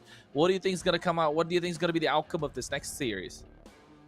Yes, I was about to say about the cast's predictions, because as Jerry said, I did voted once for I did voted for the logic one here, you know, because okay, Black Sentence is a very good team. No, don't make this face, Kronos. Don't do that face, you know, because here I'm a professional, so I voted for the logic one, you know. So what happens? As I told you, Black Sentence winning this game, winning this match here is not even impossible. You know, it's even far from impossible. They have a good chance to win this game. But the way that 9Z are playing, the way the 9Z Globant are performing, the performance here, they're doing so well. I believe that it's going to be a very hard match here. It's going to be a very hard best of 5. But I believe that 9Z is gonna take the win here, the victory for this best of 5. You know, so it's gonna be as Jerry said, it's gonna be very mysterious. But let's see what's going to happen about. So reminding you guys once again that you are here watching us. Stay tuned for having the chance to get more diamonds. Yes. So how to participate? It's very easy. You just have to send your ID and server on the chat. Okay, so not only the ID, your ID and server, okay, on the chat. Stay tuned, chat with us, interact with us, participate, vote for the MVP here. Stay tuned for you to have the chance to get the diamonds. Yes. So by the time that we are reaching the goals from 6K, 8K to 10K, and 10K to 12K, we're gonna have some giveaways of diamonds for you. So if you stay tuned, if you send your ID, you get more and more chances to get diamonds on your MLBB account. So stay tuned, keep watching us, send the like, share the broadcast, and call your friends, your father, your mother, your dogs, your pets, you know, just to watch the MPL LATAM Season 4. Well, I think it's the most mysterious game, the most mysterious match on the schedule for today between Black Sentence and 9Z Globant. And Kronos, what do you think is important for every single team for I don't know, for to start with Black Sentence? What is the most important keys to show on the first minutes of the match to say, okay, we're here to win? I think for Black Sentence, it's simple, right? Make sure Hide on Bush has a fun time. Right? Hide on Bush having a good time, he carries the game. I think that's it. And make sure the same thing in the mid lane as well. I voted for Black Sentence just because of the fact that Hide on Bush can carry the game by himself. All right. The only difficulty I would see for Black Sentence is that Steffe on the roam position, he needs to make space. He should be okay dying at least a couple times in the early game. And if he does that and gives enough space for the mid lane and the jungler to try and farm up, then it's easy game for them. Because I don't see Haran Bush losing in the jungle much. Yeah. Rico, I- and on the I- other I- side. Why I went. No. Rico, now you see why No. I went for it, right? As I was saying, Now you see guys, why I went for a Black Sentence. Okay, you are supporting for Hydon Bush, right? It's a very good. It's a very good player. I really like Haran Bush. And if I'm not wrong, Haran Bush played last season for 9Z. Yes, he did. He played for 9Z Globen last season. So and 9Z Globen were really good just because of the fact that Haran Bush is so good. They now get Aurora in the mix, so they think Haran Bush is not fit for the lineup anymore. So, however, hey, take a look at the predictions. We got me and Rico about 23 points, while Hades is flying 29, Bane is 23 as well, and Enrique CB is already 29 at the same time. Yeah. Yeah. Hades and CV are. Jerry's just 20. Jerry's just 20. Hades and CV is gonna that top position on the table is gonna change now because CV already voted 9Z and Hades keep on Black Sentence. Yeah, I'm afraid about actually. Yeah, the to be same here honest. between you, Kronos, me, and Rico. Rico, Yeah. since you voted for 9Z, tell us why do you think 9Z is gonna beat Black Sentence here? As by the time that Kronos says about Hydon Bush, it's a very solid player, very good one that can carry Black Sentence for victory. I sense that 9Z Globant here is a very good lineup also, especially with Aurora, you know, in an XP lane. I think that he plays very, very well. We cannot forget about Vaguin, the roamer, as a Brazilian one, as a very talented and experienced one here. You know, so I believe that we the hopes for 9Z it's in Aurora and Vagin's hands. You know, I mean, okay, Feishin's a very good mid laner. You're is a solid gold laner. You know, but maybe for me, the chances for 9Z is in Vagin's hands and XP laners at this game here at this match. You know, but once again, I would not be surprised if Black Sentence win. Okay, not like Jerry said about the last match. Oh, what do you think about ULF winning? And I said no. There is no possibility. There's no way for ULF win versus Alpha 7. But here, I think it's going to be very even. It's going to be very hard between these two teams. You know. Well, Black Sentence let's meet the 3-0. lineups of the teams, and the first one on the screen will be Black Sentence, the GM team here with Orochi, Bush, Shin, Steffe, and Doom. Don't forget Anshin also. I remember that I said that Shin is a nice card here, especially because we have another middle lane, Chilean middle lane player that was part of Influence Rage. He was Shan, and well, I was thinking, well, why not having Shang over here? Well, after I said that, Shin played beautifully and made it to the MVP. So, well played, Shin. And now I'm expecting the same. Let's bring your top game here to try to beat the 9C. And there is another element for 9C that comes, as an advantage for the Argentinian team.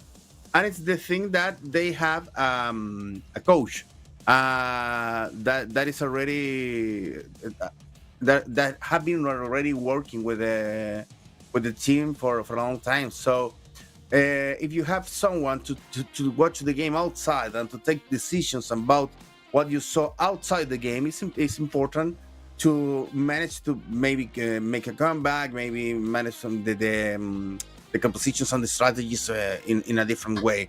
For Black Sentence, the keys to victory is aim to force objectives early to snowball advantage before 90 late games that are good, yeah, and keep the early game momentum and pressure the lines and control the jungle. And aiming to the jungle, as Kronos said, aiming for Iron Push to play their top game also. Well, let's see.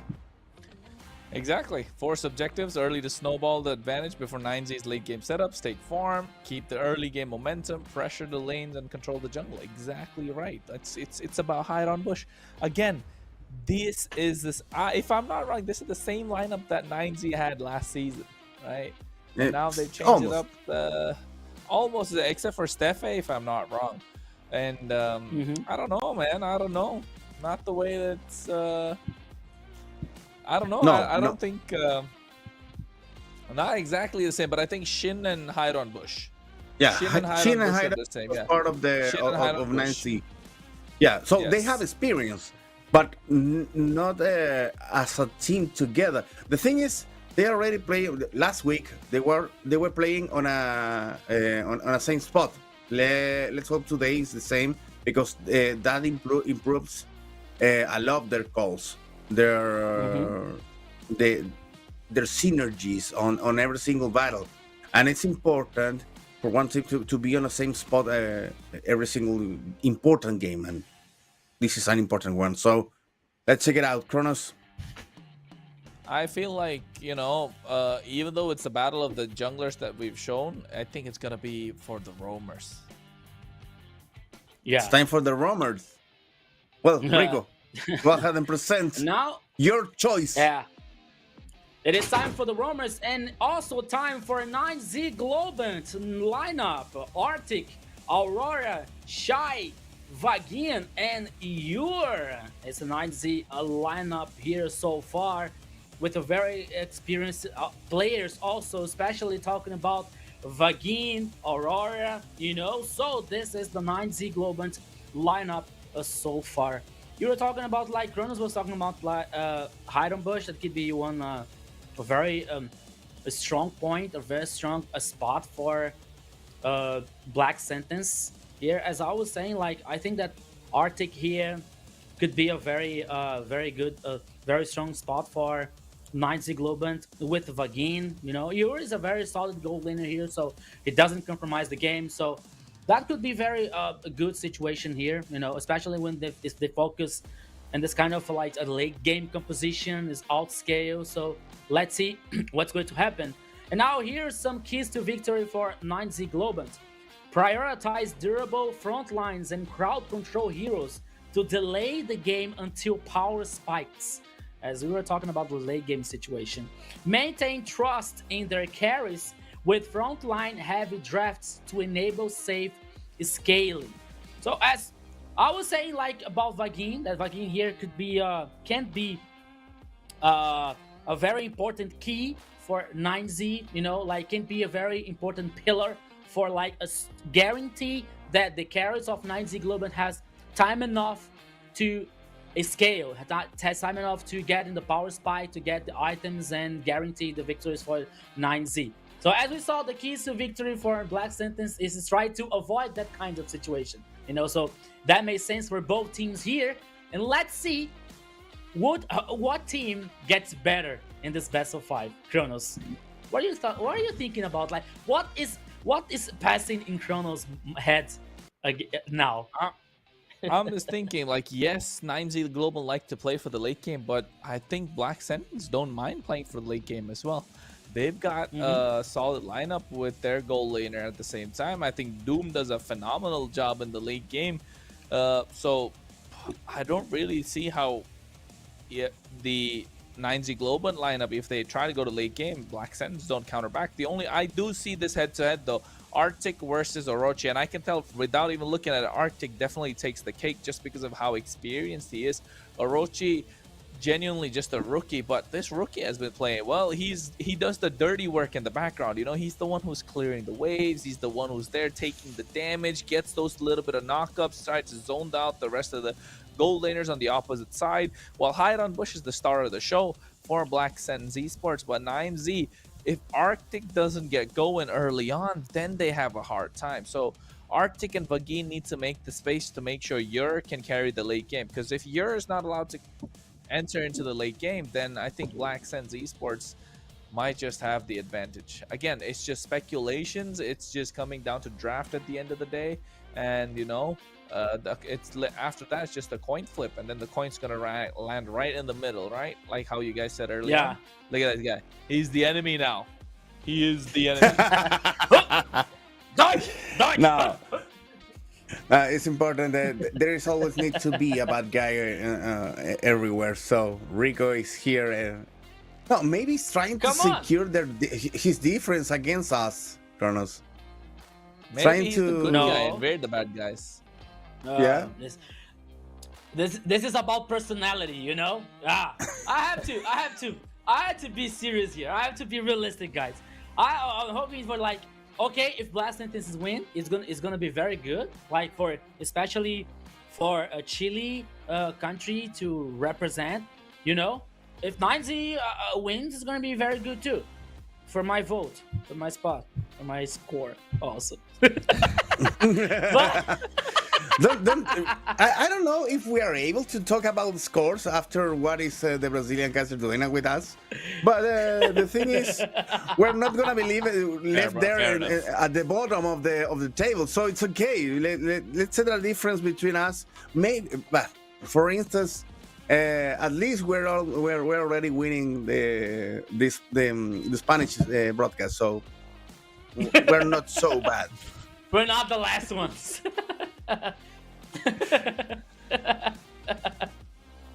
Okay. Yeah, that's it. So We're I almost think there. that this is gonna be. I think that for me, this is gonna be the hardest best of 5 that we're going to see. You know, it's like a Yeah, I think this is 50-50 gonna be here. a long one. Yes, for me it's a 50-50. You know, Black Sentence is a very good team. 9Z is another very good team that was top 3 for the last MPL LATAM. You know, where we have Black Sentence with players from Influence Rage, which is also another great team. You know, so I don't know about you guys, but here anything can happen in this best of 5. You know, so as we're seeing here, as what people want is the draft for the first game here. Black Sentence versus 9Z Global. So let's go to the draft system here. Starting with the bans and the picks. Okay. The bans here now for Black Sentence is Zunshin and Grok. And 9Z here comes with Angela and Insushin. And the first phase of ban. So waiting now. Could be Baxia, the next banning here for Black Sentence. Oh, okay, Jerry. No. The thing is, I said that it's important for 9C to have a coach looking the game outside of the action. And now on Black Sentence, I don't remember the last week we had Tsubasa picture over there. I don't remember right away. I remember that I said it's good for Black Sentence to have a coach because they don't saw the picture of the coach on the first week. But now I saw I'm watching the picture of Tsubasa and said, okay, great. Nice improvement for Black Sentence to know they have a coach, to know that they are aiming to be on the top spot, and maybe let's take a look on the draft round and now to see if there's if there is any surprises for the first match, because taking note that this is the first best of 5 that Black Sentence and 9C is gonna be facing each other. Maybe they're gonna be saving some of the surprises for the end. Yeah, could be. And you know what? I like Tsubasa since Super 11. You know, he was a very good captain. Jisunshin? No, Baxia. Yeah, Baxia right there. Okay, Baxia is the first choice here for Baxia pick. Black Sentence. Very good choice. Very strong one. But here comes now the response for 9Z. Could be, okay, Arlot with Arlot Farsa? Kimi. Arlot Joy? Oh, Farsa. Joy, yeah. Arlot Kimi? Yeah, I think so. I think Arlot has to be Fovios. there, right? Fovios and I think Joy is too risky for nicey compositions. The blind in the But- jungler. Oh, assuming that Boxer is going to be the jungle, right? It's gonna be the jungler. Boxia Yeah. jungle for sure. For sure. In global ban, I don't think you'd risk Boxia being a roamer. Okay. Oh, Farsa. Farsa? Okay, yeah, Farsa. Okay. Ooh, 1-1. 1-1 as well. This is nice. This is nice. 9Z Ah, Global have a good lineup. But- Damn. That early Over. pick for Wang. Who's gonna be a jungler? Who's gonna be the jungler on It's Black over. Sentence? It's over. It's over. Genuinely, Ah, come on. genuinely, usually you like to play Boxia as a jungler, right? And for the fact that they're willing to risk it by going Hayabusa in the jungle and Boxia in the roam, I think it's over, man. This is aggressive from Black Sense. Very aggressive. The 1-1 and the Farsa are Yeah, not going to have a good yeah, time. yeah. They're immediately melted down. A hide on bush is going to just completely raid on them with the Irithel at the same time. Black Sense are drafting really good here. Game number 1, I think they Yes, really want this yes. game number 1. Yes, it's a very good. It's a very good response here for a 1-1, guaranteeing the get it there here for Doom. Now waiting for the third choice here for 9Z. I believe that okay, they could guarantee now the jungler in this third option here. I believe that Fredrin could be a choice here for 9Z for jungler. Yeah, Fredrin. he could be here. Fredrin. Come on, guys. Friday You're here. looking to the future. What's up? What's happening here? Because it's a very good option here for 9Z. Yeah. You know, like they got some resistance, especially for Hayabusa, the jungler assassin. You know, so But they I have, need to point out- they have a very good control. But I need to point out something because Kronos said, okay, Baxia is a good idea for the first pick. Okay, perfect. And was expectable to have a Baxia on the first pick. But after that, Okay. you can't say what Black Sentence is going to bring to the table because you guys are already being I don't know, maybe guessing some of the picks on 9Z. But Black Sentence is playing more mysteriously right now. Yeah. You're right. Third of Foxy now. Okay, Selena. And also because they're Bent taking here. Baxia to the roamer. Now they still have another surprise call for experience. I think lane. that 9Z So- here is going to ban Kimi now. Gatot. I think that they're gonna ban I think Kimi. Gatot ban. No, for views. I think. Oh, Phobius. Yeah. Gatot is open though. Arlot, yeah, that's a good ban. What else? Gatot Hylos? No. They're gonna For ban protection, Hylos? could be. Are they gonna pick? I think they're gonna pick Could be. Hylos because they need a frontliner in the EXP lane. But Yeah. then Gatot is gonna come. I think Black Sense very clear they're gonna go for a Gatot here, right? Has to be Gatot. Mhm. Gacha 4, Black Sense. Yeah. But 9Z maybe go for Hylos. I think Hylos Gatot maybe. I think they're gonna shake that. You know, get a handshake. Be like, okay, you go this, I go that. But at the same time, 9Z can also go Khalid. I don't know if they want to. This is early Khalid. So you let Well, not Boxer for early, the like- XP laner? Yeah, I mean, But- Black Sense could, but 9Z can also go Khalid in the roam. Baxia can be played. Oh, Franco. Ooh. Bagin special. Bagin special. I love the This is gonna be gut trying to smell hunt- in the morning. Exactly. This is gonna be trying Kimi. to hunt Hayabusa and Irith also. So Yes. it's gonna be hard work for that Franco over there. Kimi on the middle lane. So Irith also gonna be on the gold lane and Lapu Lapu to complement Bax's work. Yeah, but you know what? I was like surprised with the Franco's choice here, but I don't know, guys. I don't think that Franco would be a good idea here. We have Kimi, we have Irithel, you know, like they have mobility. Hayabusa, we don't even talk about like that about the mobility ones. It's But the, hey, it's the if Franco target here, gets a couple, Franco. If he gets a couple of hooks in the early game, if he's able to land the right ultimates, he's gonna have a good time. I don't like the Esmeralda here. Yeah, I understand against the Lapu Lapu, but there's a Baxia as well. 9Z Global draft looks good, but at the same time, very risky draft. But Black Sens, though, very clear cut. They know what they want to do. They know what they want to hear. But you know what? I mean, Baxia is the true damage. Stop healing, you know. But the other side, we have 1-1 here. And I believe for 9Z is going to depend of a skill shot for Vagin. Vagin has to hit the hook. He has to be successful with the hook. You know, if Vagin misses like 2 or 3 hooks, I think that is going to be very bad for 9Z. But he's going to be like a hater, you know? Yeah. Well, my fear here is how good is this Hayabusa's gonna be? That's my only fear. Bush, come on. We've seen it before. Yeah, I know that's Hayabusa. Come on. Yeah, please. Sorry about that, Kronos. I know that I thought you're here, but come on. I aiming to this to the time that we saw a lot of Hayabusas and nobody was on the top of the place. Yes. Long time ago. I don't know what's gonna happen around. Guys here now. It's Jerry's and Chrono's turn. I'll be back later. Well. It is gonna be a Vagin special. You know what? I was gonna say, Jerry. I think Aurora or even Che or even Yer is gonna tell Vagin, I want a plate of Hayabusa, and then he's gonna hook him and give it to him. Here's a plate served up to you, sir. That's what he's gonna look at the entire time. And you can see Hiron Bush already level 3, about to hit level 4, while Aurora's still level 2, and that's the power of the Baxia in the roam position.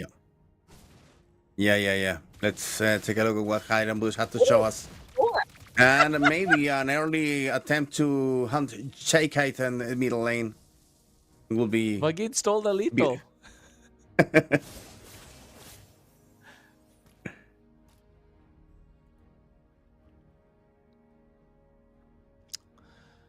Yeah, I think in the mid lane already, Vagin looking a little aggressive. He has to be, rather. Every small win is a win for them, Jerry. Yeah, this is gonna be depending on very small things, and this battle between Doom and Jur, it's something to taking care of, especially because you're in the 1-1. It's gonna be especially important for the middle battle, for the middle part of the match for 9C Glow. Stepping to the second minute of this match, don't forget we're playing Expanding Rivers, so mobility is going to be very important here on this match. So keep an eye on what's going to happen on the first battle for the turtle that's already begun. This is the map that everybody likes to play, right? Because you can move faster. Oh, wait, speaking of fast, that was a fast team fight. They're taking him down so low. Already 9Z Global with the help of the Feathered Airstrike. They get one down, and that's Hiron Bush, but they trade back with the jungler as well. Orochi traded back. They might be looking to get Arctic. I think Shin really wants the kill. He might get it indeed. That's a 2-for-2 trade.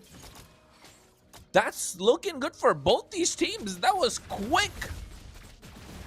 Yeah, but the position for the turtle stay on the Black Santos team. That's going to secure this important objective on the very beginning of the match. Steffi started there. Keep an eye. Oh, but it's canceled. It's canceled. The Bloody Hunt got canceled because of the nice stun coming in from Steffe. But you can see Hiron Bush gets a double kill, and Orochi able to find another one. So that's 5 kills on the board for Black Sens, and 9Z Global are on the back foot now. They lost out a turtle. They lost out a fight with 2 kills given to Black Sens. And they are going to receive a lot of damage on the first tower on the top line. And after that also getting some gold, some extra gold there on the plates. Orochi leaving the tower on the middle, on half of the HP of on the shields. So it's good for Black Santos. It's a little power spike here on the Chilean team in 3 minutes and a half. And well, let's take a look at what they have to offer. And maybe they're going to be pushing against the gold line because there is already 2 players over here to taking care of Doom.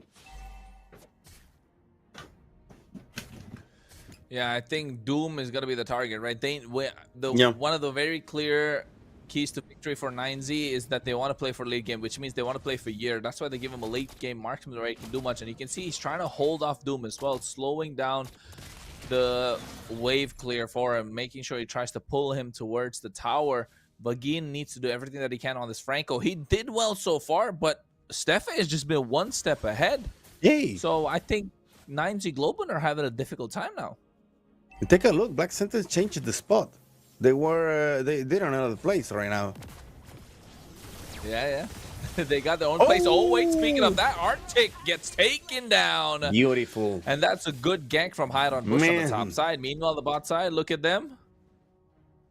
That kind of a place says something more than just a kill. And take a look now. This Aurora receiving a lot of damage, trying to run away, but it's impossible to do it. In the between the towers, one man is gonna fall. Another one is gonna fall again. Yeah, Bagin is out, and also a third player now is out. Goodbye, but he managed to get one kill for 9Z Glove, a 9-4 in 5 minutes. But the position again, the battle before the turtle leads 9Z Glove with one objective less another time, one more time. So it's impossible for 9Z Glove to keep on the Black Sentence momentum right now. Yeah, I've said it before the game even started, right? Steffe needs to make sure the rest of his team has some space. So for that to happen, he will at least die twice in the early game. And so far, it's mid-game, and he has gone down twice. He has been the sacrificial lamb to make sure Black Sentence can scale up. And now they've scaled up. Now they're looking. Look at Che. He has to flicker out as well. Orochi's so aggressive.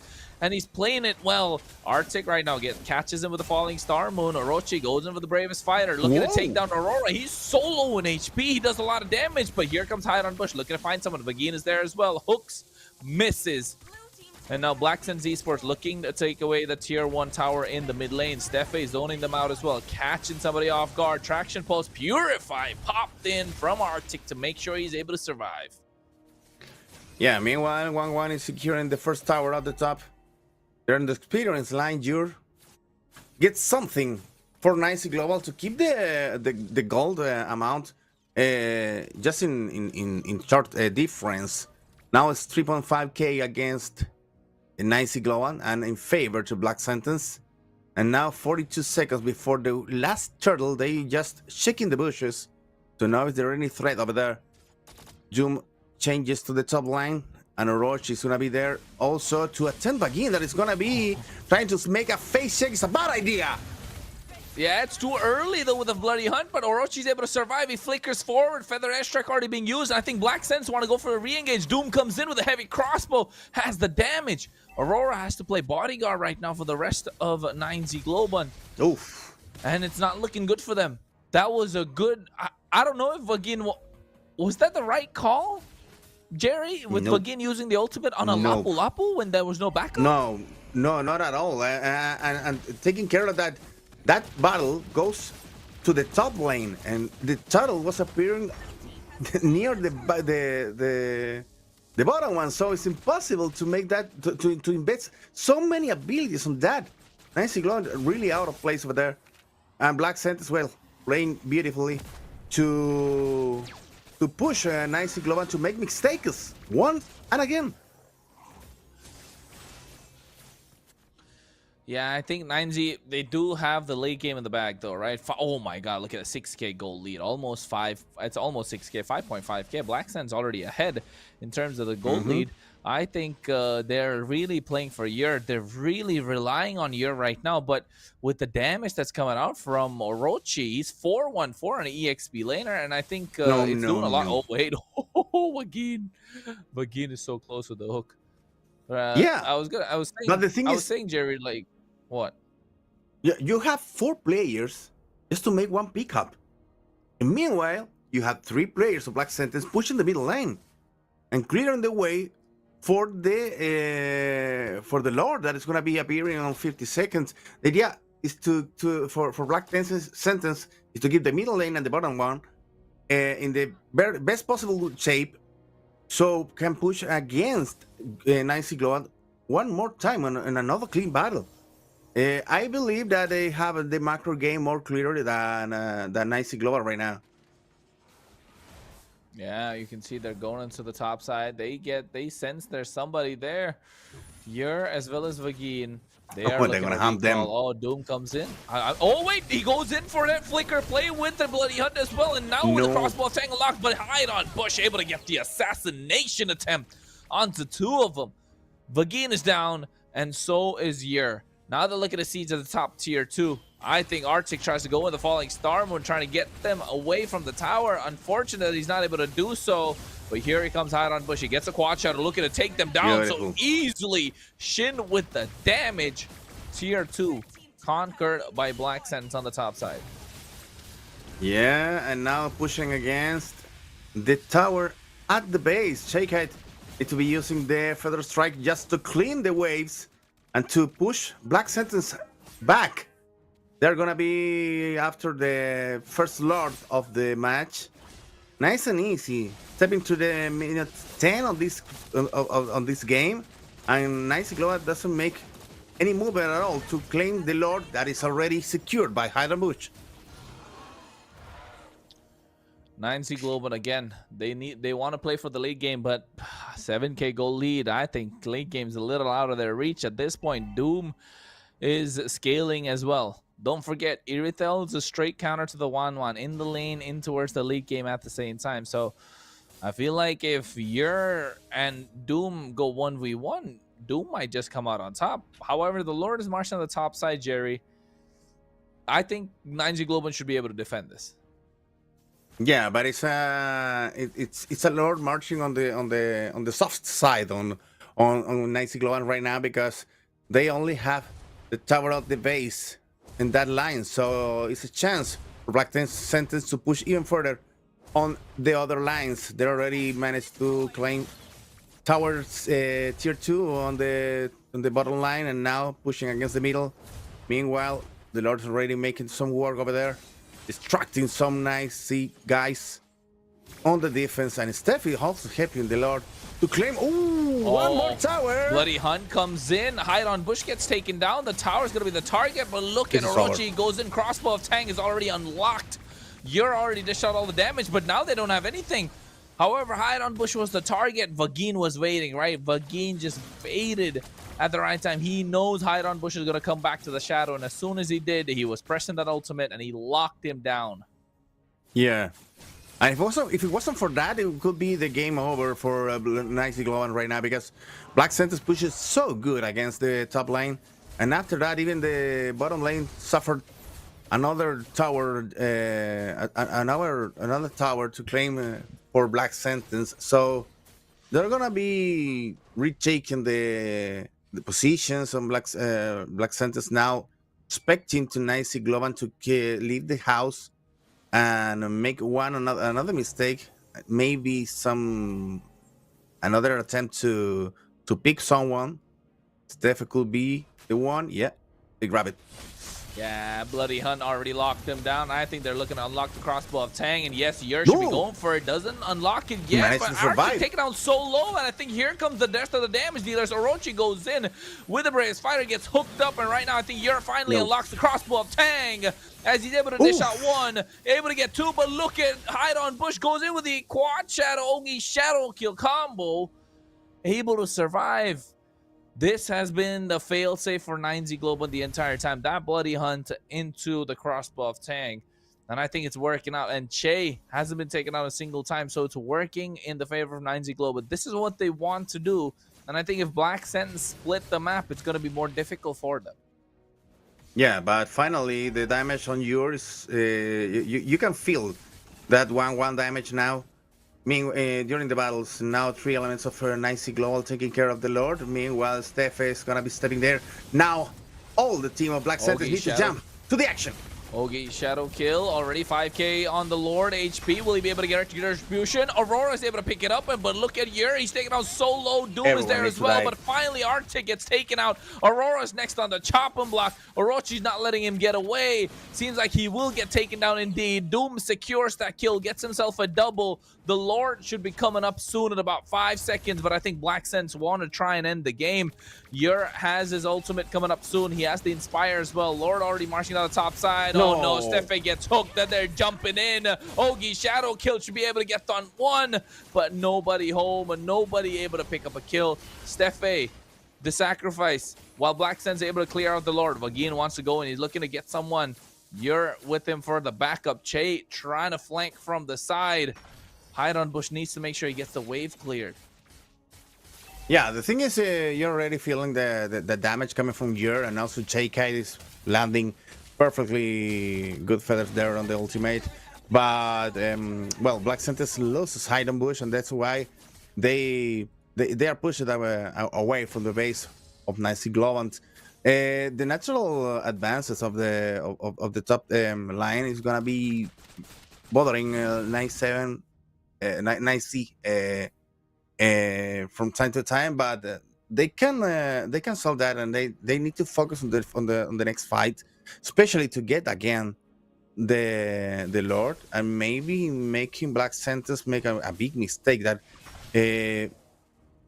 at the beginning you may think that is impossible that Black Sentinels may lose this game because they were playing such momentum, such a good way, and also with that power spike at the beginning. But now, Nancy Global is making their part too. Nice traction pulse, try and pull it back. Arctic gets taken out. Feather Strike already been used by Chekai. Vagin gonna get that taken down next, but there it is. The unlocked crossbow of Tank, but Yer doesn't have the damage. Yer is too far away. He is getting zoned out by Doom. And just as you said it, Jerry, is the caster's curse, and now you can see 9Z Global lose 3 members, 3 waves crashing in at the same time. If I'm not wrong, Black Sense could be trying looking for an end. 19 seconds for the next one to come back up, and now they're looking to go for the end angle. Yuri's gonna be the target. Gets shut down behind on Bush with the Ogi Shadow Kill. Aurora's next on the chopping block. Black Sense Esports take this game 1-0 in this best of 5. Patience is the word, my friend. Patience, because Nancy pushes against Black Sentinels, looking for one battle before the battle, the crucial battle for the next Lord. And that was a big mistake. Black Sentinels was in a better shape and made it 2 kills.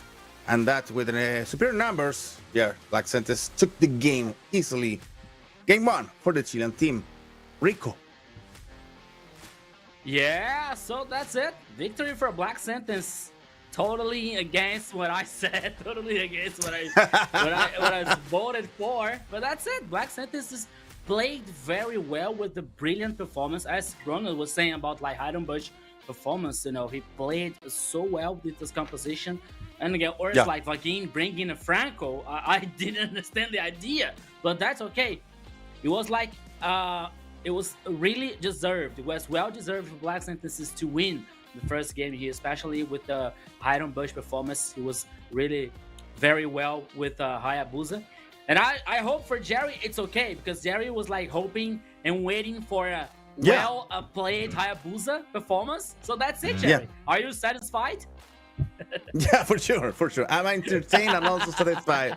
I'm confident that the Black Sentinels can make it to the second game even. But to the third one, that's a big maybe still. But you can make things go wrong, go in the right way right now.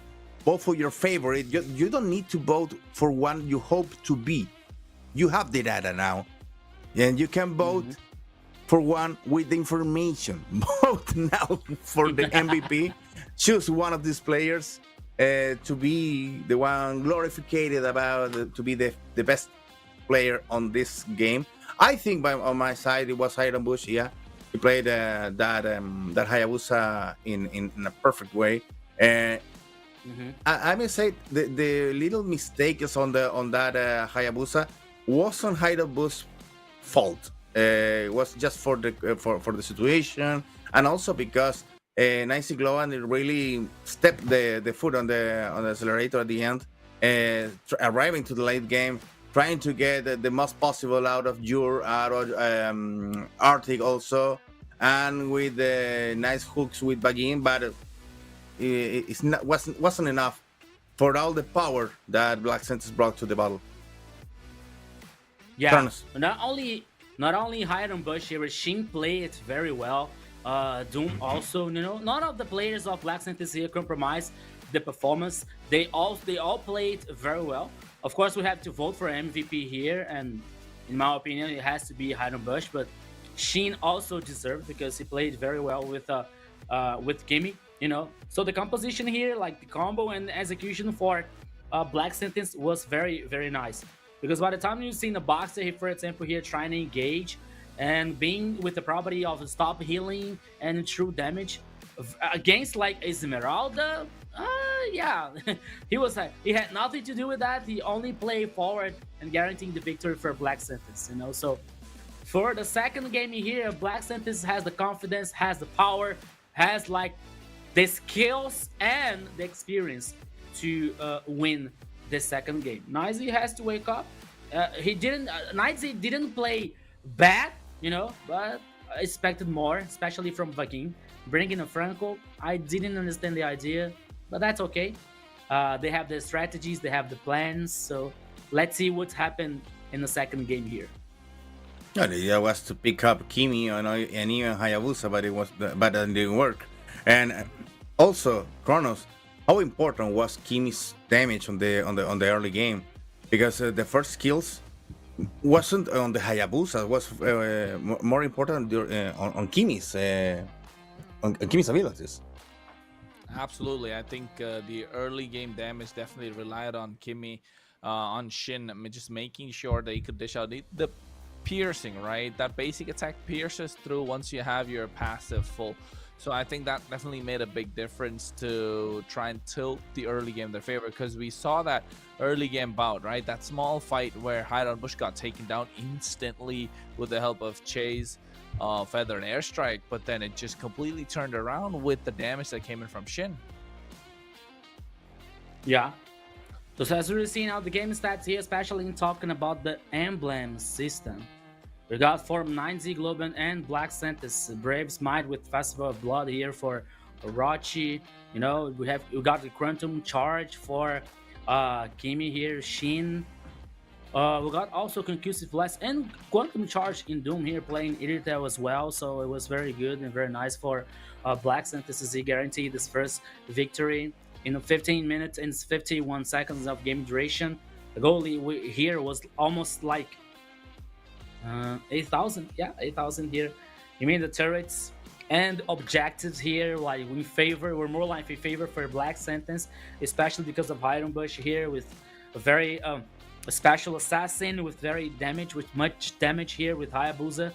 It was very very good, and it was very yeah, it was very good for him to play at this game here. So we also have the items here. Got the War Axe, the Oracle, and the Blood Wings here for Orochi. War Axe also. The Blade of Despair and the Malefic Roar for Hayabusa from Hiram Bush. So he was responsible for causing so much damage. Even the Hunter Strike here on the full build for Hayabusa. So it was good for Black Sentence here to guarantee the first victory. Everybody played very well, Hiram Bush, especially the Sheen, Steffi with the Boxia. And as always, we were also expected that Boxia could be in a jungler, but he came in a Roman phase here, so it was really very good. Also, we also have the team participation: 80% for Orochi, 65% for Hiram Bush, 80% for Shin, 85% for Steffi, and 55% for Doom. Ironically, the goal lane here had like the least team fight participation, but that's okay. It was like Black Sentence played very well. Beside that, we see the gold graphic here. It was only in favor to Black Sentence since the first minute, so they control the game fast and clean here, secure for a Black Sentence. The damage dealt and taken, he was almost even for the same team for Black Sentence. The turret damage was superior for Black Sentence. And now we're heading for the MVP of the first game here, and that's him, Shin. Shin the mid laner for Okay. Black Sentence. KDA We're gonna have a little 4-1. discussion here. 12. 25% of damage, 80% of kill participation. At the end of the game was a positive gold with 1,216. As we were saying about the items, Infinity Glaive, the Glowing Wand, and the Blood Wings also here for Shin, the mid laner. And Jerry, what do you have to say about that? Well, the thing is, Shin was very important during the early game, especially in the first kills. So, as Chrono said, the piercing damage was very important. But there was a team place that left Shin on that killing spree that you saw that on this mega. Okay, but come on. I'm trying to defend hide on Bush Point, but it's impossible with these highlights. Chronos, help me out. I think the support act, right? This game didn't feel like a one-person victory. I think we saw the same thing with Black Sentence last time as well. There was no one standout player. It was more of a cohesive kind of win. And when it's a cohesive victory, it's usually the support that's the one that picks up the victory. And again, don't forget, Shin is one of the shot callers, of course, for the team, and they like to play around him in the mid lane, right? So now we know why. Just barely 4 out of 10 votes. It's the audience that voted for him in all three. Whoa. In all three streams. So, folks, if you are voting for Shin, and if that's what you think the MVP is, make sure you like and subscribe and, you know, do all the good stuff for the channel. And, you know, make sure you share the stream amongst the MPL LATAM folks as well. Come on, this proves that the audience is powerful here for the vote on the MVPs. So, come on, guys. Leave your like and leave a comment. Even if you don't know how to leave a comment because maybe you don't you don't speak Spanish, you don't speak English because of the tab you have open. Well, leave an emote. Your best, your favorite emote over there in the chat, and that's okay for us. And your like also, and subscribe. Yeah. And keep on the broadcast because you may get a code after diamonds after this match. Well. Yeah. Let's prepare to the second game, guys. I think we need to turn the page and take a look at the second game because the second game is gonna have the global ban rule applied. So it's important to know how this may affect not Hydro Bush because he has another cards to play, but the whole team. Black Sentence as a whole. Kronos, what do you think they're gonna be a little problematic for them? Taking in on a data the first pick that they already made. I think Black Sense probably gonna go with the Granger now. They could go for the Yi Sun Shin. There's always although I don't think Yi Sun Shin's gonna be left open for no. It's gonna be bad. I don't pick up. Now they don't have the first pick. First pick now is for Nice Z. Yeah, so I think they'll probably ban out Yi Sun Shin themselves, or they might leave Yi Sun Shin and something else open. You know, just to see if they would like to give. If they change the spot, hide on push the Yi Sun Shin. Yeah, maybe. But let's go to the draft then. If they change the side. Let's go to the draft so we can find out. We have to know about that. If they change the side because they lost, yes, they change the side. They do. Okay. Yes. So now, first bans. I was supposed to say like that Shin was about to play with Zunshin, for example, but they already banned. 9Z banned Zunshin 1-1 and Harriet. And Black Sentences here comes with Angela, Baxia, and we were waiting for the third ban here on this first phase. Guys, I don't know, but okay, there you have your final ban against Zunshin. It was too dangerous to leave it open. Yeah, we got full views open here. You know, we got Kalia also open. I was thinking about Kalia. It didn't pass. You know, Kalia doesn't work at all for 9C because they already have Farce out. Yeah. You're right. Yeah, you're right. But they have Granger. I mean, it's a response situation here because if if 9Z takes chooses Kalia here, I believe the Black Sentence will respond with Granger and another pick. You know, just to avoid execution Grok. combo. No, Grok. Grok's very Okay. popular today. Yes. Yeah, Grok's been very yes, popular. yes. I agree. Grok's been creeping back up. I was gonna say Lancelot's open and Kalea maybe. Lancelot Kalea is a really good combo here, just so that.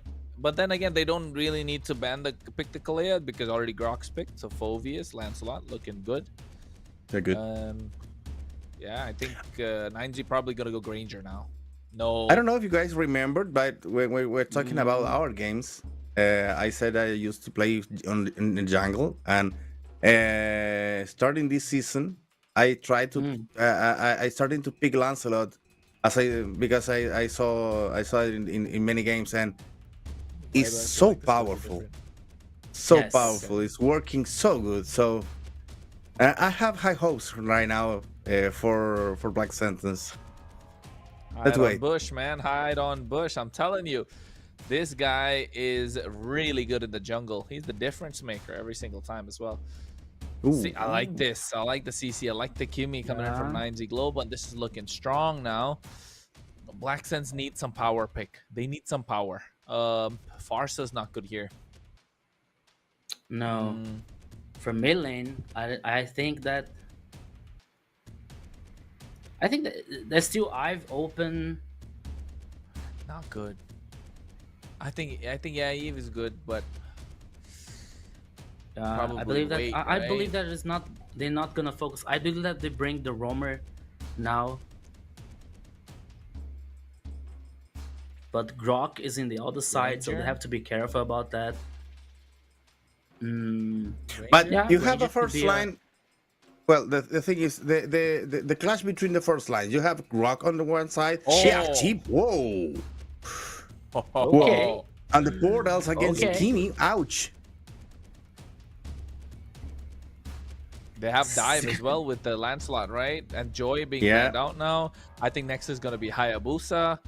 For 9Z, they're probably gonna take out what? Some mid laners, the Farsa, the Eve, maybe even the Vexana for all you know. So yeah, I think Farsa Eve gonna come off now. Yeah.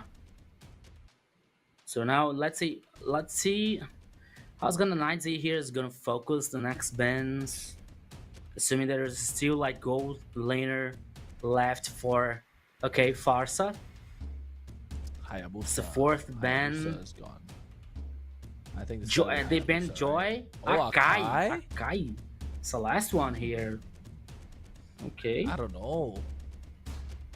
Maybe a guy to prevent to go against Lancelot, and Lancelot could play freely. No, I think Akai to make when the chip puts the portal, then you just have to spin, right? Yeah. No, but nobody can touch them. Yeah, that's the only. Yeah, thing yeah, you can yeah. It's a matter of defense against Kini, for example. see. Yeah. So I think here, Eve. I don't see any other mid lane ban, honestly. Maybe Novaria, but I don't know. Eve. No, Bavaria. I'm just talking stuff. I'm just talking random stuff. Novaria. Bruno. I mean, from nowhere, because they focused in the mid lane, and now suddenly they go for the gold lane here. In the last ban here. So now let's see what Black Sentences can bring us as the fourth choice here. Could be Granger. Could be Granger here, the gold laner also. I Folks, think make that's sure you like. Make sure you like the stream while you're watching as well. While you're thinking of what it can be, it has to be Granger, right? Yeah, yeah. We have Granger, Yeah. right? By the way, We got bulk. Yes. Granger yes. against a Grok, against CC. It's a good call. Phoveus is gonna be providing a lot of.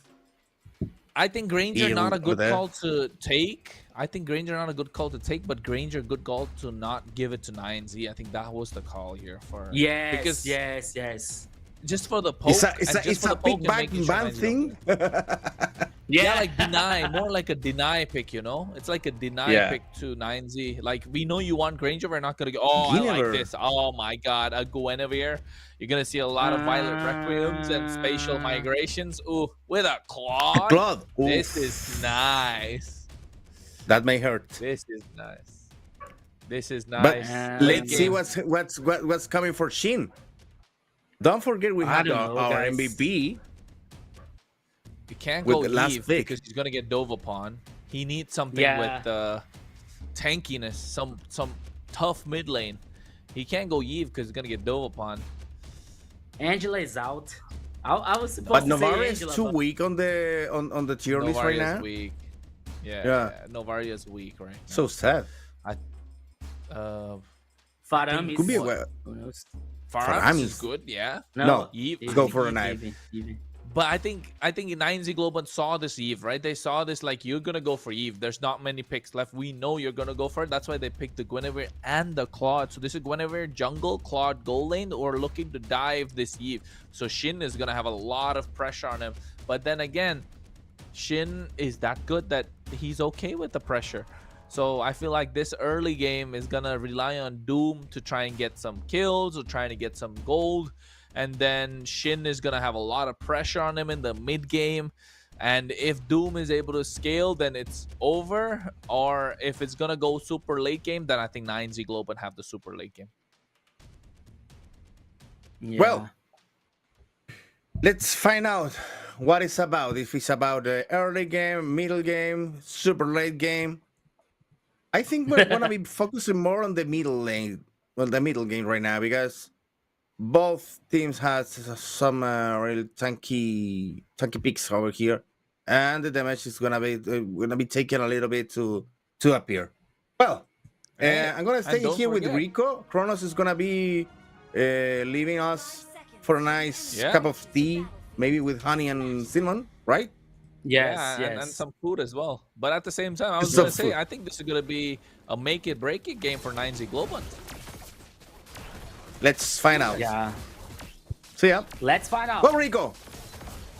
Let's go, my friend Jerry. Welcome to the Land of Dawn once again to the second game here. Black Sentences versus 9Z Globant.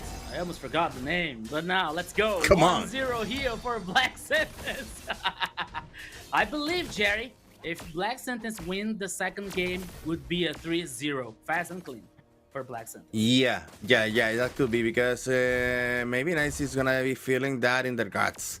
I think that, yeah, and also because if your compositions on the first and the second game doesn't work, you can battle just a team that already beat us twice, and also the global ban against you. So there's so many elements against Nice C if this match goes in favor of Black Santos. Now on the top line, Arctic dealing some damage to Orochi, delivering some pain over there. And Steffi comes to help to try to solve the things for Orochi and to keep the line on a safe state. Yes, yes. Reminding you guys in the chat that you can send the like, share the broadcast here, share the live, call your friends, your parents to watch Oof. the MPL LATAM Season 4. Someone was forced to use Flake here, also a Sheen. Okay. Yeah, But- but it's weird. But earlier. Four But earlier. players to the top line just to face Yes. Orochi, trying to deny the early game, and also Steffi. taking control of the first turtle in the game. No one is seeing Steffi in the bush. No one saw. I think that he can. Okay, oh, now he appeared. He was spotted. Ooh, for a moment I thought that Orochi was stealing the turtle.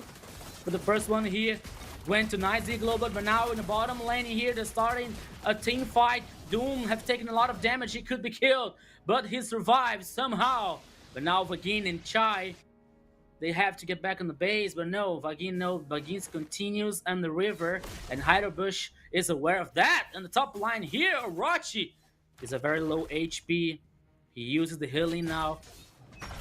And Steffi gets this information. There's only Kimi and Grok here.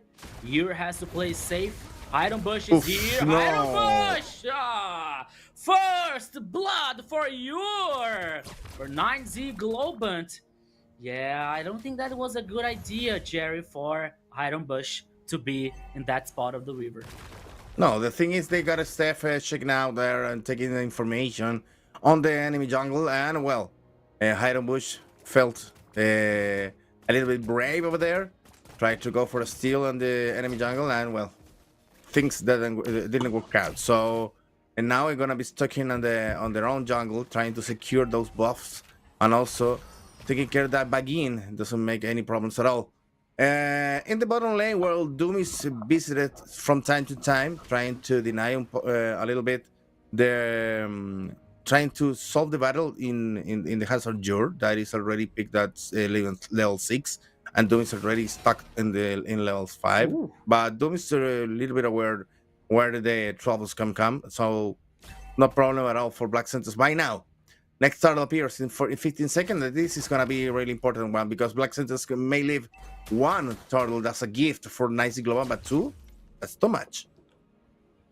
Yeah, the first one was for 9Z Globant, as we can see now in the special turtle cam.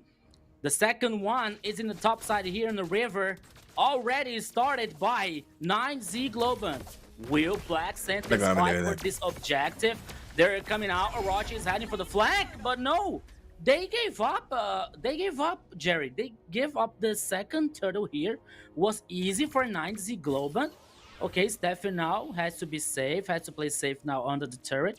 We got 3-4 players of 9Z Globant in the top side here now, so they changed the roaming. They're heading on the mid lane. The gold lead now is 1,000 for 9Z Globant.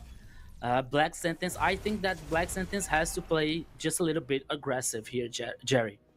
No. Black Sentence is trying. I think that we are looking right now is the idea to Black Sentence to arrive to the late game on the best shape possible. Because as you can see, well, the early aggressions are on 9C, and Black Sentence is just to try to keep alive, not to lose a lot of advantages on the early game. And trying to making this snowball effect on the damage, especially on Hiram Bush and Doom, that is not having the best time there on the bottom line, but is managing to solve it just to stay alive for the moment. So the idea to Black Sentence is leave the early game to Nicey Global, but trying not to suffer so much arriving to the middle game. Yes, as we can see now, the equipment here. Demon Hunter are ready for Yor and this Cloud.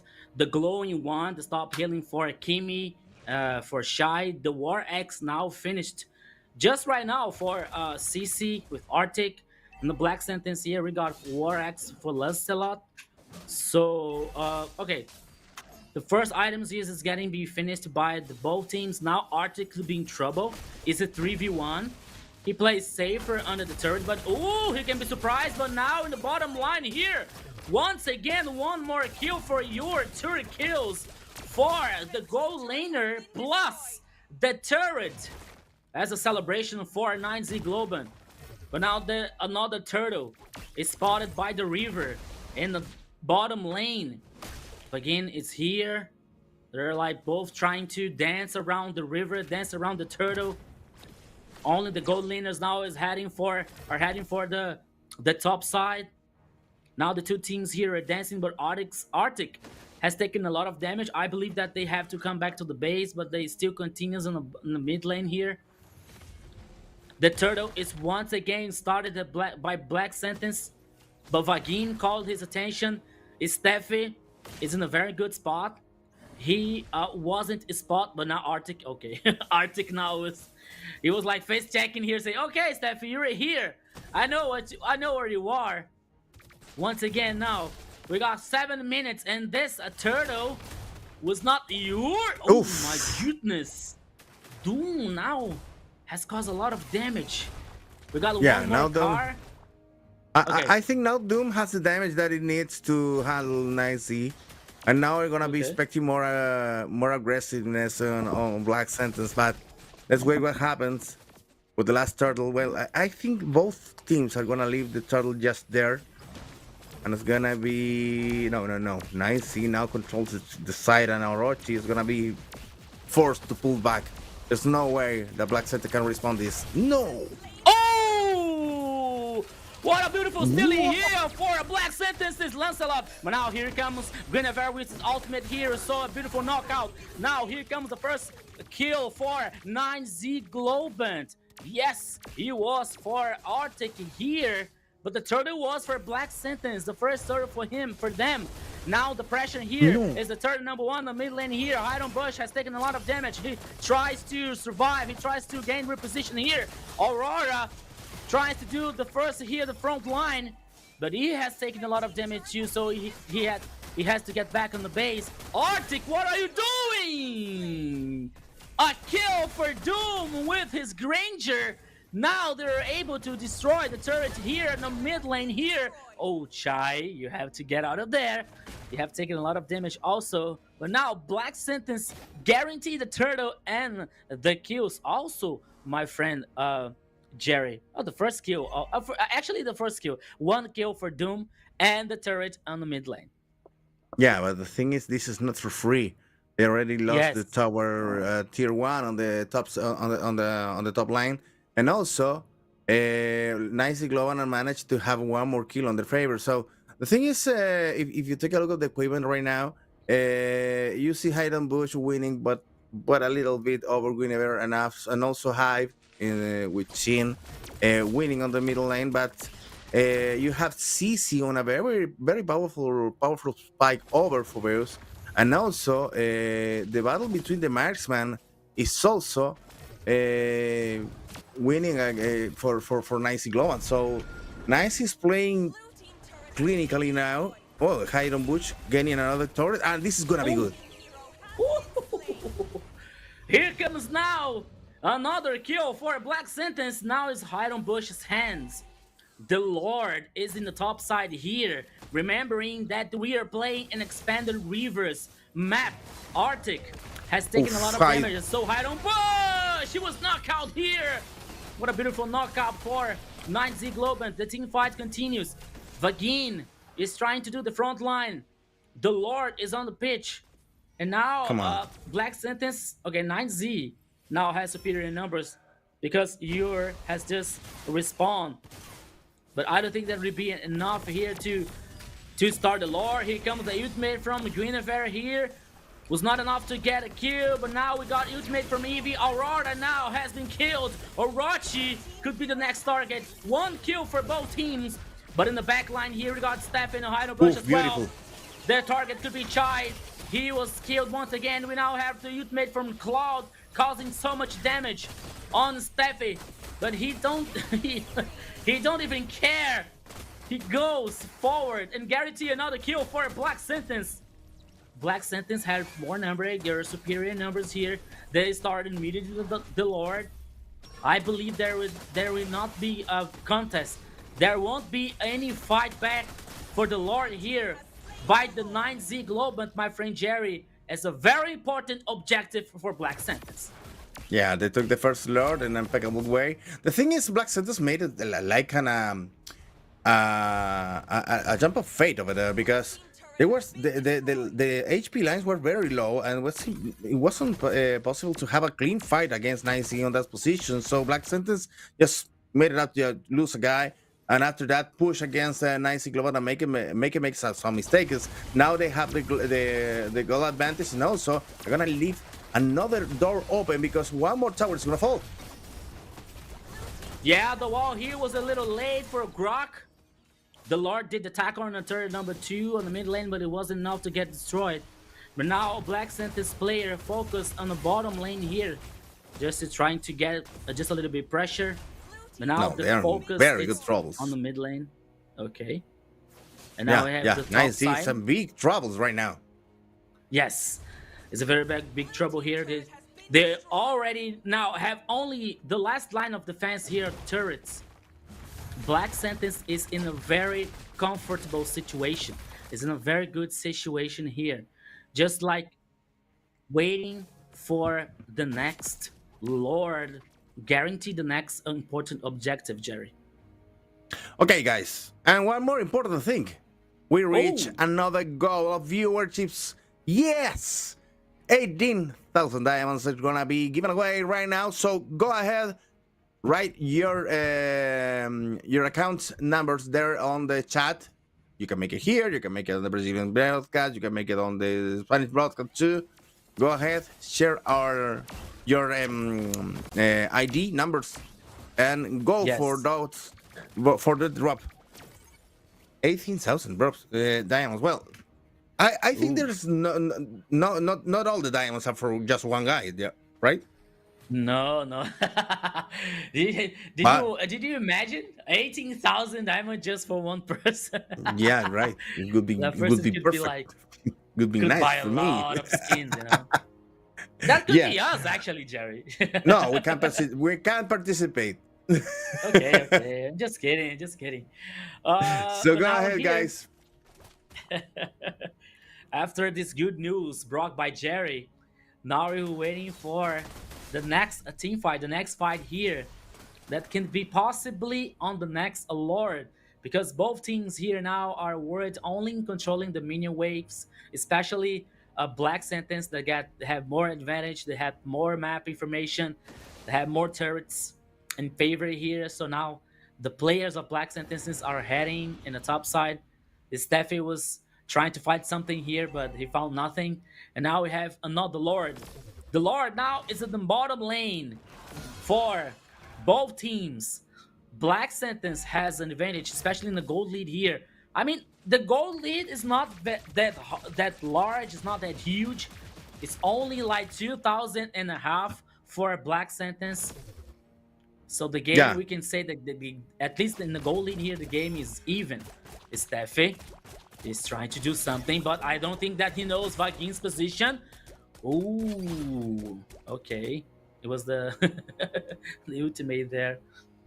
The idea was Portal to make a delivery over there, but Black Sentence is already working on the Lord, and I'm gonna take it. Oh! No, Bagin is gonna be dashing that hide ambush, secures the Lord, and now another battle begins. Rico. Oh, here it comes again. Now the Lord was guaranteed by Black Sentences, but what at cost?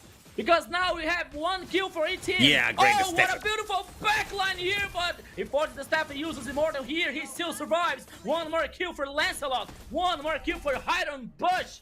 But now the Lord is heading in the bottom lane once again. What a beautiful team fight from both teams here. But Black Sentence takes the lead. Black Sentence guarantees the Lord. He is heading in the bottom lane here, my friend Jerry, and can be the final push. Let's take a look at what's going to happen right now, because the push is going to be on the bottom lane from the Lord, and Black Sentence is pushing against the middle one, and it looks like Nice is in really trouble to defend their base. They're trying to gain some time regarding Heartache to come back to the battle. And now, Yes. well, it's an opportunity for Black Sentence to push again in the bottom lane, maybe. Yeah, maybe the focus could be in the bottom lane here. They're trying to synchronize the minion waves, but now here comes the Lord with the tackle in the turret number 3. Now it's destroyed. Guaranteed super minions in the bottom lane here. Let's see if the Black Sentences continue the pressure, continue the forcing here the resources. But now the Lord is fastly destroyed by 9Z Globant. But here, I think that the goal for Black Sentences is reached. At least at one side here, the super minion was guaranteed once again. But now here comes the ultimate from Shin to cause more damage. Now here comes the Grok and his walls just to try to zone in the players. As we are seeing the minion waves, the super minion waves heading in the bottom lane here, trying to reach the crystal base, but they were destroyed. But now Black Sentence head back. They return. They don't want to take any risks here. And they are waiting for the next Lord. They are waiting for the next situation here. Just to try guarantee a next Lord, trying to pick off, you know, to get superior numbers to trying to end the game number 2, Jerry. But it looks so difficult for Black Sentence to solve the game where Bagin is involved, because Bagin is making a perfect work there on the first line, trying to push away Black Sentence efforts to end the game. And now they even thinking on pushing on the top lane. trying to get Black Santos in trouble. Meanwhile, Shiv is pushing on the bottom lane, so they need to be sharp. Black Santos looks like they have the control of the game, but it's not the fully control of the game. Next Lord is gonna be crucial for this battle for this match. Yes. And now we can see Steph in the bottom lane, you know. He's always trying to do something here. He's always trying to do something in one side here. Just use the portal and call his friends, you know, call his partners here to try and pick off, to try and a good play for Black Sentence. No, By the time you already have... Oops. Oh, Yeah. once again here! What did we talk about, Jerry? What a beautiful pick off here, but here comes the response now for 9Z Globant. They trying to put a beautiful knockout here, but the response is immediately. It's the over, response man. is brutal for Black Sentence. Guaranteed 3 kills. Here comes the chase now, but again, it's a very low HP. Stefan, don't give a thing. Here comes to the use the Immortal here for 9Z Globant. 4 kills, and here comes one more victory. The second one for Black Sentence. Where are the minion waves? Okay, now don't break the asterisk here. Guaranteed the second victory for a Black Sentence. 0. All we have to see out on the global are heading back at the 5 chronos. So far, Black Sentence 2-2. Well, let's welcome to Kronos, so we can check what the key points of this victory from Black Sentence. They managed to solve the second game with a very huge rock on their waist. Don't you think so, Kronos? I'm telling you, man, it's There was a the big rock plan on the way. There definitely was. Definitely big rock on the way. And I think the game plan for 9Z Global was as we predicted it to be before the game started, right? You were looking to dive onto Shin, and Shin was going to be the target the entire time. But and then so was Doom at the same time. But when you make Shin the target, you kind of leave Doom open to dish out the damage. And at the same time, Shin is just too good.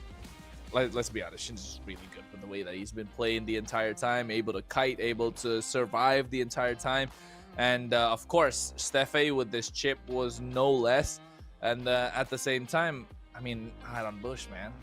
It's just hide on bush. It's just a start. It's the lineup starting to come together. We're starting to see Black Sentence be one team now, and I think 9Z Globants are slowly starting to realize that, and so is Rico as well. So that's why, folks, don't forget to make sure you go and vote for your MVP, as we'll be moving into the highlights right now. Yeah, so make sure you vote here on the broadcasts. Could be the global one, the Brazilian, and the Spanish broadcast here.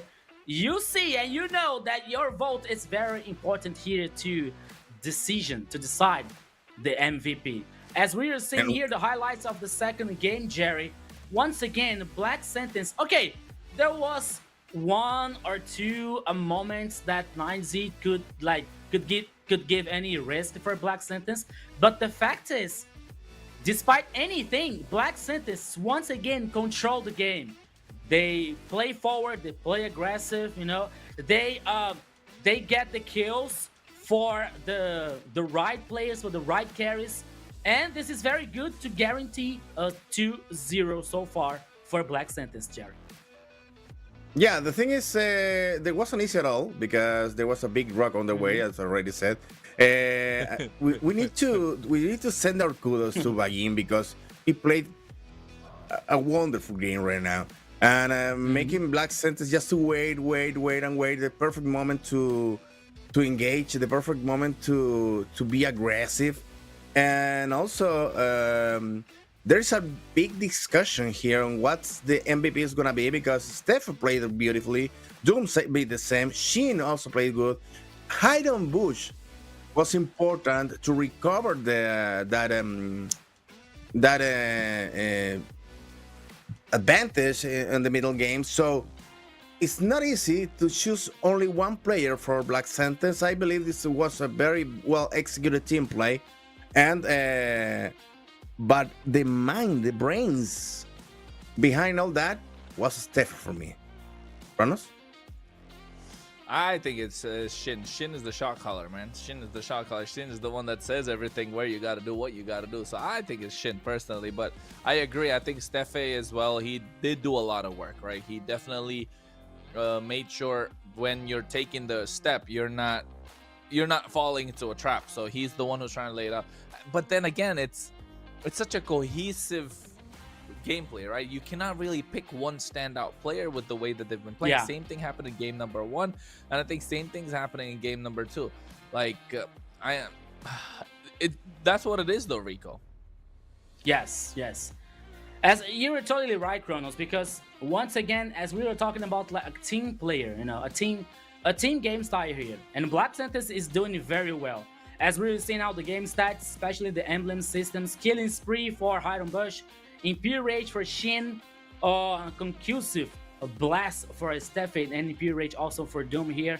While 9Z Globot comes for Brave Smite and Festival of Blood with Arctic, but it wasn't good enough to win the second game. You know, we got also Impure Rage, Quantum Charge for you, Black for Vagin, you know, and was like, okay, it could be good for them, but it wasn't enough. Once again, Weakness Finder for Shy here as the mage emblem here, but it was enough.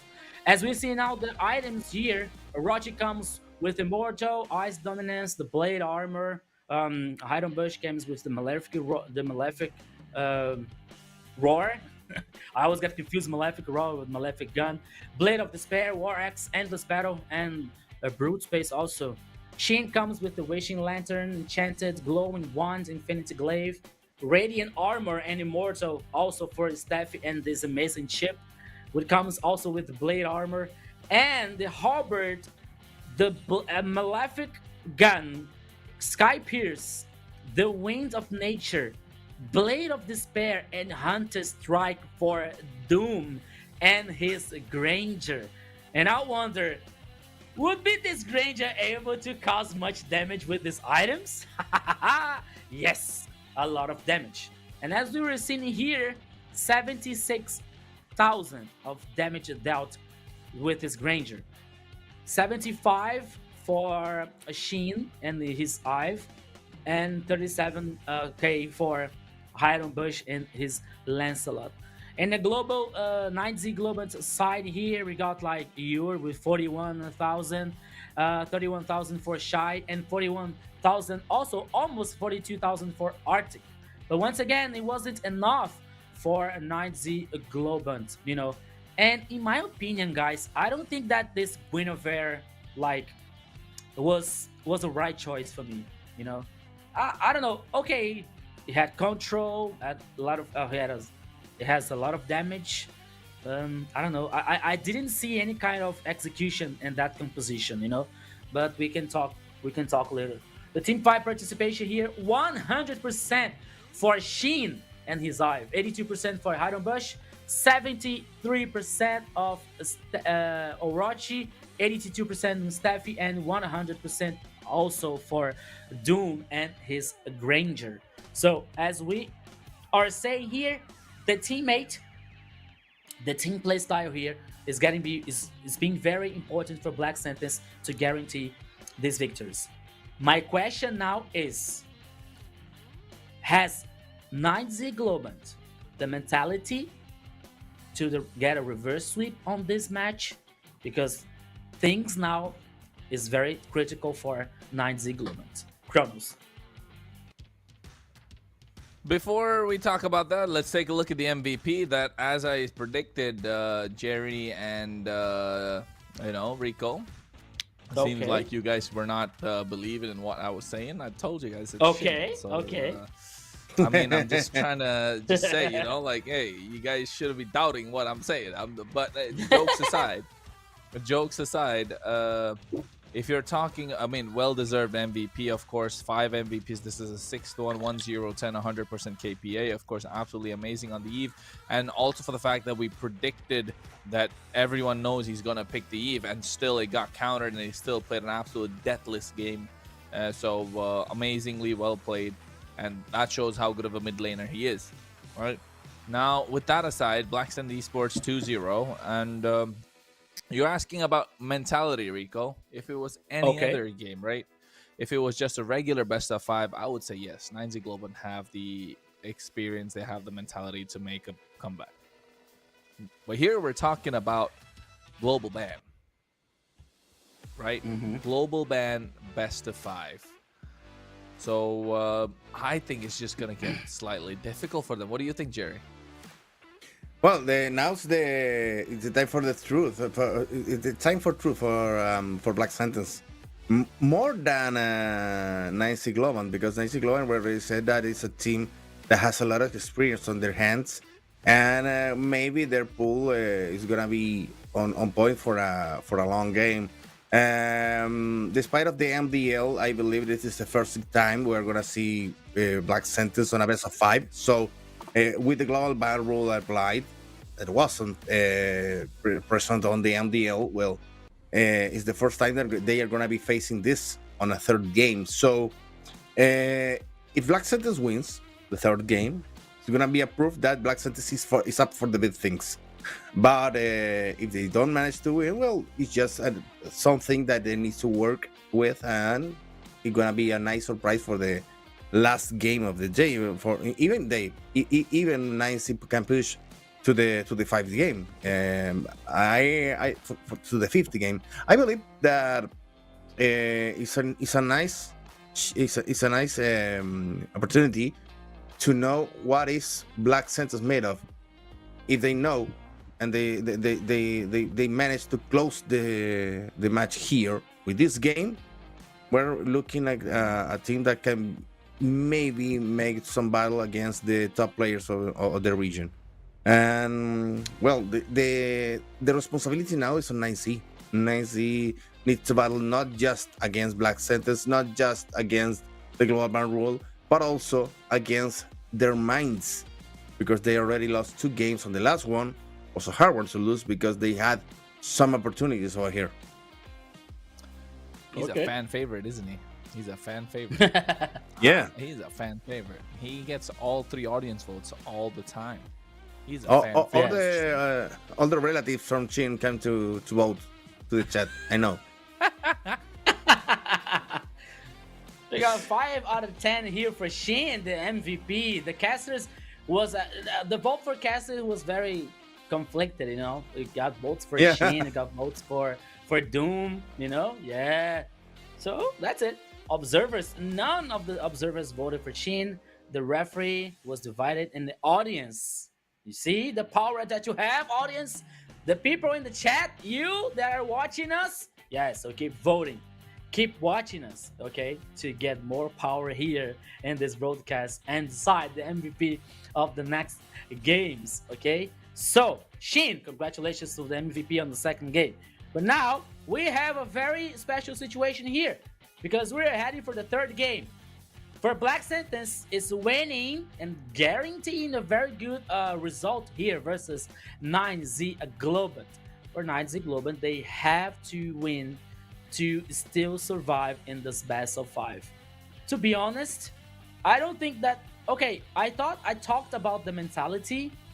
I think that this could not impact so hard to 9Z, you know, but that it still can impact something, you know. So 9Z has to be like more resilient than ever here to not to lose this third game here and let the Black Sentence win this best of 5. Jerry. Well, let's take a look at what's going to happen right now, because 9C Global is already starting banning some damage dealers over there, and Black Sentence made exactly the opposite right now, because it's banning some control and first laners over there with the Baxia, with the Kalia. Aiming out to leave 9C without any first line at all. Kronos?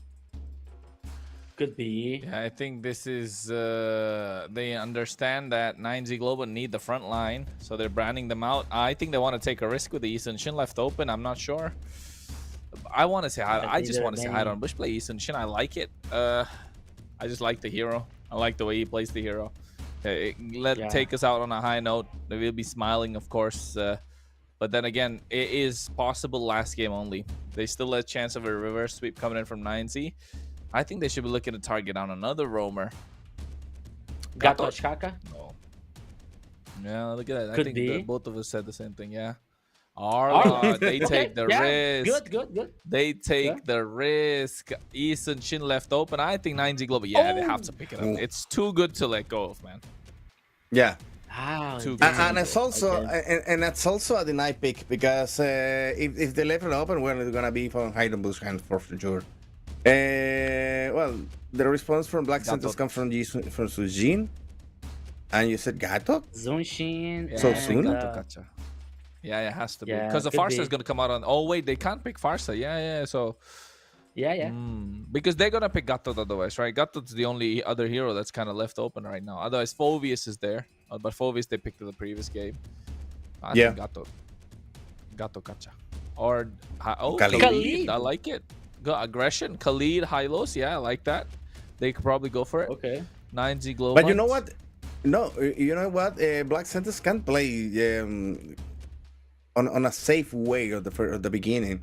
I think if they want to pick up on they want to increase the pressure on IZ, they need to be aggressive on the first minutes. They already won 2 times, and if you leave some time for 90 to think, it's a good opportunity to flip the game back. Wow, Ruby. I was gonna say, hear me out. I think Hiron Bush wants to play a Fanny. I was gonna say I think he wants to play a Fanny, and then they go for Ruby immediately in the gold lane with a Uranus in the EXP lane. This is nasty coming in from 9Z Global. This is a recipe for victory coming in from their side. Their Ruby is gonna be in the gold lane, Uranus in the EXP lane. They need tank shredders. They go for the Joy. I like the Joy, but they need carry, or they need I was thinking about something that melts. They need something that melts. Hylos is one pick that they could go for in the roam position, banned out. Yeah, 9Z Global for the hyper carry, right? They're going for the hyper carry role with this Eason Shin. He is gonna be the funnel. He is gonna be. They're gonna put all the eggs in that one basket, the Eason Shin basket. So I feel they gotta ban out the carry here. 9Z Global's gonna ban it out. Yeah. I think they. But I don't know if they're gonna be aiming to the Baron carry, or maybe push Black Centers to play carry to know how to counter him. 9Z Global are gonna ban out. Hylos is already banned. Carry. Okay, Moscow first one, and then carry. Moscow carry has to be. The bans. Hilda. I don't know if they need a Hilda if they already have Uranus. No, it's because Hilda will be roam, right? Hilda roam. I know. Gold lane, Uranus EXP. So nasty. But if I have that, they can play with another roamer without so much HP on their pool. They can trust on Uranus to do so and look for another roamer that maybe come with I don't know, maybe some control or even a little bit of damage. Carry, man. Come on. It's got to be carry. You cannot say... Because everything works well. You have the Khalid, you have the Jushin to protect the carry. Ruby is there. Yes, you can do something. But then the Uranus needs to get... Yeah. Yeah, to be honest here, I'm kind of lost. Obsidian. Okay. I don't know if it's necessary. Yeah. So they're leaving their way open to Bruno Bruno. I don't like Bruno and Carry, but Bruno doesn't like you. You don't like Bruno at all. No, I like the Bruno. I really like the Bruno as a pick. But not for Uranus. I like to play Bruno. Not here. You need to snowball early hard. Like this against this lineup, you need early game. Like really need early damage. Maybe good against the the Odette is so good here. Nobody to cancel our ultimate apart from the Jushin. But then again, you can go for the Purify. So good. Oh my god. They need EXP lane that has a knock-up skill that can go well against Uranus at the same time. Not many that can do that. Maybe Edith, but I don't think we've seen Edith in a long time. Cho as well. Vagine special again? Come on, you said already again special and it didn't work out at all. Esmeralda. It doesn't have to be a win. It's just a Vagine special. Oh, okay. Just because it's special doesn't mean it's a Vagine win. is gonna break beautifully, but the rest of the team. You don't need to know English to learn that. Yeah, I just took the chance to use a universal expression for that. Well, Esmeralda against Uranus looks good, but I don't know if they're gonna be able to manage against Show, Uranus, Ruby in the battles. Well, guys, I'm gonna leave it up to you because right now I'm gonna enjoy this last game with all the people in the chat. Guys, don't forget to leave your like and your favorite emote there in the chat. Thanks for being with us on this. That could be the last game on this match. Let's see if Nicey goes take us to the game 4. Let's find out, guys. I don't think this is gonna be the last game, but the way that it is, I wish it was. I'll be honest. It's 2:30 a.m. But hey, I think more than anything, we're avid MLBB lovers. So let's see and let's hope that it goes through to the final game. Indeed, ladies and gentlemen, you're watching MPL LATAM Season 4. My name is Kronos. Alongside me, of course, you got the one and only Rico. Vagine already taken out solo. It's all of the power of Steffe on this Khalid being so aggressive. Vagine is so behind already in HP. He can do some damage. Oof. That was difficult, wasn't it? Yeah.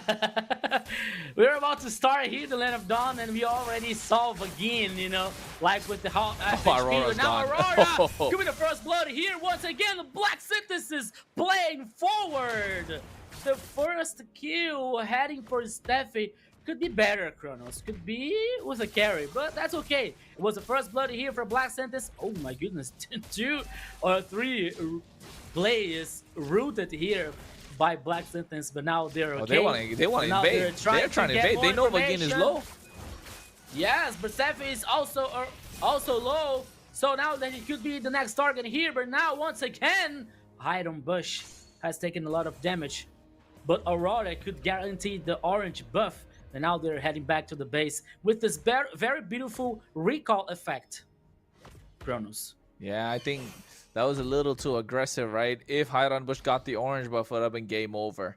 It would have been game over right then and there. But I think lucky for Aurora to be able to pick up that. But Aurora needs to farm up fast. He's trying to get to that point.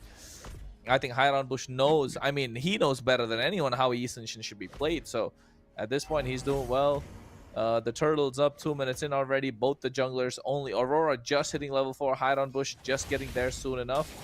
Meanwhile, in the mid lane, Vagine is just getting bullied again, man. Bullied. Vagine. My goodness, Vagine. I think that Vagine is a crazy life, you know. It's a crazy style one. He also likes to get on the edge, man. To live on the edge here. Vagine is loco. Yes, that's muy loco, my friend. But now here, what is muy loco? It's Black Synthesis guaranteeing the first turtle. There was no contest, there was no fighting back for 9Z Globant, and Black Synthesis get the first objective. But now they're heading on the bottom lane here. That Aurora could be the next target, but can be 4v3 once again. Whoa! So Shin! Take my energy, Shin! What happened here, Kronos? What a beautiful knockout here from Black Sentence. Guaranteed 2 more kills, and they didn't continue. They non-stop hide on Bush here. What is going on? He survives, he run away, and the mass is done by Black Sentence. Guarantee 2 more kills, Kronos. Muy loco. Muy loco. That's what that was. Whoa, that's Steffe. That was Steffe without the flicker. He used the Raging Sandstorm. Oh my god. He caught 2 of them, and then they just finished up shop with Shin just picking them up, putting them down. That is muy loco, my friend. Yes, my friend. Muy loco here. But now his situation for Night can be muy loco if they don't handle the situation, if they don't reverse that situation so far. But okay, we're talking about the early game here. We're still in the beginning of the game, so many things can happen. Many things can happen here. Anything can happen.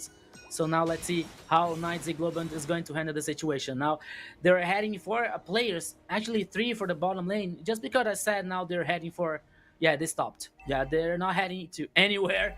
Just waiting out for the next turtle. But the next turtle is going to appear in the top side. But now here we have Sunshin Shin here spotting Odette that was like hidden in the bush. Now you have Vagin, as you can see.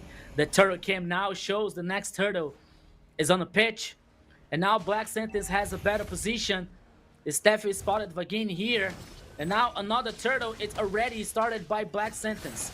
And once again, Kronos, once again, 9Z Globant doesn't fight the turtle. They doesn't try any kind of contest. Another turtle, easy peasy, lemon squeezy for Black Sentence. Hey man, the guy Rico's been stealing my dialogues, but hey, you're not wrong with the way the Black Sentence have been playing. Sorry, they my have friend. been making it look quite easily. Hey, don't be sorry, sir. It's not patented. Don't worry about it. No patent on it. But concealed play coming through. Now they're looking to take down Yer. He's playing a Ruby, trying to pick him up. You can see the Raging Sandstorm already being exempted. And at the same time, Yer flickers out. That was one ultimate for a flicker and a tower. So Black Sentence are doing well. But on the top side, they're trying to proxy the waves. I think Orochi might be in trouble. Vagin is going in. Rico, this might be it for 9Z. Okay, now we gotta be a sandwich here from 9Z Globant once again, but they still survive after trying of a chase here from Black Sentence. They still run away. Almost, it was like a very dangerous situation, but they couldn't run away here. Now once again, Steffi trying to get that information in the jungle for a Black Sentence. The target now is the turret number 1 in the top side. Doom is here, Orochi also. I don't think that it's going to be a try of dive here because it's a Renos. It's a very resistant one.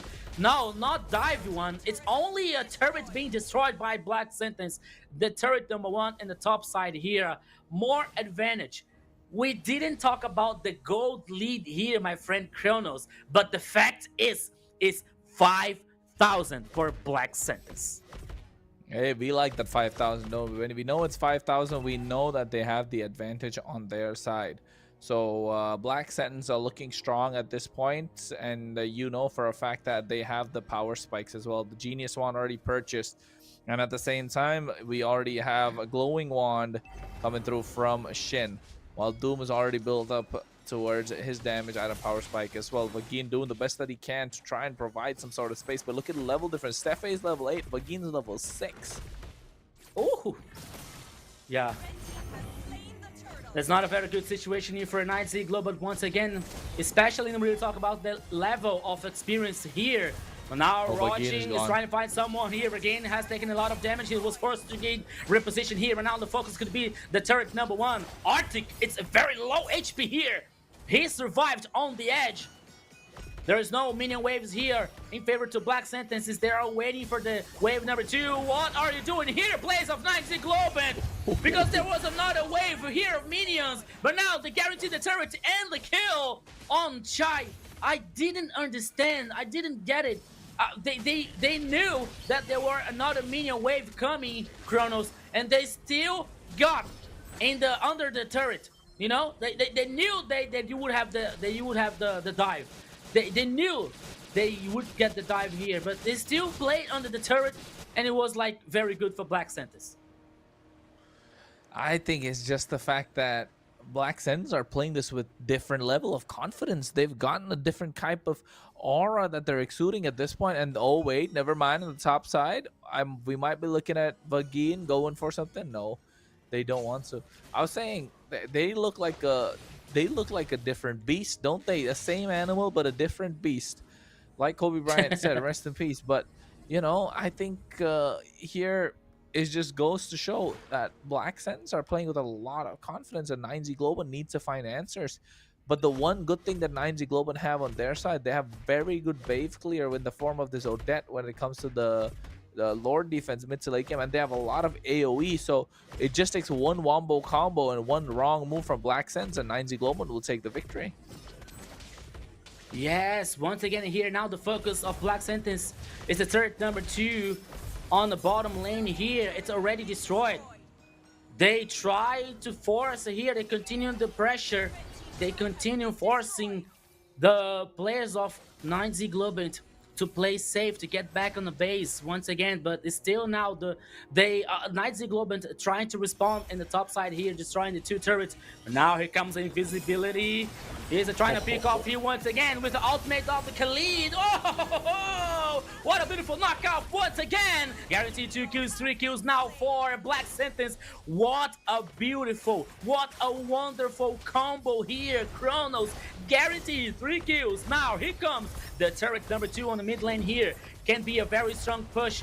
I don't want to be early here, but could be the final push. No, okay, they head back here. They prefer guaranteed the Lord. They prefer the safest way here to get more advantage and not taking any risks here so far, my friend Jerry. Oh, Chronos, sorry. So the Lord is guaranteed by Black Sentence. Chronos, Jerry. No, one more thing, Rico. The Holy Shield in the bot lane and the mid lane has already been taken away. Yes, so the Holy Shield's already taken out in the bot lane and the mid lane. So now this Lord is going to be the final push. That's what Black Sentence are aiming for. Because they know if it goes any late into the game, they're going to have a much difficult time. They have 9k goal lead. They don't want to give 9Z Global any sort of opportunity for a comeback. They want to end it as quickly as possible. This is what I was saying. Black Sentence need to have a really strong early game if they need to be able to do anything. And they are. That early game has transitioned into this mid-game phase, 10 minutes in, 11 minutes now almost, and 9Z Global have no answers. They need to do everything just to clear the wave. They can barely kill Steffe themselves, and Doom has already hit his item power spike, and he's going to start hurting with those balls to the face because he's definitely going to be hard to stop. I think right now, Black Sense Esports, they're looking for the end here, Rico. As you said, Chronos, the things here is getting critical for 9Z Global once again here. Now, once again, was trying the beautiful knockout here for the player of 9Z Global. Guarantee 1 kill here. But she still survives on the edge. Once again, the Lord comes to tackle here with the double kill for Steffi. 3 kills for Khalid. The Lord is already destroyed. It wasn't good enough here to destroy the turret number 3, but now here comes another mini wave. Now that's it. Could be the final push, as Chrono said once again. Here comes another wave now in the bottom lane here. They want to guarantee super minions and maybe the final force, the final push here. But now all the players of 9Z Global could be back, could be respawn. So once again, Black Sentence destroyed the whole base, destroyed the whole line of defense of 9Z Global, and they returned. They got back. They don't want to take any risks because the game is so clean. The game is so controlled by Black Sentence, you know. So they return. They head back. They denied the farm for 9Z Global and they forced 9Z Global to defend the base so far, Chronos. Yeah, I think 9Z Global, they have no form of defense left, right? They're only the crystal. And you can see Black Sentence are not even giving them to take their towers. They're not minions, rather. They're just freezing the waves, knowing that they don't have any jungle creep. Look at their jungle. The jungle is completely empty as well. Black Sentence know their game is in their hands now to throw away. 13,000 goal lead.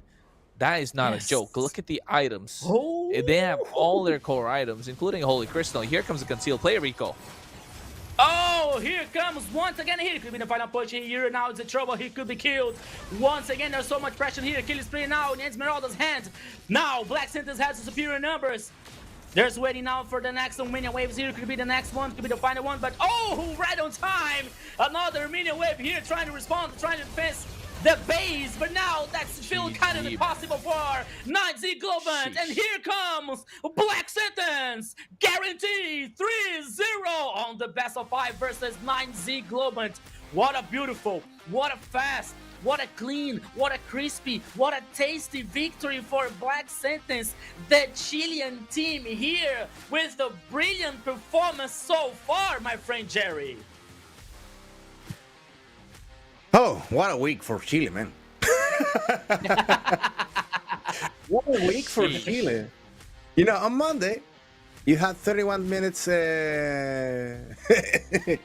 Tiny Desk over there, breaking some records.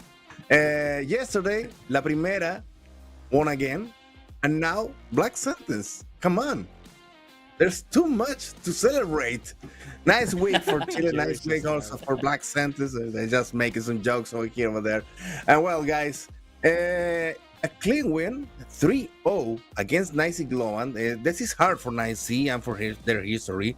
But the thing is, Nicey is not playing for survival, so they still have some chances to be there on the playoffs. And they just need to improve and work on their failures that have been shown today. And also, it's a good call for Black Sentence to improve even more their practices and maybe be part of the top 4 teams that will be really taking their parts on the playoffs. And I said top 4, and maybe Black Sentence is one of the top 3 teams right now. Let's check it out, the highlights, and discuss that later. Okay, you know what, guys? I'm surprised, you know, and I'm not surprised of Black Sentence victory, to be honest.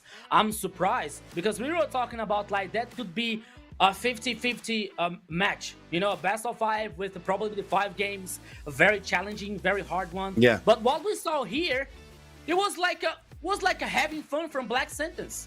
You know, Black Sentence won 3 games. You know, okay, there wasn't easier games, you know, like okay, a stomp games. But what we saw here was Black Sentence controlling, proactive, taking actions all the time. The whole 3 games here guarantee 3-0 for Black Sentence, you know. So that is why I'm surprised. I'm surprised for the score, not because Black Sentence won, you know. So congratulations to Black Sentence because they won the last top 3 team on the last MPL LATAM, you know. So they have to be, they must be proud of it. They certainly are proud of it because they won a very strong team. But now other teams, maybe I don't know, maybe I'm being crazy, but you know, other teams now have to be careful about Black Sentence because now Black Sentence is in the game, is in the top side here, and they're heading for more. And you now have one sentence with the same score, Black Sentence with the same score that Alpha 7 has. 3-1. That's a nice data over there. Smiling. And you can vote here for your MVP, guys. We're already both. Here comes the science. Come on, let me dream. Okay. Let me dream. But the thing is, who is gonna be facing Black Sentence on the playoffs? That's a big question. I thought Jerry was saying something like, "Oh, who is Black Sentence gonna win in the playoffs?" No win, because it looks like they're gonna be playing against Influence Rage. That's gonna be very hard. Well, tomorrow we're gonna see more. We're gonna be watching more about that. You guys vote right now. Vote for your MVP, your favorite player of this game, and also leave your like there in the broadcast. Leave your like there on the YouTube channel. Also subscribe. That helps us a lot, and they give us more chances to come back even. Let's check out the numbers. Wow, 12-0. That's hard. No. 15,000 of gold lead for Black Sentence. Yes, you heard it right, and you were seeing right.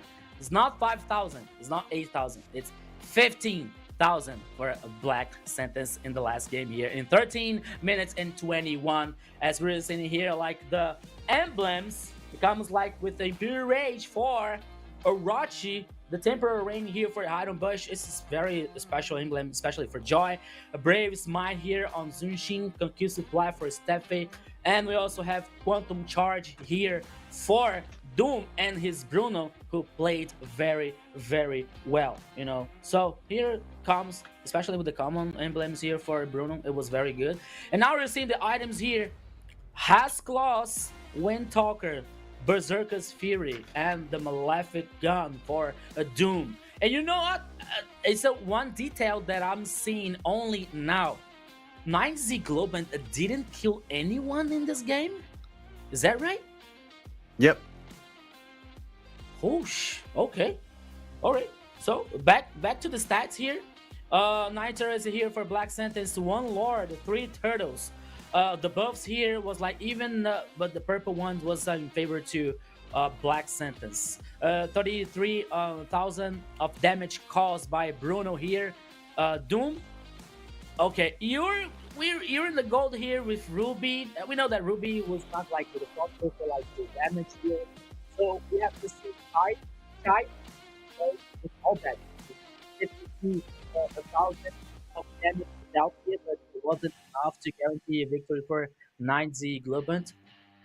So far from that, because really with the bottom, trying to get something here on this stats, you know. So let's see what will happen in the future for 9Z Globant, you know. So now we have the team fight participation here. 92% for Shin, 75% for Steffi, 42% for Doom, 58% for Heidenbush, and Orochi comes with 75% for with Esmeralda. The graphic gold, as we can see, always red from the very first minute here for a Black Sentence, whole red here. So Black Sentence from the early to the late game here, dominating. And now we are heading to the MVP of the third game. Who will be the most valuable player? Yes, it's him. It's Steffi with his brilliant Khalid. To be honest, I voted for Doom, but Khalid here, Steffi, deserve it so well, this MVP, because they had an awesome engage. They had awesome knockups here from the 9Z Globant players. It was very important to guarantee the victory, Kronos. Well, the way that this match went on, the way that the series went on, Black Sentence and Chilean fans will be smiling indeed. I know Jerry has been the entire time, but of course, also to show that 9Z Globant, yes, they're not the same team that we thought they were at once. And of course, Black Sentence Esports coming in from the MDL as champions. And the one to lead the path, the one to zone everyone out of those paths is this guy, Steffi, our MVP of the game by Bonox, is of course playing that Khalid at 306 KDA. He was super aggressive. He was the reason that they had the space to breathe. He has been an absolute monster, like you say, Rico. Yeah, so here comes Steffi here with the MVP. It's the first MVP actually from Steffi here in his MPL LATAM Season 4, so congratulations to him. And as Chrono was saying, yes, we see now 7 out of 10, the MVP votes here. The referee, the audiences, okay, the audiences here was not like, was conflicted by choosing the MVP. The observers and the casters voted for Steffi here, 7 out of 10 for the MVP. So what do you think about Jerry? Well deserved for Steffi, the MVP? Yeah, for sure. I voted for him because maybe the audience is most of the time is focused on the middle lane and also the carry, maybe the marksman, the middle laner, or the jungle. But they forget the role that play the guys on the roamer role, and even the tanks are playing. So this is good for Steffi. I think it's important to know that there is another middle laner that also needs it's receiving some of the congratulations over here, and also it's his first time as MVP, so good for him too. This team needs to believe in themselves, needs to grow even in fans also, and in importance here in the competition.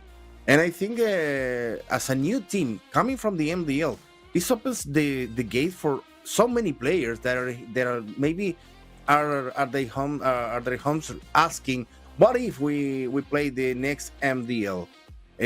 What if we play to be part of the MDL? And here you have your response.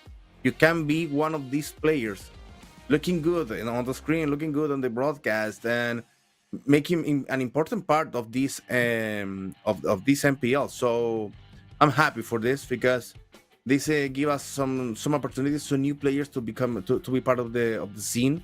Some of them are experienced. We already know that a couple of the players of Black Centers are coming from 9C Global. But the thing is, new teams are appearing on the scenario, and it's good for the MPL at all, and it's good for all the Latin American players that maybe are asking, "Am I even able to be part of this?" Yeah, you can.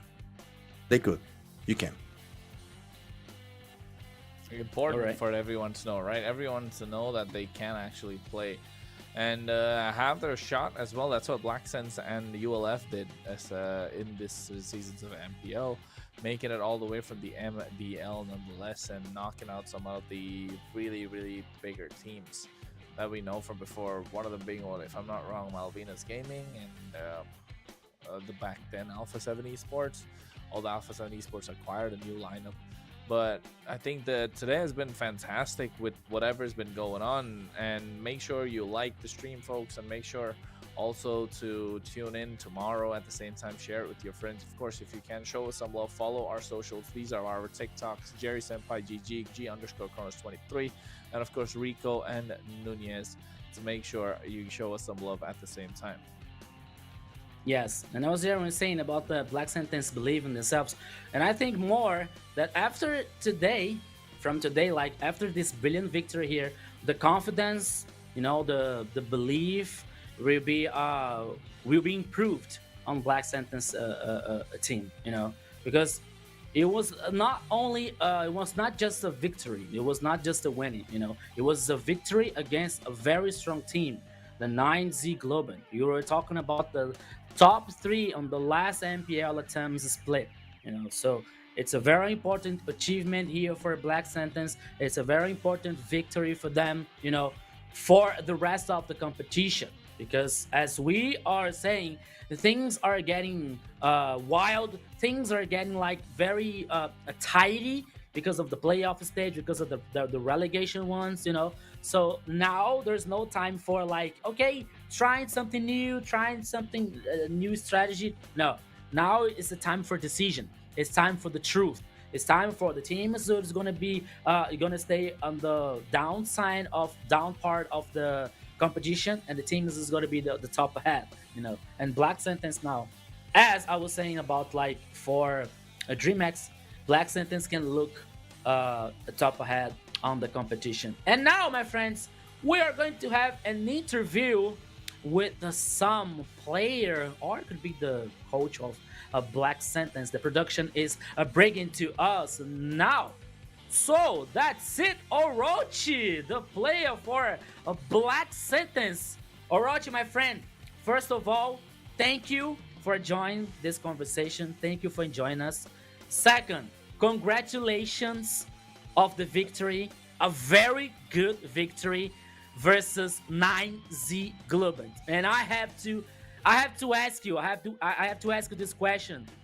What are you feeling now, guys? Winning against the top 3 team of the last MPL LATAM edition. What are you feeling now? ¿Cómo te sientes? Okay. Me siento feliz, emocionado, porque ha sido un trabajo así de varias semanas que hemos practicado como equipo, ya que al inicio no nos iba tan bien, que digamos, en lo que es micro, macro. Y a pesar de haber ganado, el objetivo va a seguir siempre siendo el mismo. Vamos a ir ganando hasta llegar a la final, con mente positiva y bien en alto. Okay, so he's saying he's happy for the winning, and also the idea is to keep winning, to be on the finals. The idea is to aim high, and to be on the finals. That's the goal for the guys of Black Sentence. Well, so I'm gonna take the second question. Orochi, felicitaciones. I'm gonna talk in Spanish right now. Felicitaciones, Orochi. Go for it. Soy el único caster en español aquí. I'm the only Chilean caster here. So, I have to say, tengo que decir, que estoy muy contento de verlos así de organizados, bien preparados y enfrentando todo lo que han logrado ganar hasta ahora y todo lo que viene. I'm really happy to watch you there, guys. Well focused and also well organized to aiming what's gonna happen during the competition, during this MPL. Orochi, ¿cuál fue la idea finalmente de esta partida? ¿Se veían ganando en un 3-0 o veían que se podía complicar? Sinceramente, sí nos veíamos ganando un 3-0 porque hemos notado la evolución que hemos tenido a lo largo de esta semana, como dije antes. Y más que eso, sí, todos ya teníamos con mente clara, firme en lo que íbamos a jugar, cómo lo íbamos a hacer, qué íbamos a hacer cada cosa y todo. Bueno, I asked them if they were aiming to win 3-0, and he said yes, they thought that was possible, and that was the focus. They worked during the week, was aiming to win 3-0 and leave this as an easy win. Kronos, Right. are you gonna try your Spanish? Yeah, I was gonna say que, okay. ¿Quién toma las? Wait, you know what? I'm not. Decisiones en el equipo. Who's the one who makes the decisions in the team? Like, who's the shot caller? Did I say it right? Did I say it right, Jerry? Yeah, you In said a it way, right. broken ¿Quién es el que Spanish. toma las decisiones en el equipo? ¿Quién es el Sí, shot decisión caller? del equipo. Para teamfight. ¿Quién toma decisiones del equipo? Sí. El Hide. Hide es el que nos dice, o sea, él es el que nos organiza en sí qué hacer, qué piquear. Él en sí hace todo el draft de por sí. Él nos guía al momento también de las partidas y nosotros a su vez también vamos de la mano con él, pues, para no dejarle todo el cargo a él, todo el peso de la partida a él. Nosotros también hacemos lo nuestro para intentar que todo funcione. Bien. Okay. Jerry, So, one more is that thing. clear? Tell him, Jerry. Hiram Bush is the did you one taking the understand, decisions. Kronos? Did you understand, Kronos? Yeah, I mean, yeah, I did. But I think you should translate for the viewers that are watching, Jerry. Yeah, the thing is, he said that his head of Bush will taking the decisions and even making some decisions there in the picks and bans. So it's good for her, but all the team works with them, trying to make the compositions work. Kronos. All right. I wanted to say Anything something. else? Orochi. Okay. Okay. Jerry, Okay. you need to translate this. All right. I don't know how to say this in Spanish. I'm Okay. a big fan of Hiron Bush and his Isun Shin. All right. Every Oh, okay, time yeah, he plays Isun Shin, you should know I'm always smiling. So, and I love the way you guys play, the synergy you have with your team. Hopefully, we get to see you guys come to the next level, especially you as as someone who's come in from a new player. You're doing absolutely amazing, Orochi.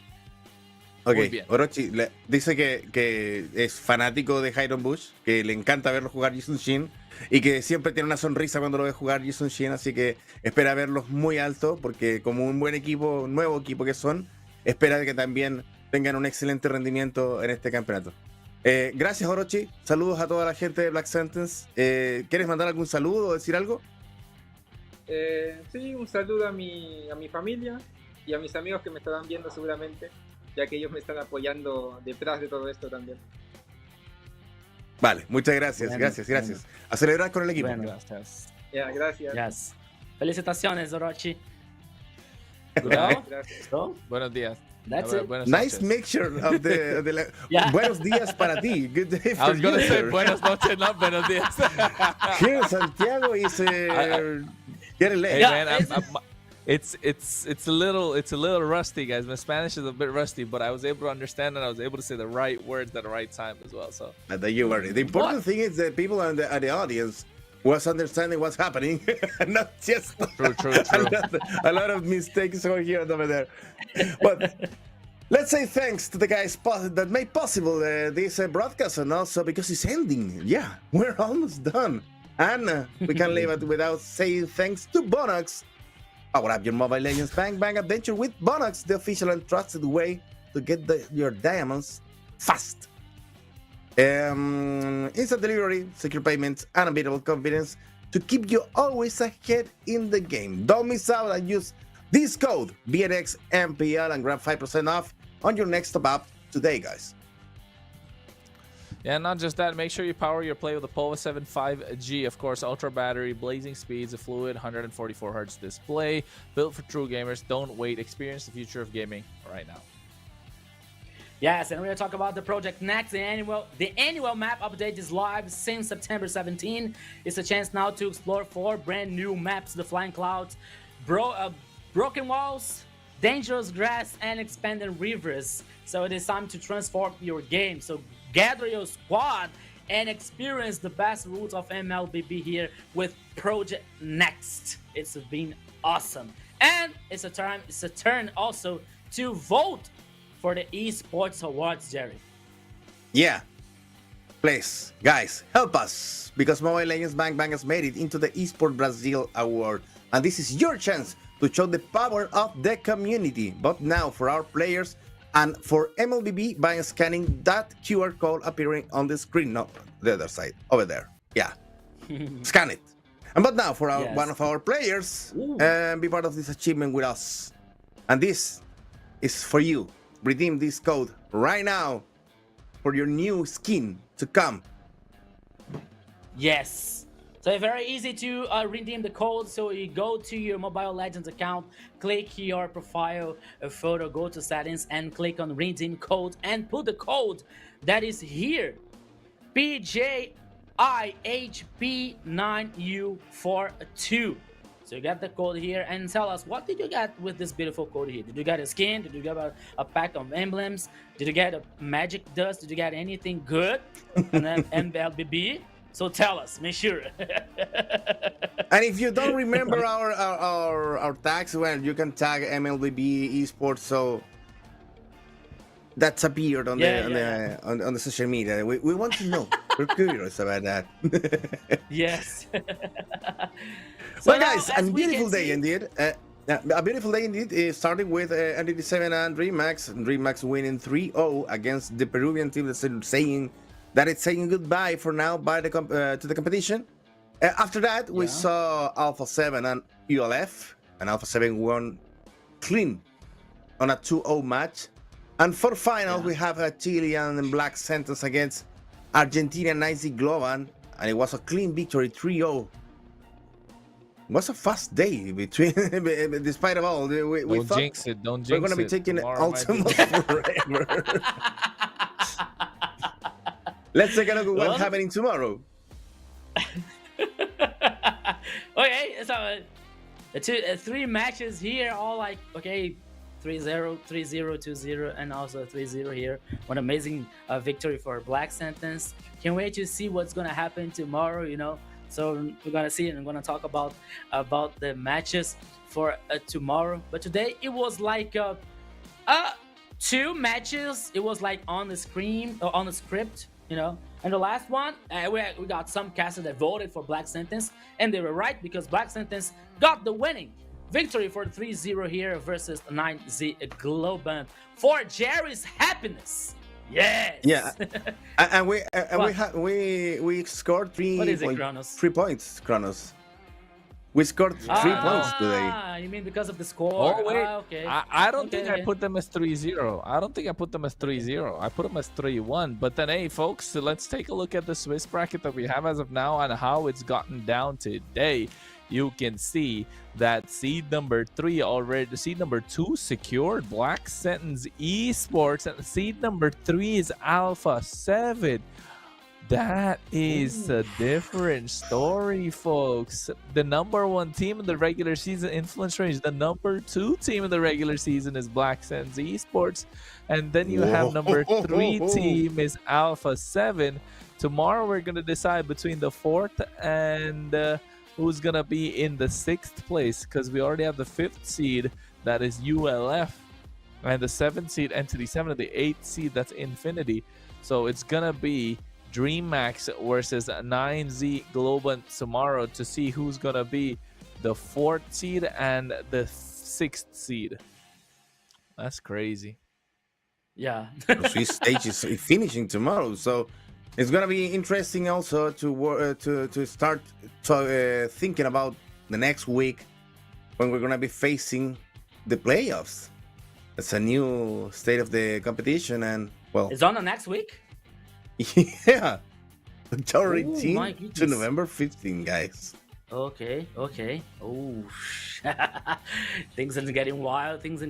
Can't wait to see what's gonna happen on the playoff stage here. But we still have games. We still have matches for tomorrow to decide the last seeds here. You know, it's who's gonna be the last. Yes, the last seeds and the playoff stage here. And one of these matches is the DreamHack versus 9Z. Ooh. Things are getting wild tomorrow, Jerry. Yep. Indeed. It's gonna be very, very nice. And we're gonna be Is it gonna enjoying be it only a lot. Is it gonna be only one match tomorrow then? No, it's supposed to be two. I don't think so. DreamHack against I believe it's 9C and the gonna other one. It's gonna be only one match if I'm not wrong, because it's only DreamHack versus 9Z. It's gonna be a best of 3. Yes. Whoa. It's not even best of 5, I think. If I'm not wrong, it's not even gonna be a best of 5, just a best of 3 then. Okay. That's One more crazy. reason to be on the channel very early in your afternoon, evening, morning. Well, guys, Oh, you choose. It's a best of 5. It's a best of 5. Again, DreamHack and against DreamHack with Nancy Glowant. Well, Okay. it's a nice match that we're gonna be watching tomorrow, especially because all the rage accumulated maybe for Nancy Glowant to lose today. DreamHack is coming up after winning. Prediction There now. will be a- Prediction now. Let's go. Now, DreamHack 2-1. Between us. DreamHack 3-1. Oh. DreamHack 3-1. 3-1 against 9Z, DreamHack right? 3-1 also. I think, Yeah. yeah, I think DreamHack 3-2 maybe. I think 3-2. Bye, Kronos. Kronos is in front of me now. I should have predicted 3-0 out of it 27 Bye, now. Kronos. Bye, Kronos. Represent us. Go after Hades. I believe in you. Hunt. It's your time to hunt Hades. But Go. this depends on I'll try. Hades right now because Hades is The well, it's impeccable on the. Well, Hades is making an excellent work Hades- over there. I think Hades is perfect, right? In the score. Yeah, I think that he's he perfect. is score until now. Yeah, Yeah, I think the win-loss, yes. Win-loss, yes. yeah, well, I but think- no, come on. If you want to also to predict the result, no, that's too much, Kronos. Come on. He predicts the result, Possible. the number of kills of any player, And the MVP. And he predicts what we eat for breakfast tomorrow also. Yeah, he can predict anything. Well, guys. But then now, guys, it's our time to say goodbye for today because tomorrow we are back with an amazing best of 5 DreamHack versus 9Z Globant. My name is Rico, and I'm so glad to be here. We're so glad to be a part of this amazing team here. Thank you so much for your audience. Thank you so much for your support, for your love, and we are going to see you tomorrow. Thank you, Kronos. Thank you, Jerry. It's up to you. Bye-bye. Have a good night, folks. See you tomorrow. Have a good night, guys. See you tomorrow. Kronos. Don't forget to Kronos. arrive early because there's only one match tomorrow. You can miss out. Yes. So Yeah. come and join us. See you tomorrow. Bye. Subscribe. Follow us. Bye-bye. Yeah. Bye, guys.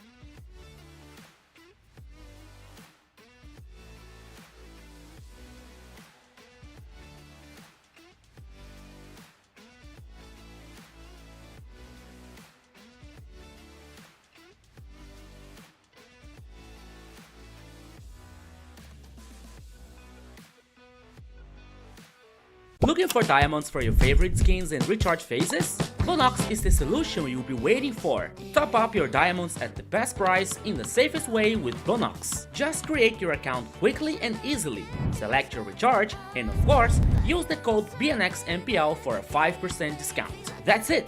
Enjoy your diamonds all thanks to Bonox, the official sponsor of MPL LATAM.